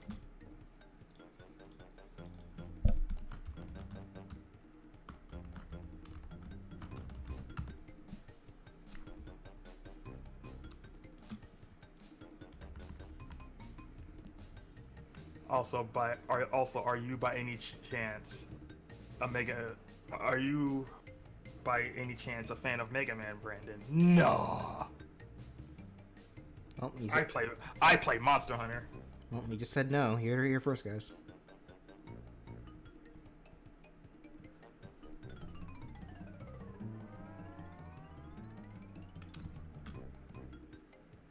He's a fraud. He's a phony.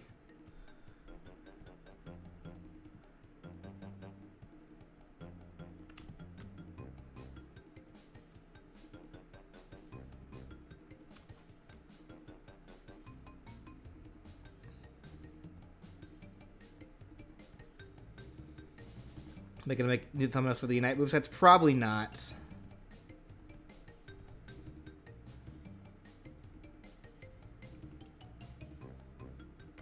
At least not anytime soon. And even then, it'd be kind of weird because 2 of those videos are on Crashy's channel. So if I were to make new moveset or new thumbnails, I'd have to contact him and ask him to change the thumbnails. And I haven't talked to him in a while, so it'd be kind of an uncool thing to kind of randomly bring up to somebody. Hey, long time no talk. Can you change these thumbnails in your videos for me, please? That's kind of an uncool thing to say, to do. Yeah, it definitely is this. I've had instances like that with family, where it's like I don't hear from them for a while, but they bring up something that you wouldn't naturally talk about in conversation out of nowhere. Yeah. So it's like, oh, why haven't you told me this or told me such and such? It's like, am I supposed to just randomly fit that in the conversation after not talking to you for so long?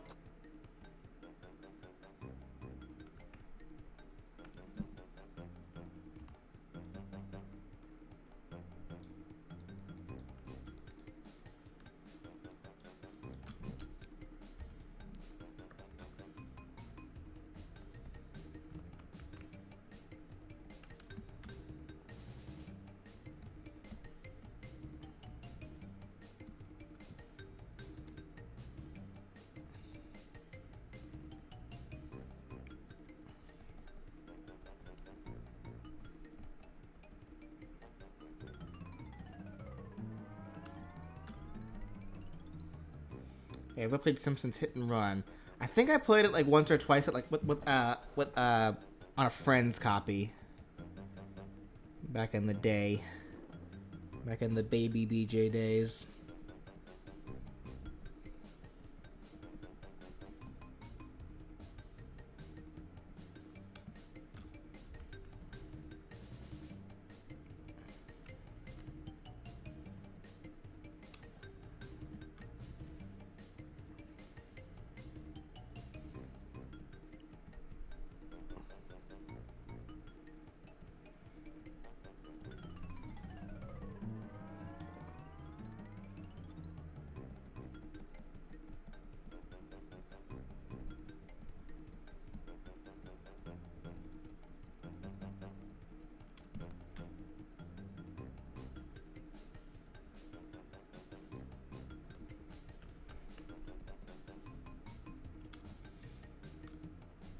Is this Ratchet and Clank? Yes. Everyone confirm that this is Ratchet and Clank. Absolutely, 100%. Totally not in relation to what BJ's drawing right now.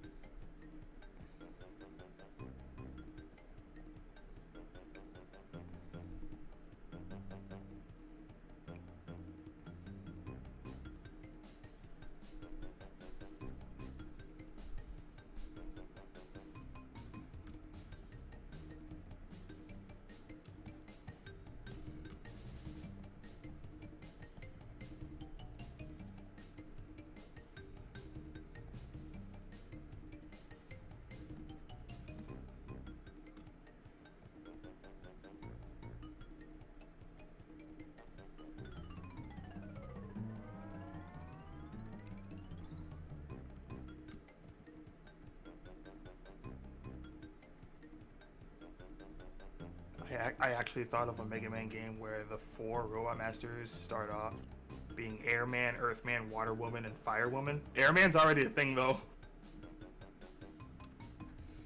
Airman, but again.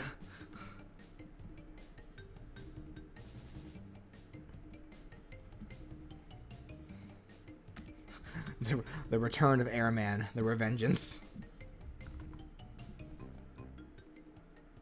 Magma Man is already a thing, too. That's Mega Man 9.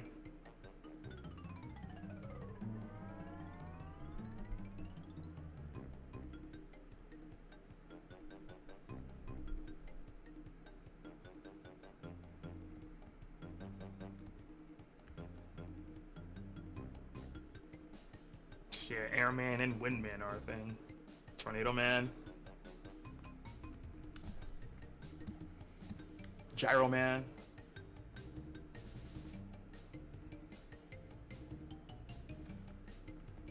Yes, there is both a Gravity Man and a Time Man.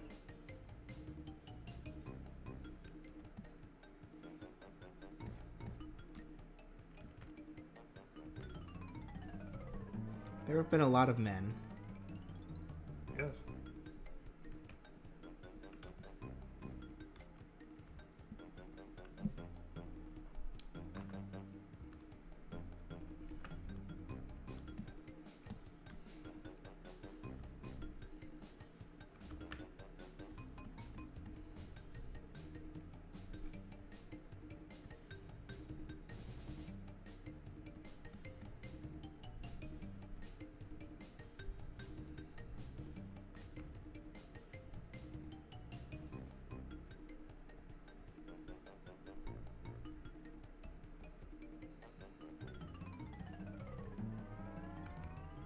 I mean, I guess there could be more female Robot Masters. It doesn't necessarily need to be a thing.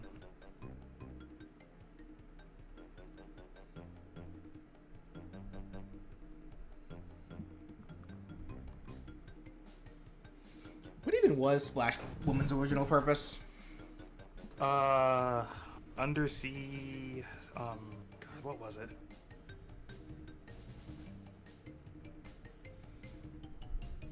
Because yeah, the whole thing with Mega Man 9 was that the robots became evil because they didn't want to be decommissioned. It's like, would you say they became evil or that they just were tricked? Yes.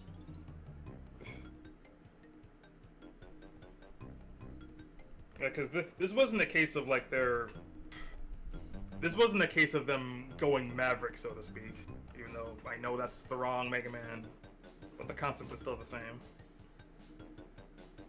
Going Wily.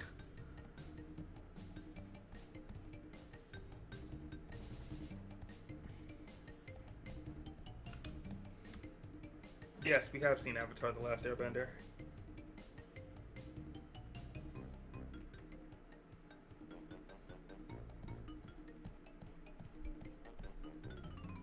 You ever wonder what is the point of selecting a track in Mario Kart 8 if the stages are all automatically picked randomly online? I mean, just to give the option of choice. I mean, The illusion of choice. well, to also narrow down the choices, because considering how many tracks we have in Mario Kart now, we're only gonna get like at most one of 12.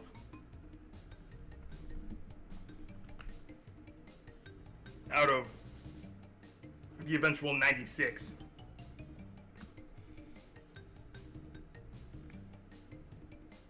There's also the chance of everybody just choosing the same track that shows up within the list of tracks to play in worldwide or regional or whatever.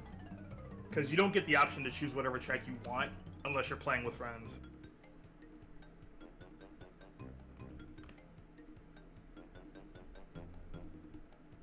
Legend of Korra, I did not see. It was mid.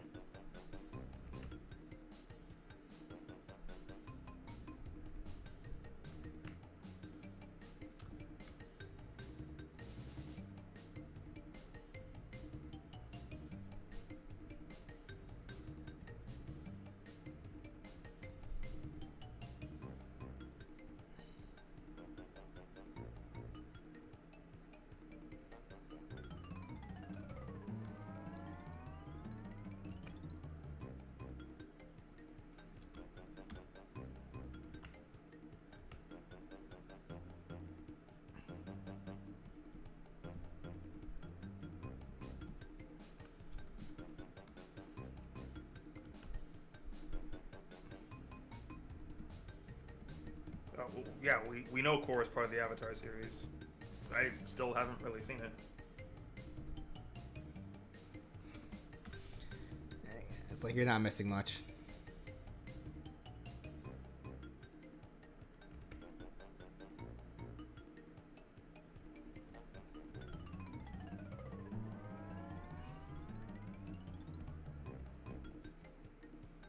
I actually know of that fan game you're referring to, Rock Force.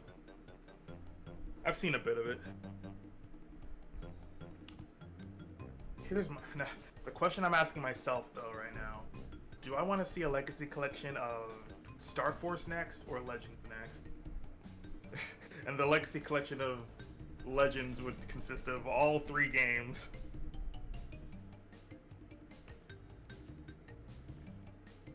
That said, I would be perfectly fine with them bringing Mega Man 64 to the Switch service, because Mega Man 64 is, for all intents and purposes, Mega Man Legends.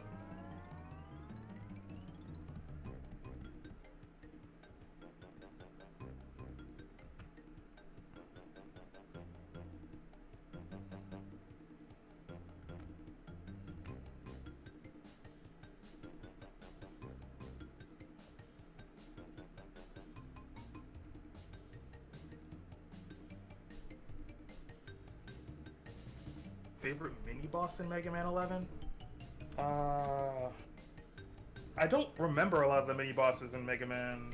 Actually, hold on. You know what? The little frog bot from Bounce Man stage, and then when you pop the frog bot, it turns out to be like a little robot, like controlling the whole thing. I think that one's probably my favorite. It's adorable.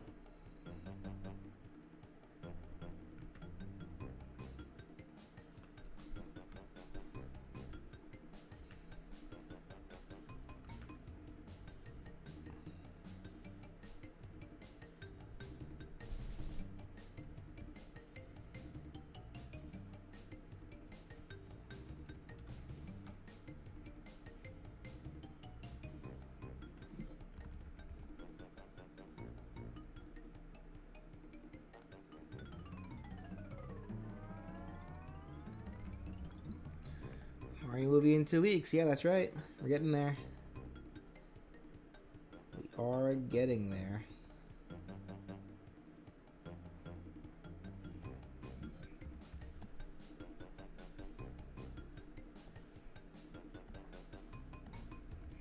Favorite Mega Man X robot Maverick? Burn to the ground? You make jokes, but honestly, I'd probably say Storm Eagle. He was neat. Like, Storm Eagle's up there for me.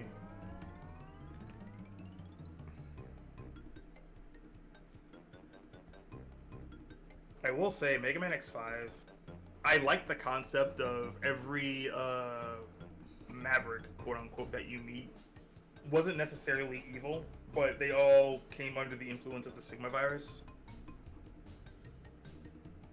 So it was details like that that really set the tone of, yeah, the world is, like, going nuts because of the Sigma virus crashing into the planet. And the stakes have never been higher.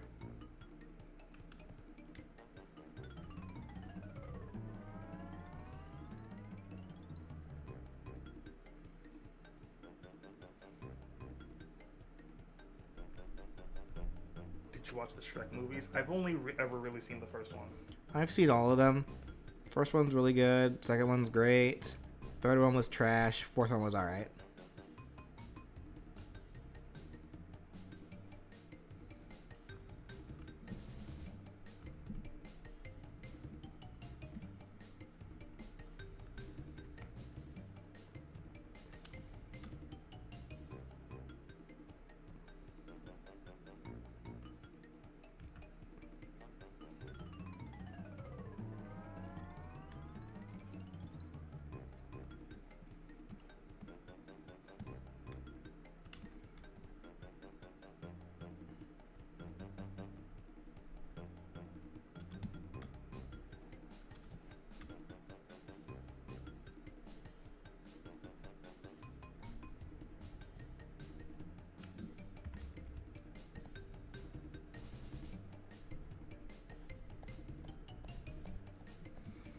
was sad.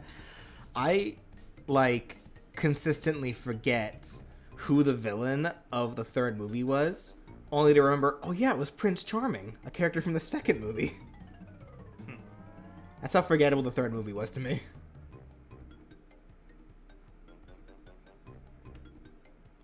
Have you ever made a Robot Master for fun? Like, not coded or anything, just drawn or even thought of it? I used to, like, many years ago. Not really, no. Well, that question was more meant for me. Yeah, because I've never really been a Mega Man guy.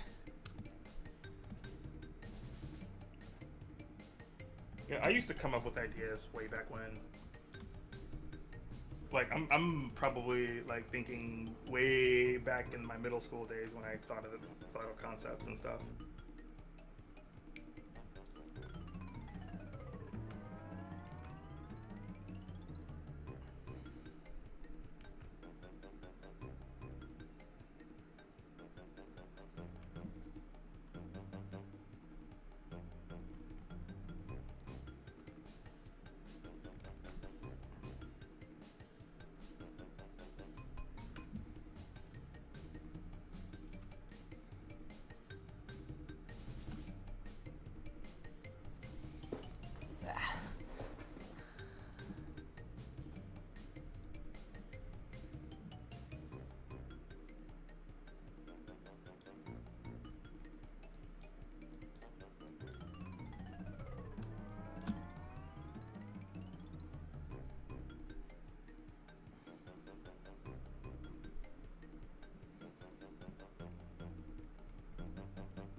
Who else is gonna have this music ingrained into their brains by the end of today?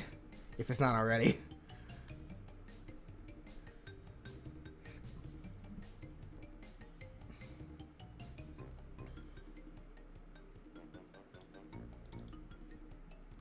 I need to know when, Nintendo is gonna drop Kirby the Amazing Mirror.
One day I will start Klonoa 2. What? I said one day I'll start Klonoa 2.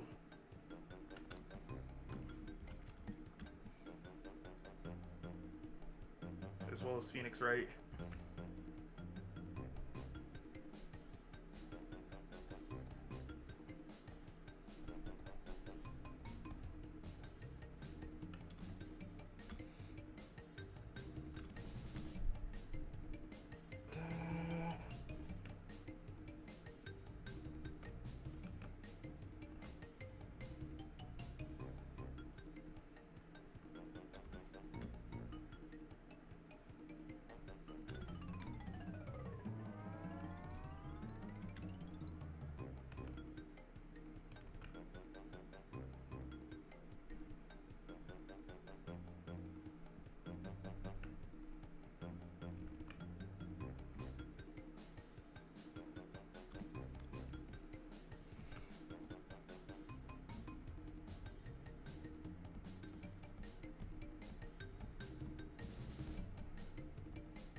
think Pokemon could/should have its own amiibo series.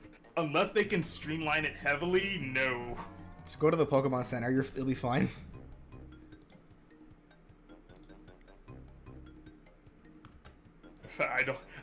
I don't think the Pokemon series needs to have its own amiibo line unless it is heavily streamlined.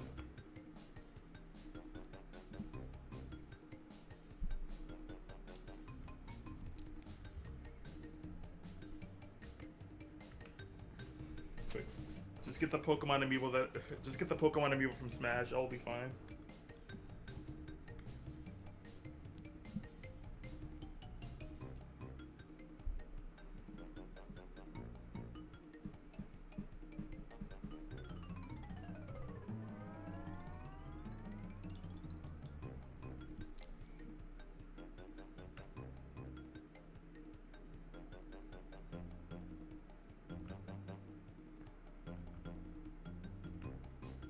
Actually, making amiibo cards out of the Pokemon isn't a bad idea.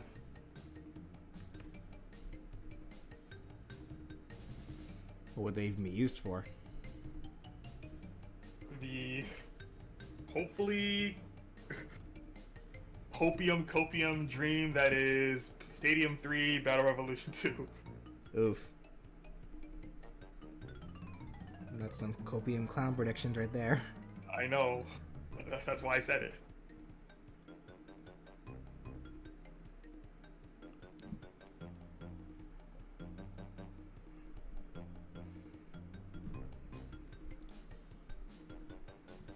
Whose phone? Whose phone went off?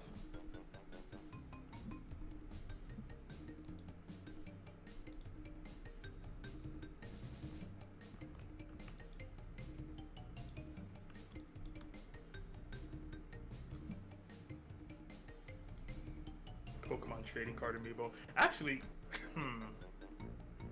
now that I said that out loud, I wonder if they would ever go so far as to make a TCG game similar to the Game Boy one for Switch.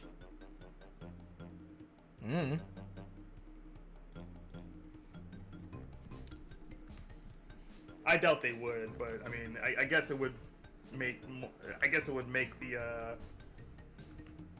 Pokemon amiibo idea into amiibo cards be a lot more viable.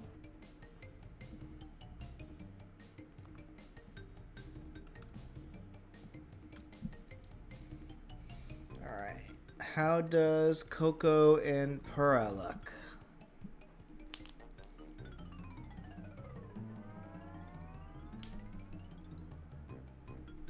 I don't think Pokemon needs to guest star in Mario Kart. If anything, I'd sooner expect Kirby to show up than any Pokemon.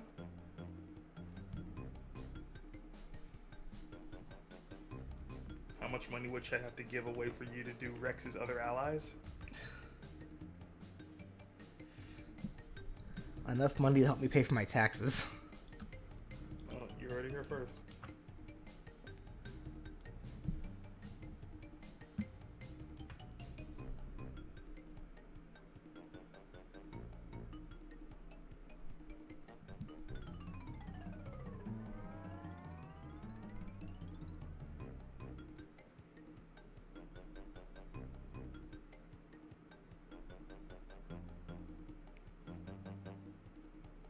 My only problem with About Time is that it retconned Crunch out of existence. That was a bad thing. How much is my taxes? Going off of what they normally end up being, it's probably going to be a couple $1,000. Simply because I am technically self-employed with YouTube. Like, YouTubers pay a lot of taxes, just saying.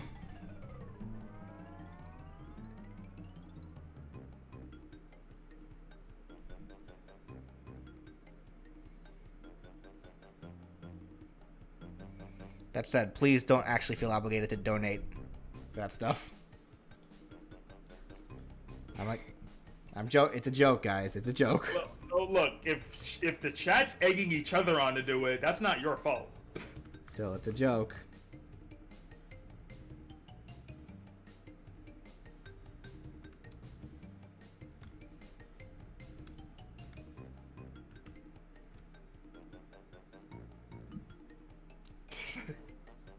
If at least 50 of you give $100. It's a joke, guys. Please do not take that seriously. Yeah, I have to. I guess, to BJ's credit, I have to say that all the time too. Whenever I joke about donations, it's like don't do anything that you guys could potentially regret. Like, only do it if it is within your power and your finances to do so. It's like, we appreciate you all just being here.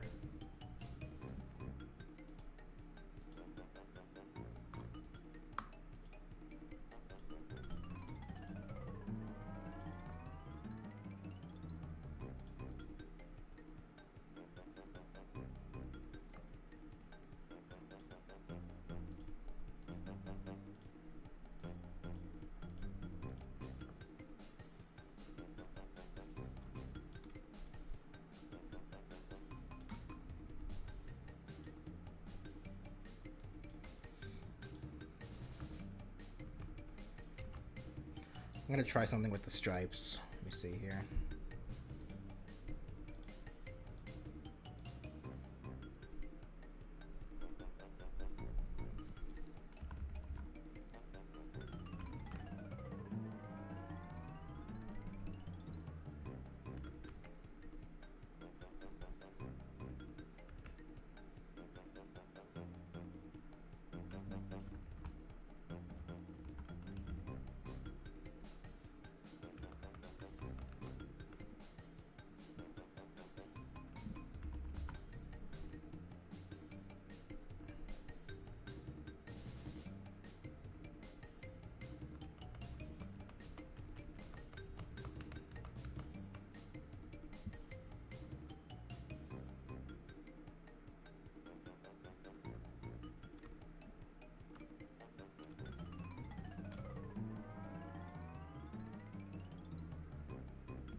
Let me see here. Let me try a couple of different things here.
I said, take your bets, though. How long do you think it'll take me to do a bandana Waddle Dee? Not nearly as long. Maybe.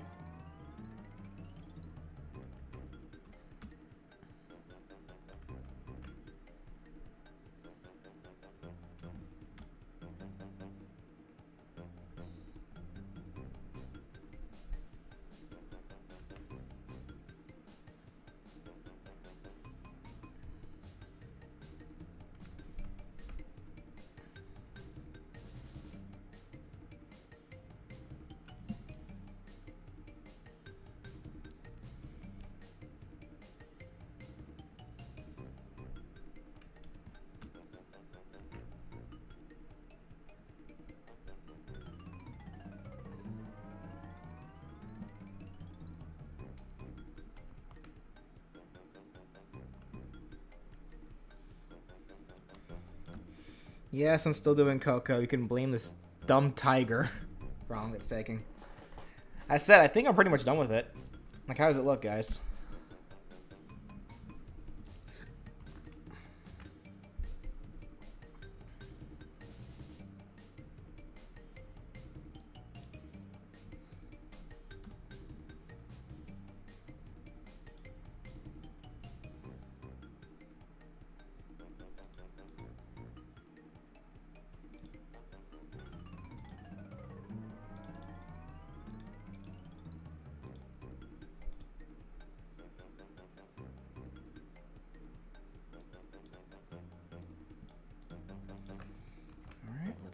these. Separately, of course. And then together.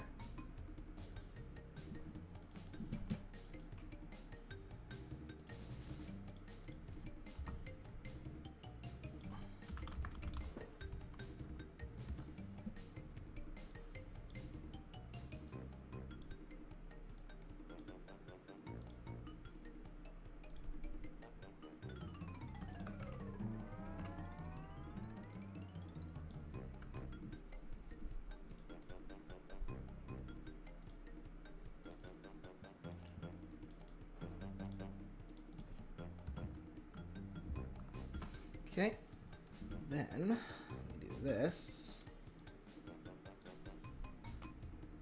What does Chet need my help for?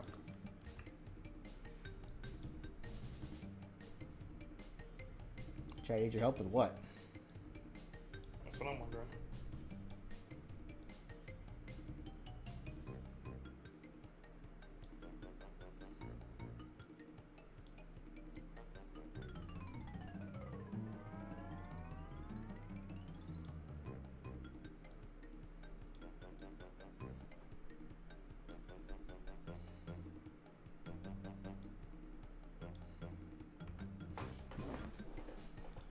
Who lives in a world where taxes don't exist?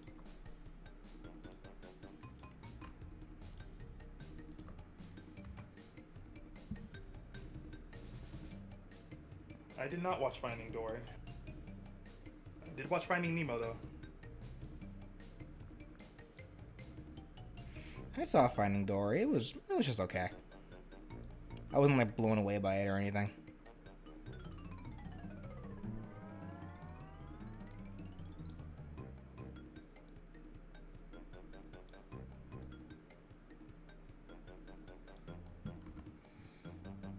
Go, hide that. You asked the question, I answered it.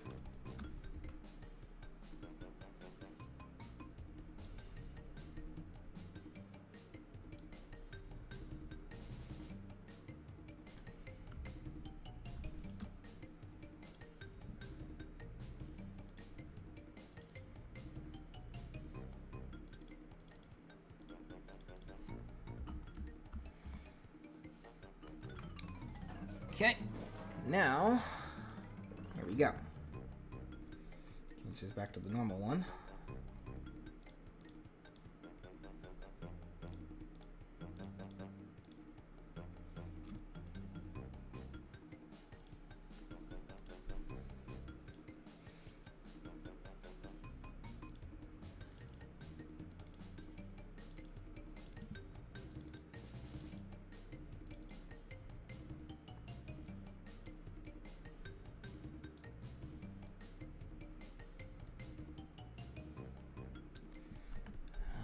Let me see.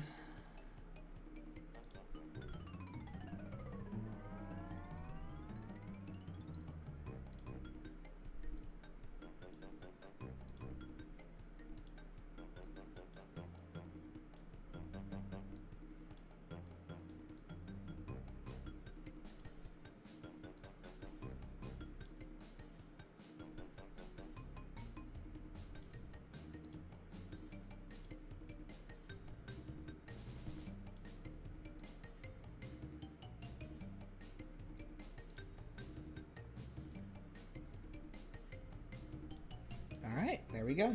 Now all I gotta do is the series icon. And since it's another new one, that's another one I'm gonna have to go back and I think probably kind of clean up a little bit.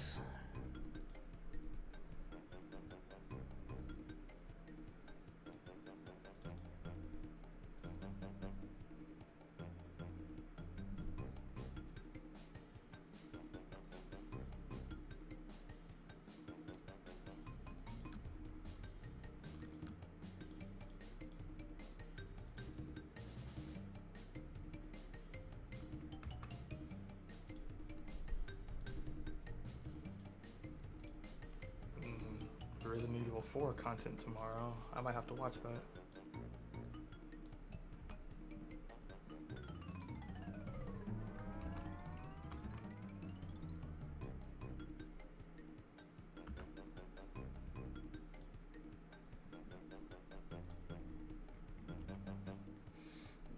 ahead and just do it here.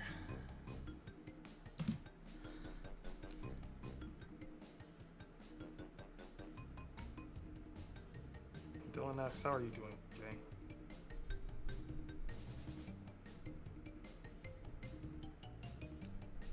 BJ? What's up? Dylan asks, how are you doing? I'm doing just fine. How about yourself?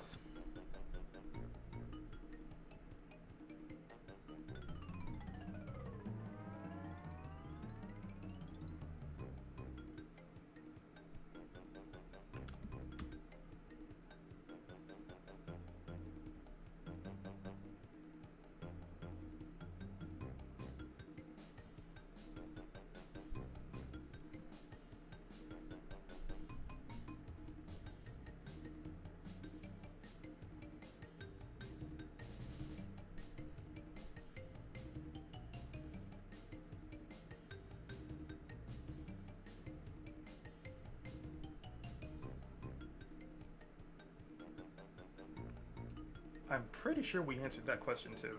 What was that? Which Crash game is your favorite? If I did, it would have been none because I never played a Crash game aside from Twinsanity, and it was just mad to me. Yeah, I'm definitely feeling some deja vu. I think we answered this question in the beginning of the stream. Or were they here at the beginning of the stream? It still doesn't change the fact that we answered it. Yeah, but were they here when we answered it? I mean, probably not. That means they didn't hear our answer. It's like, oh, I don't mind repeating the answer. I'm just saying I feel like we were asked this question already.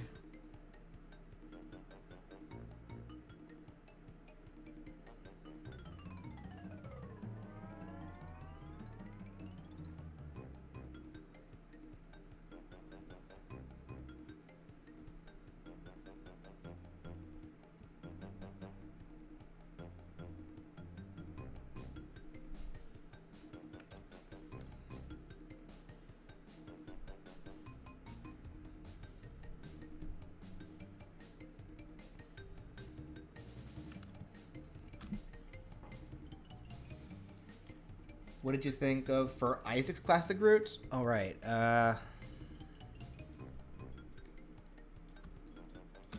Teams up with characters who don't have hands against giant versions of characters with naturally large hands. Then I also got, Felix's The Misunderstood. Faces anti-heroes or characters misunderstood by the public. Simple enough.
Oh.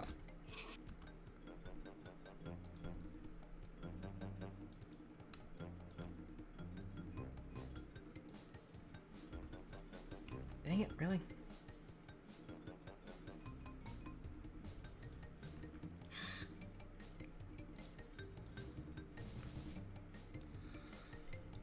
Okay.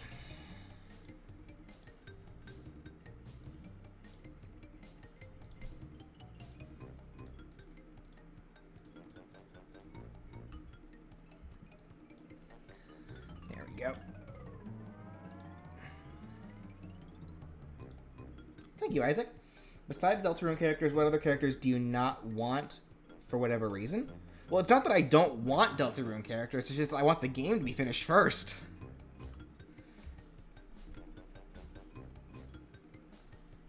Like, in terms of not wanting characters, like characters that I just will never ever make movesets for, it's like characters from characters like Family Guy characters I am never gonna do. South Park characters.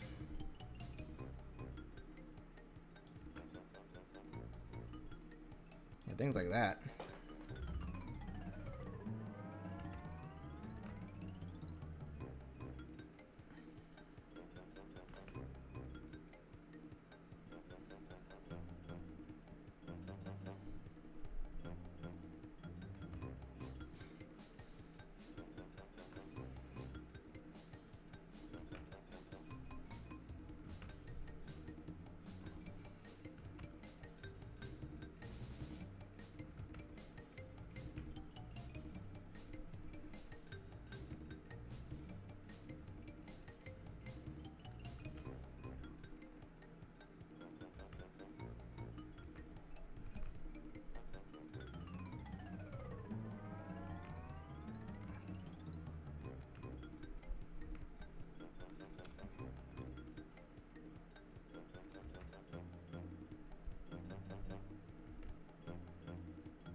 David Spade? No.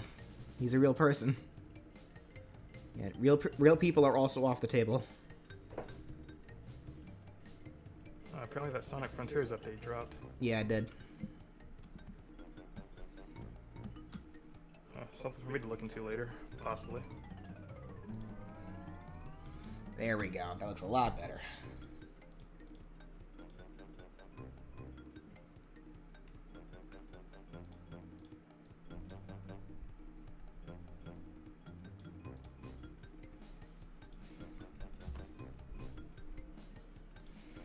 There we go. Crash and Coco. How's it look, everyone?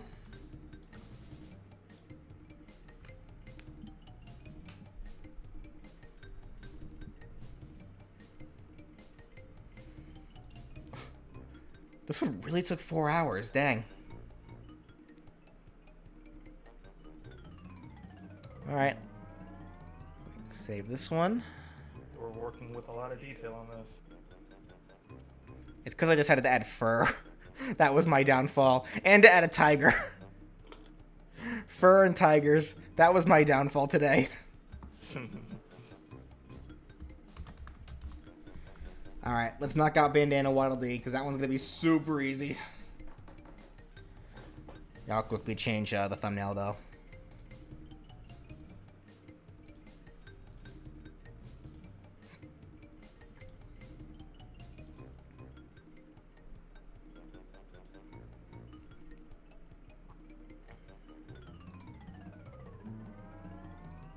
Thank you, Isaac. Death battle question. Archie Knuckles versus Juggernaut from Marvel. I have no clue. I don't know much about the Archie comics and what their lore is, and Juggernaut's actually one of the Marvel characters that I also know very little about. I just know that his power is that he's borderline unstoppable, and he's Professor Xavier's brother.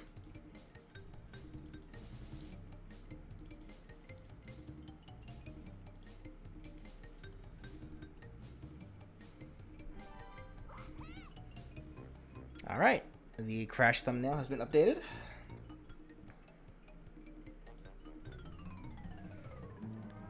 So, let's get to Bandana Waddle Dee.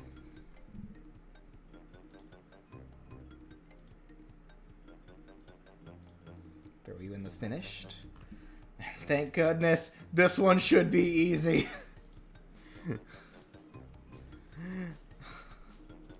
Please be easy.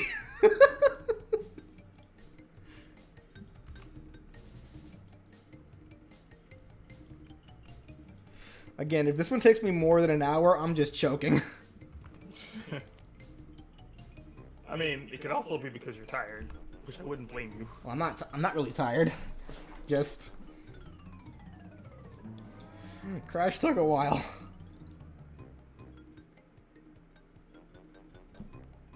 Okay, well, I guess tired would be different from exhaustion.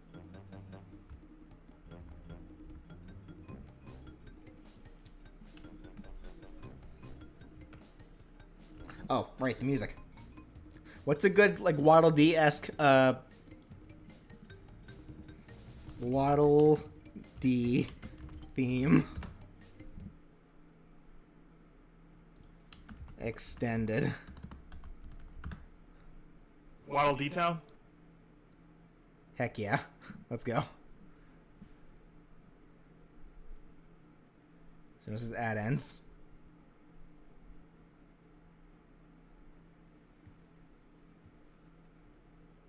I don't care about Apex Legends. Buying a home? Rocket Mortgage will cover 1% of your rate for the first year at no cost. Thank you, Isaac Smith again. Crash must have burned you out.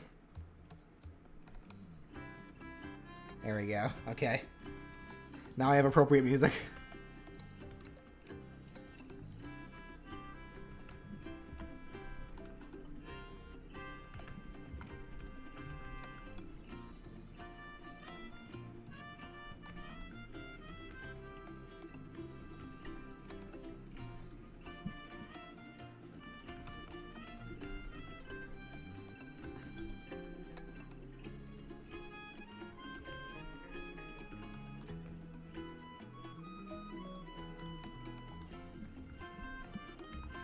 Wait, I just noticed the Waddle Dee Town theme is the same, like, tune as, like, that anime song that they had.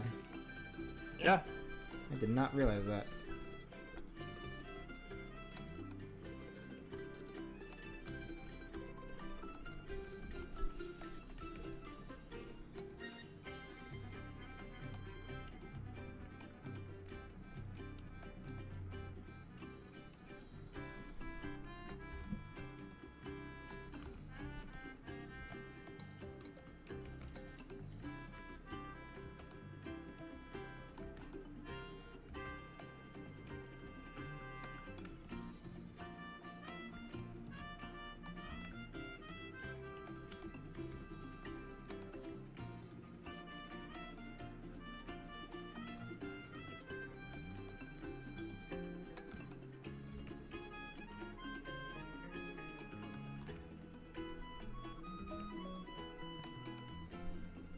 This is actually really relaxing music. Yeah, it's pretty good.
Leave it to Kirby to make everything better. Right.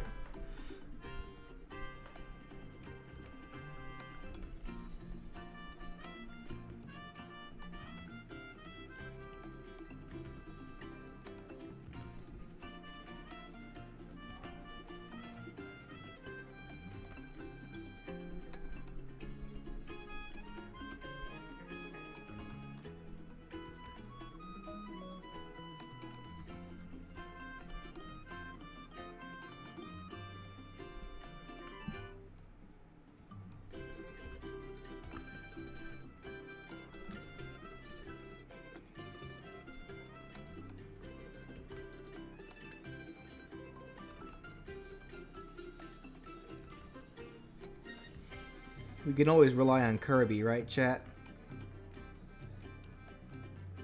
Right, chat. Right, chat. I say as I hold my mouse over the ban button.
Does King DDD pay taxes? No, he's the king. The taxes all go to him. That's true.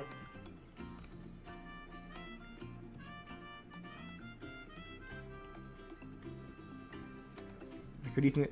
Like, in monarchies, who do you think the taxes go to?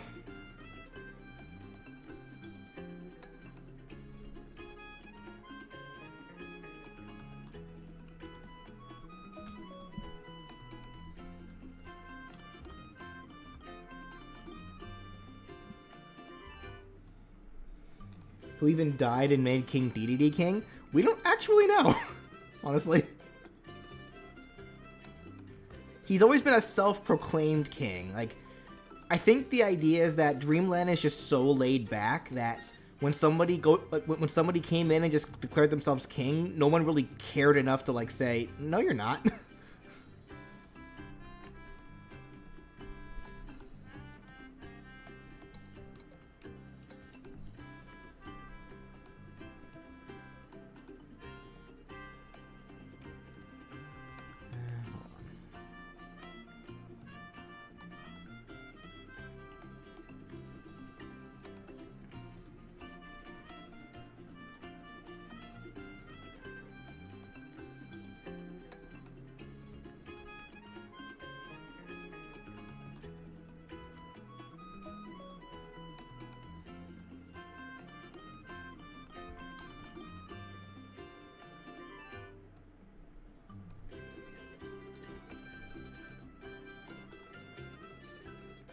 Like, I know in like the Kirby anime, it was definitely a lot more official that Dedede was king. And it's hard to say how he got into that position.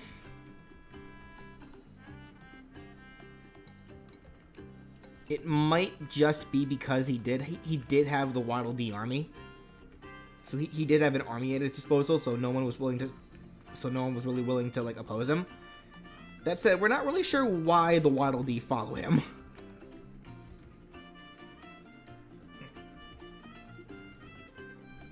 I know a lot of them do like legitimately believe in King Dedede. Yeah. It definitely shows in Forgotten Land. Yeah, because there are some games where DDD actually like is a good king. Yeah. Just depends on the game. I will say that as the Kirby games got further and further into like their development and in their games that have launched, yeah, King Dedede has definitely shown to be more and more worthy of the title King.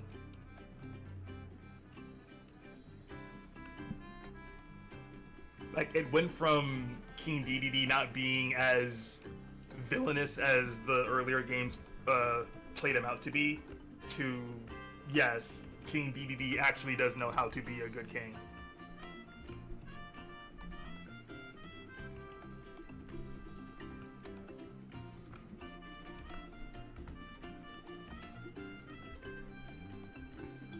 Now if he can just stop getting possessed.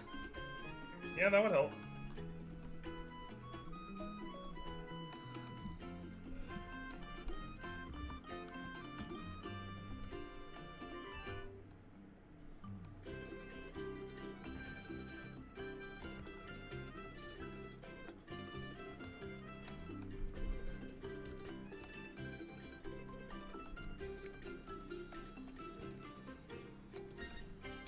Magalore would not pay his taxes. And I'm sorry you believe that. I mean, he wouldn't. That's what I'm saying.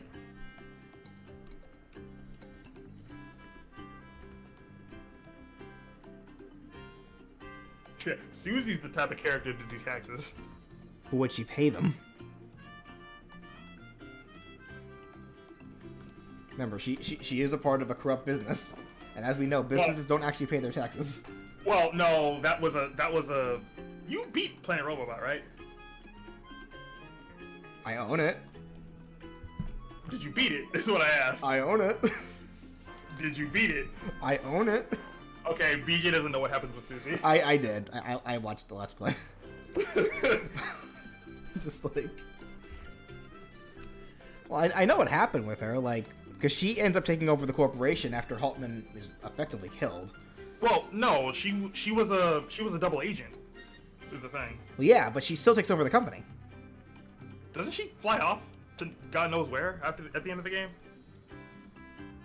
I could have sworn she takes over the company, like according to Star Allies. Star Allies? Yeah, because she's playable in that, and that game gives all the all the characters' backstories. Does her description say she's the new CEO? Something like that. That's what I was under the impression of. I gotta go back and see.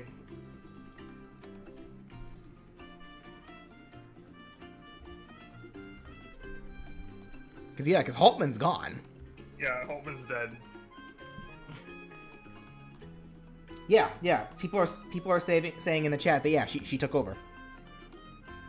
Yeah, I gotta go back and check. It's been a while since I played Star Allies. So I gotta go back and check that. Like, Haltman has not only has probably the saddest backstory, but Planet Robobot as a whole is probably the darkest Kirby game.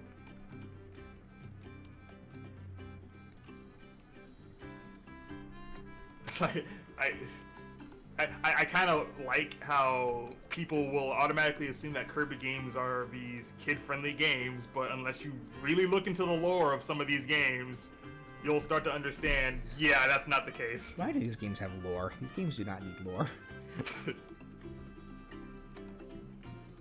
Yes, I would argue darker than Mass Attack. Honestly, I don't even remember what happened in Mass Attack. I do own the game, so I really should go back and check. I have it too. I just don't remember what happened in it. And thus reminding myself I need a copy of Canvas Curse, just so I can complete the duology. That is Canvas Curse and Rainbow Curse.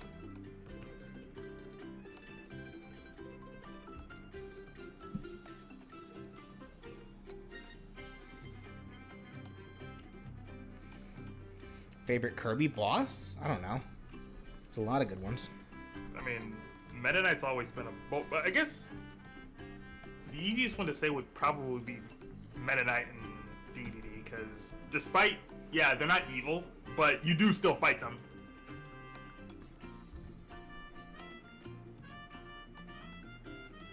It's like, Meta Knight looks over Waddle Dee Town in Forgotten Land, but you still fight him in the arena.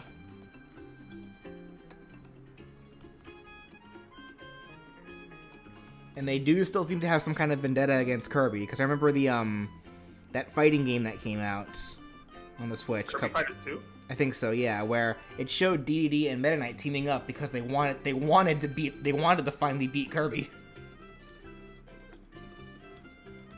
I feel like that's more because they want to prove themselves to Kirby, because they usually keep losing to him. Yeah, they want to finally beat Kirby. That's the gist.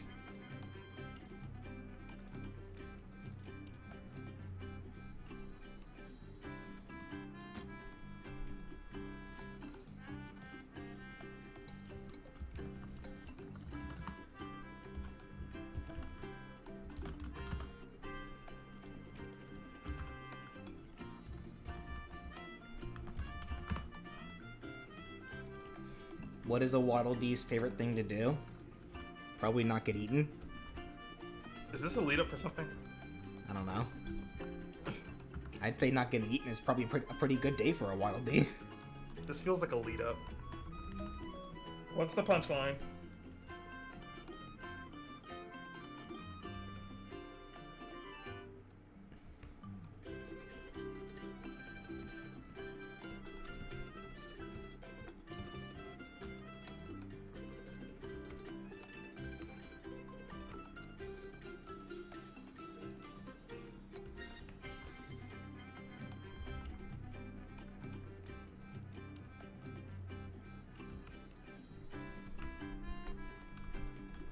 About it, Haltman has quite a few things in common with Eggman.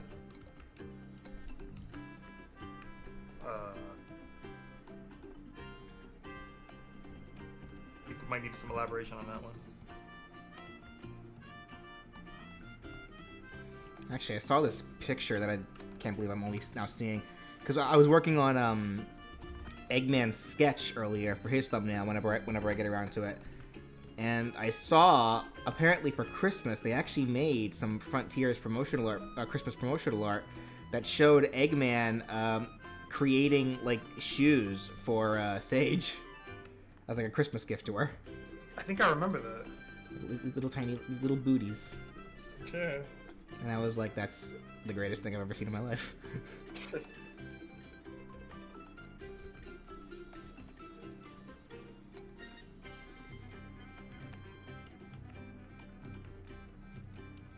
My first Kirby game was Triple Deluxe, and now I'm hopelessly addicted to Kirby. Honestly, Austin, I feel you there. Not necessarily with Kirby, because I've always liked Kirby games, but my first Metroid game was Metroid Dread. And ever since then, I've been hooked on Metroid. My first Kirby game was Crystal Shards. That's still my favorite one. I think my first Kirby game was Kirby's Adventure.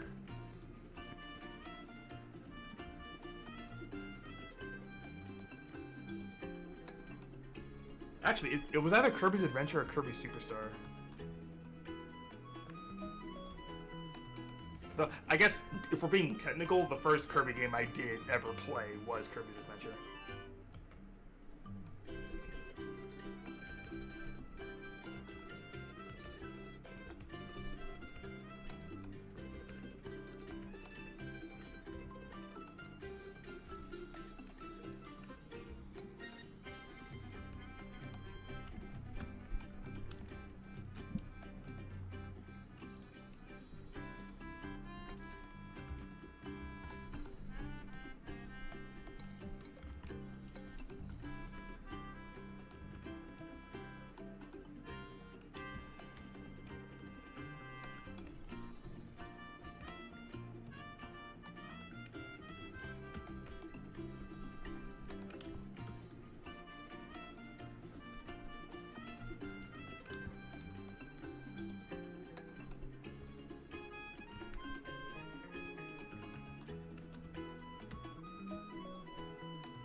Oops.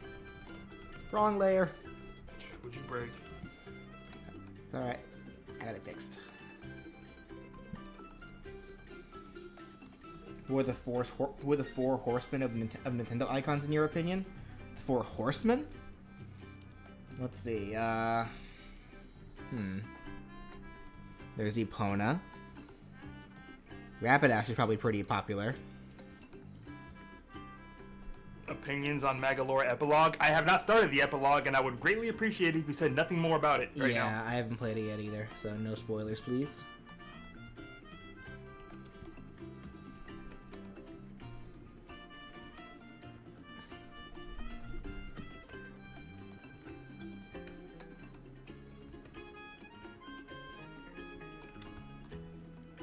Are there any horse characters in Star Fox? Was there any what? Are there any horse characters in Star Fox? Not that I know of, no. What's the name of a random horse character from Animal Crossing?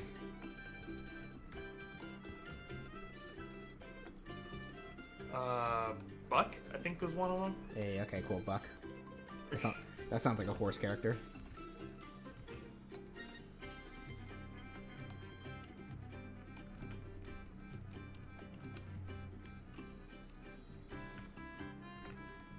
The four mascots of Nintendo. Mario. Now, you said the four horsemen. Well, I think that was a...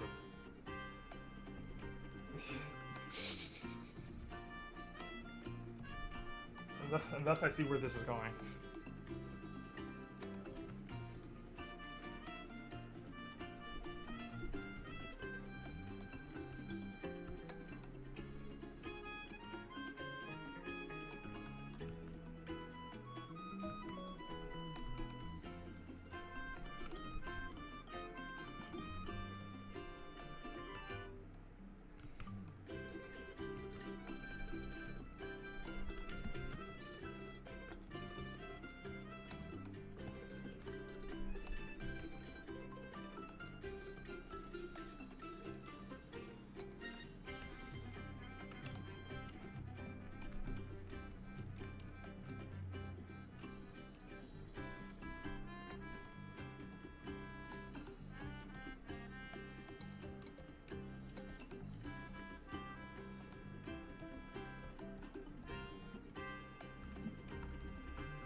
Still need one more horse character from Nintendo.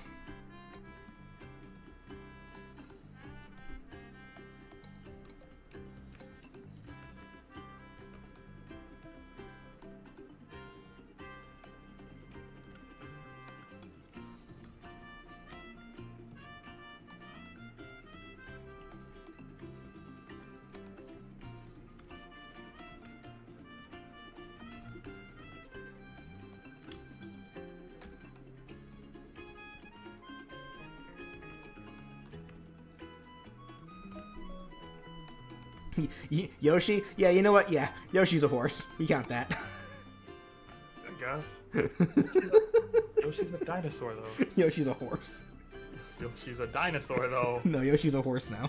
With horse-like qualities. Yoshi's a horse now.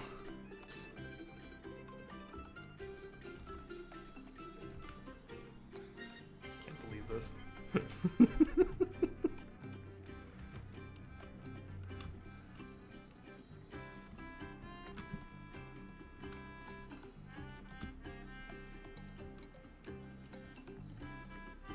How do you become a member? See that little join button next to the subscribe button? All also be prepared to spend money.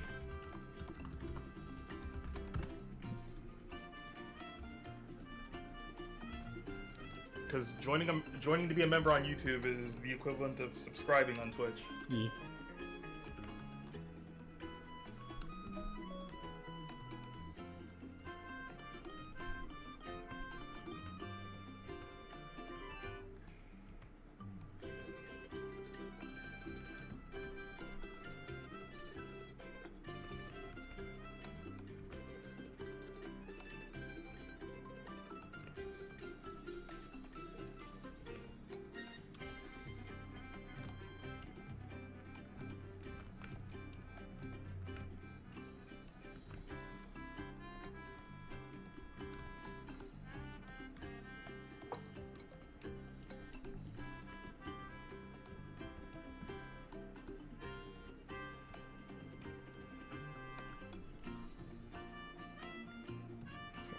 Got 5 minutes left in this song. Let's see if I can finish the drawing before the song ends.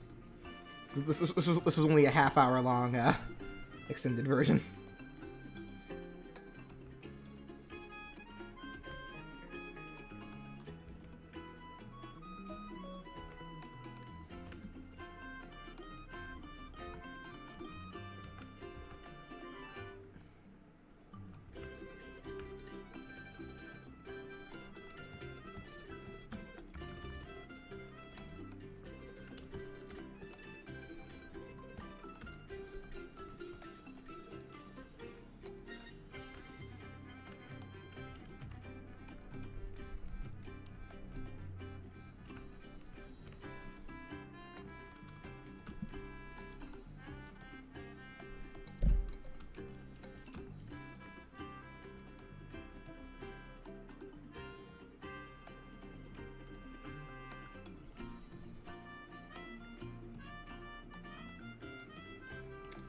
I'm gonna add another thing of white shading to this part here.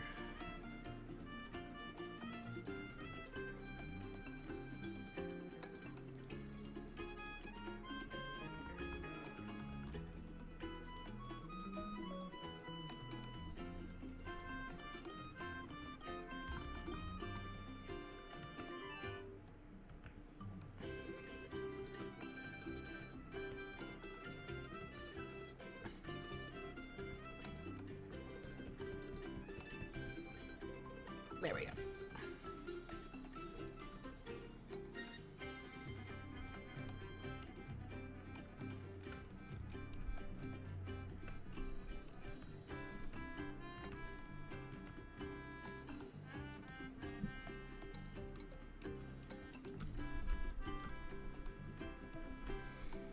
All right. How does the D boy look? Yeah, that was mad simple.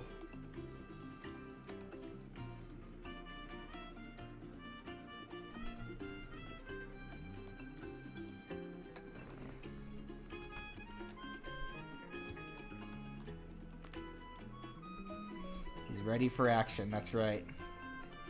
Kirby wouldn't need to jaywalk, he can just float. But even then, he still wouldn't do that.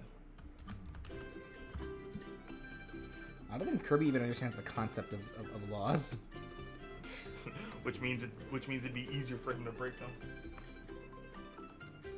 Because he could swear he's not doing anything wrong. Kirby's just a baby. Kirby is baby.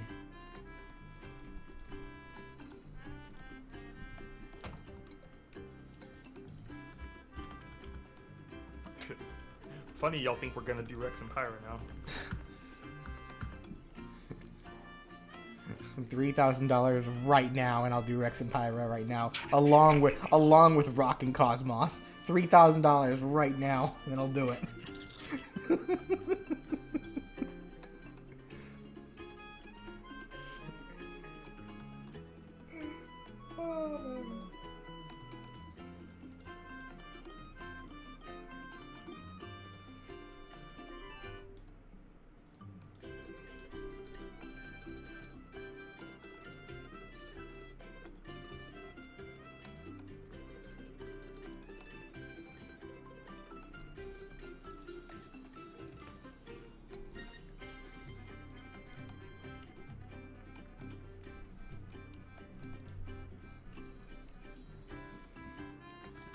the star? There it is.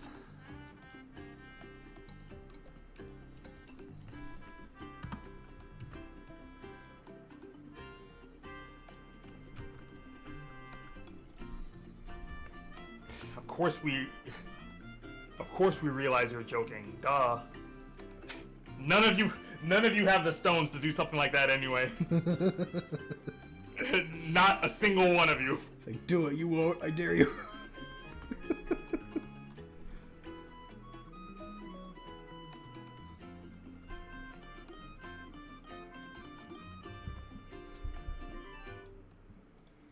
Alright, and Bandana Waddle Dee's done. Wow, I actually got that done in less than a half hour.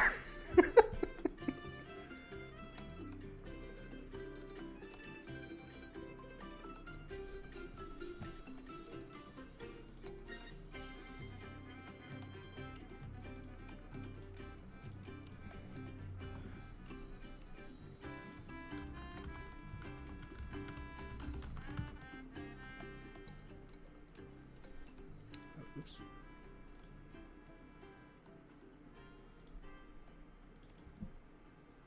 Alright, yeah, the song just finished.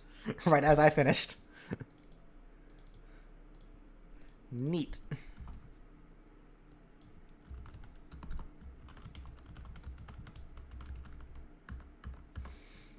Alright. Go ahead and put this on the YouTubes. And that's where we're going to call it.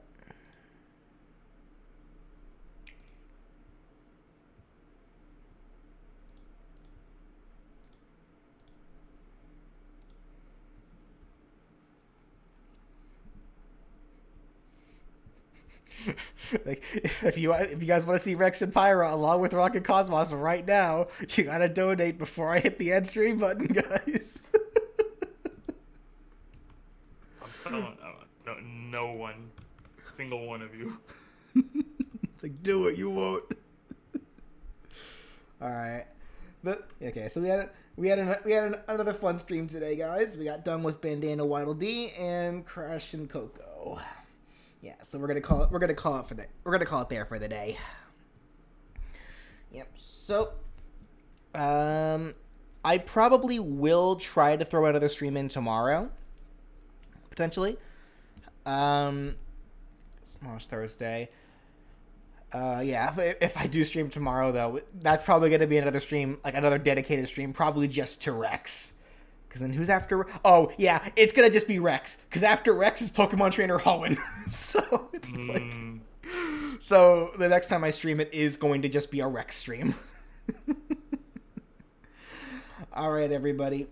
Hope you all enjoyed it. And I will see you next time when we have to draw Rex and Pyra.